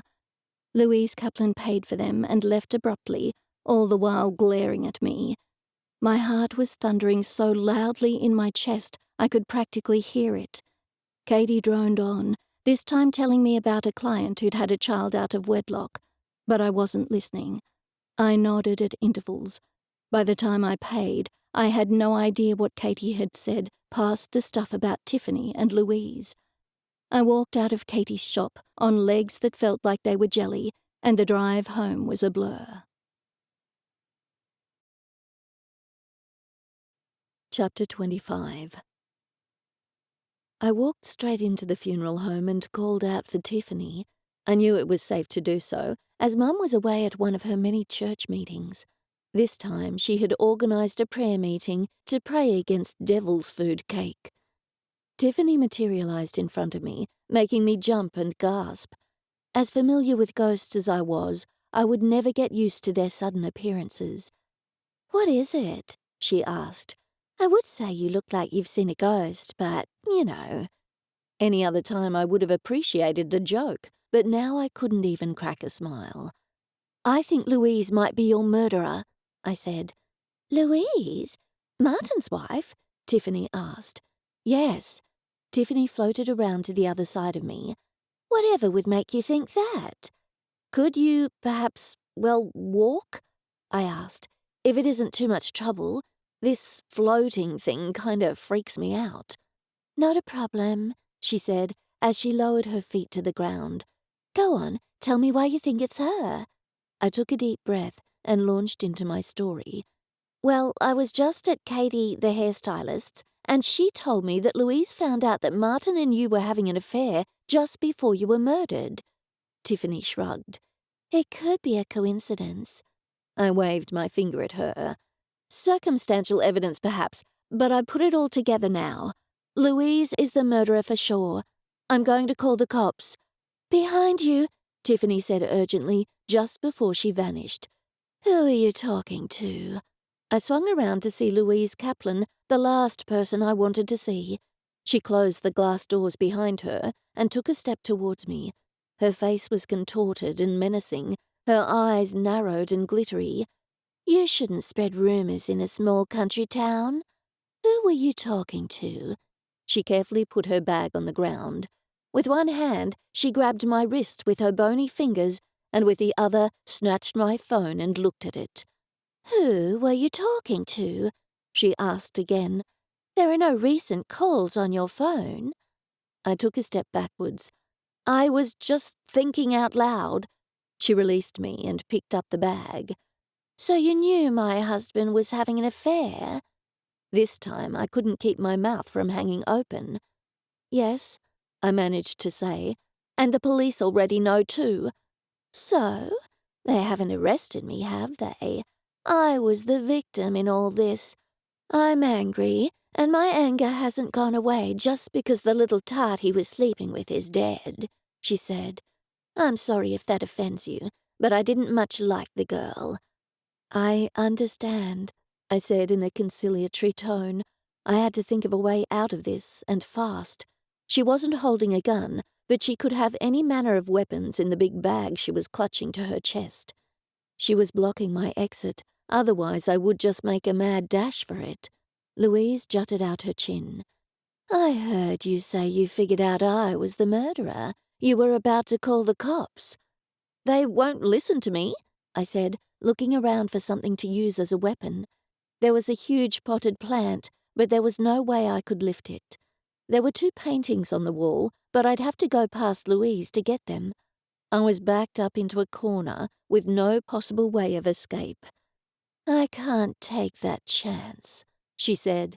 She reached into her bag and pulled out a large knife. I watched with strange fascination as the long blade reflected the fluorescent lights overhead. It all seemed surreal. I've seen movies where intended victims managed to talk their way out of situations, but I couldn't think of a single thing to say. I was doing my best to focus on a way out when I heard a sound in the other room. "Did you hear that?" I asked her. "Someone's out there." "Oh, my God," she said. "Do you think I'm stupid enough to fall for that?" She snarled and made for me with the knife. Right then, my mother burst through the glass doors and hit Louise over the head with what looked to me to be a large, leather-bound Bible. "Don't you take the Lord's name in vain," my mother said to Louise, who had fallen to the floor in a heap and appeared to be unconscious. Mum turned to me. "I've called the police. They'll be here any minute." "But what? How? When?" I stammered. Mum appeared calm, if not rather offended. "You could at least thank me, Laurel. I heard what Mrs. Kaplan was saying to you, so I called the police. I was waiting in the other room, but when she took the Lord's name in vain, I knew I had to act." I tried to process that, but then thought it better if I didn't. "Thanks, Mum," I said dryly, "but I thought you were at church praying against devil's food cake." Mum shrugged. "I was the only one who showed, so I cancelled it." "What does that tell you?" I said before I could catch myself. She had saved my life, after all, but I wasn't too happy about her motivation. that God works in mysterious ways," Mum said without missing a beat. Duncan burst through the glass doors and stopped when he saw Louise lying on the floor, her large knife beside her. "She intended to kill me," I said. "She admitted that she killed Tiffany." Duncan pulled out his cuffs and bent over Louise, who was regaining consciousness. Mum picked up her huge black leather-bound King James Bible and examined it for damage. "See, Laurel, if I'd used the Amplified Bible, or one of those new little versions with the fancy paperback covers, who knows what would have become of you? Let that be a lesson." "You lead the craziest life," I heard a voice say. I turned to see Tiffany standing next to the wall. "Tell me about it," I said. Mum looked at me. "Who are you talking to?" she asked. But fortunately Duncan's fellow police officer, Brian, charged into the room at that point. "Don't worry, Brian," Duncan said as he stood up. "I took care of everything." "Like hell you did," my mother said. She slapped her hand over her mouth. Chapter 26. For a moment my chest caught as panic seized me. I closed my eyes and forced myself to calm down. I remembered now. Last night I had almost been killed. My mother, along with her King James Bible, had saved me. My mother. I thought of her immediately. I jumped out of the bed and ran for the door. After a quick detour to the bathroom, I made my way into the kitchen. The clock on the stove told me in bold green numbers that it wasn't yet 10. Ernie was leaning against the countertop. "Coffee," I said, pouring myself a large mug. "I must get coffee and fast. I slept in. My mother." "I heard your boyfriend wants to put his pet sheep here," Ernie said with a snicker. "He's not my boyfriend, Ernie," I said crossly. "He's just the accountant." Ernie shrugged. "Whatever. But then you'll be able to do a eulogy." I nearly coughed up my mouthful of coffee. "That's not even funny," I scolded him. "Your puns are getting worse." "I can tell you're cross by the look on your face," he said. "It's a dead giveaway." I shook my head, left my coffee, and sprinted for the funeral home. I hesitated for a moment, thinking there was a possibility that Mum was at church. After what had happened, I wouldn't be surprised if she lived there for a month. Yet when I reached the funeral home, the front door was open. I knew that I had made the right decision. I sprinted for my office. I might be safe. It was 5 to 10. To my dismay, there were voices inside. With my heart in my mouth, I pushed the door open. Just as I had expected, my mother sat in my chair behind my desk. Across from her were 2 people. One was a woman crying into a tissue. The other was Ian. "Oh, this is my daughter Laurel. She helps me here," my mother said dismissively. I was amazed at how quickly the gratitude I had felt towards my mother the previous day had been replaced with a desire for her to move across the country forever. "Mum, can I speak with you?" "1 second," she said shrilly, holding up a finger at me. "We were just finishing up. Mrs. Benson has lost her mother. We were looking into some packages." I nodded and stepped outside, allowing my mother to finish.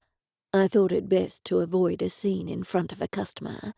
After Mrs. Benson had been escorted out the door and was safely out of earshot, I glared at Mum. "What were you doing?" Her eyes narrowed. "Someone needed to be here for the meeting. Did you forget about it?" "No," I said. "Of course not. Mrs. Benson was early. I arrived here with minutes to spare to find you in my office conducting the meeting." Mum stood up, and so did Ian. "You slept in," she said in an accusing tone. "So what if I did?" I said. "I was still here in time. Anyway, I was almost killed yesterday. That was a frightening experience." "Fear is not of God," Ian said, butting in. "I'm sure you feel closer to God now, dear." "Why are you here?" I turned on him so quickly he flinched and stepped backwards. "Perhaps I should be going," he said. "Perhaps you should." I tried to glare a hole into the back of his head as he left. "Laurel, I have no idea why you're always so rude, my mother said. Is this the gratitude I get for saving your life? I ignored that. I knew that fact was going to be thrown at me forever. Why was Ian here? He was helping me. It's always nice to have someone lending a hand. I rolled my eyes. Lending a hand for what? Helping you tell people how many types of wood we can make coffins out of?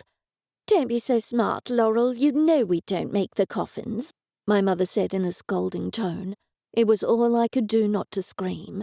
Mum, please don't meet with clients with Ian. In fact, I would prefer you not to do it at all. Mum frowned. I'm going to go to church. She left in a huff.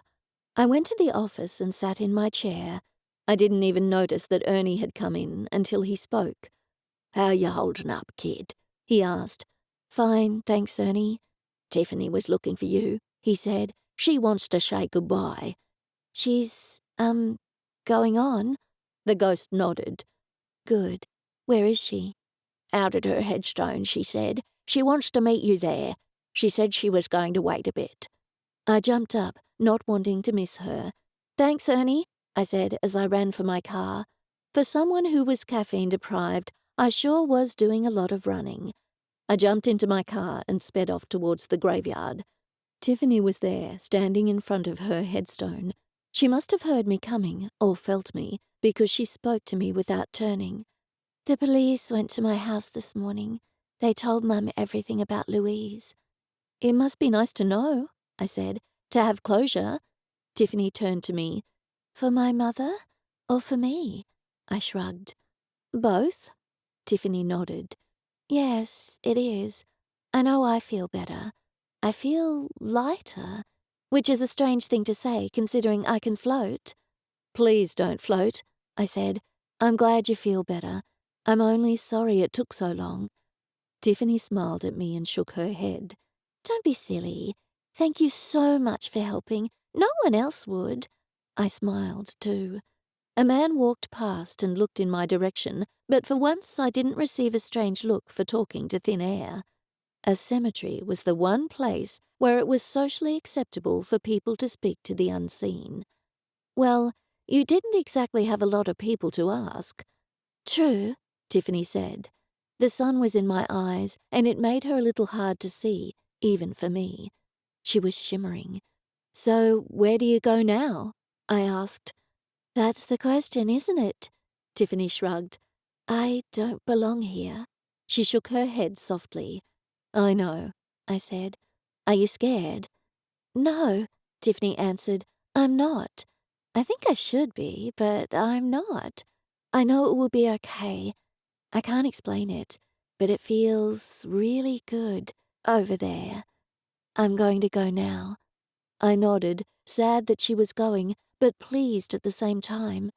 Tiffany took another look at her headstone, and then the air around her grew brighter.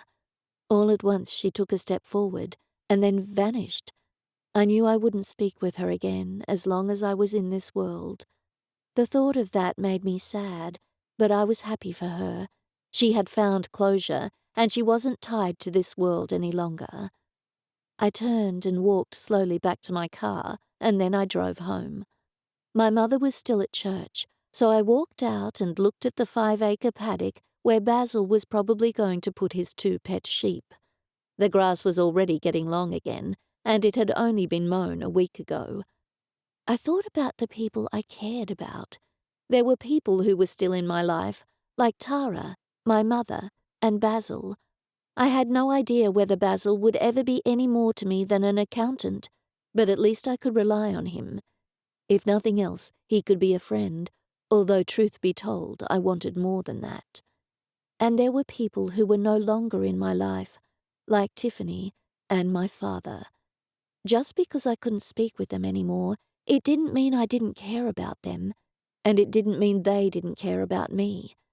I stood at the fence, thinking about Tiffany and about everything that had happened in the last few weeks. I wondered if I would be able to go so willingly to the other side when it was my turn. Still, ghosts, the ones without unfinished business on earth, that is, wanted to go to the other side. When they caught a glimpse of it, Whatever they saw there made them happy. I used to think the saying that we are souls having a human experience for a time was just an empty saying, but now I knew it was true.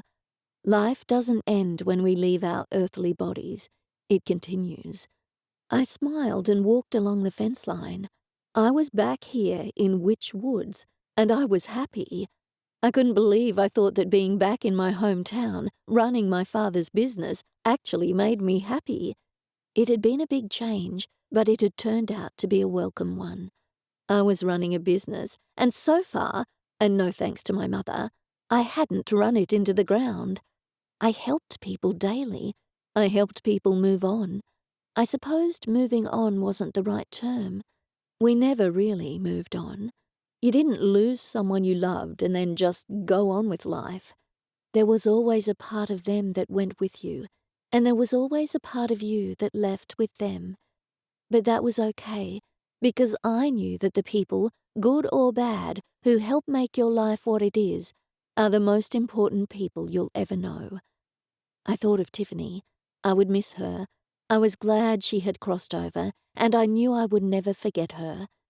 I made my way to the funeral home. I turned back when I heard someone call my name. Basil was waving and smiling as he walked down the fence line towards me, a sheep on a leash on either side of him. The end. Nothing to Ghost About is the next book in this USA Today Bestselling series. In Nothing to Ghost About, Laurel thought that inheriting the funeral home was an opportunity to die for, but it seems to be quite an undertaking. Laurel Bay is conducting a funeral when someone is strangled in the bathroom. Now that there have been 2 deaths in the funeral home, business is dead as a doornail. As Laurel works her fingers to the bone, sifting through the clues, she is faced with too many suspects, a wisecracking ghost, and a woman journalist who appears to be after more than Basil's files. These are grave times indeed, but will Laurel succeed in due course? That's Nothing to Ghost About, Book 2 in the Witch Woods Funeral Home series.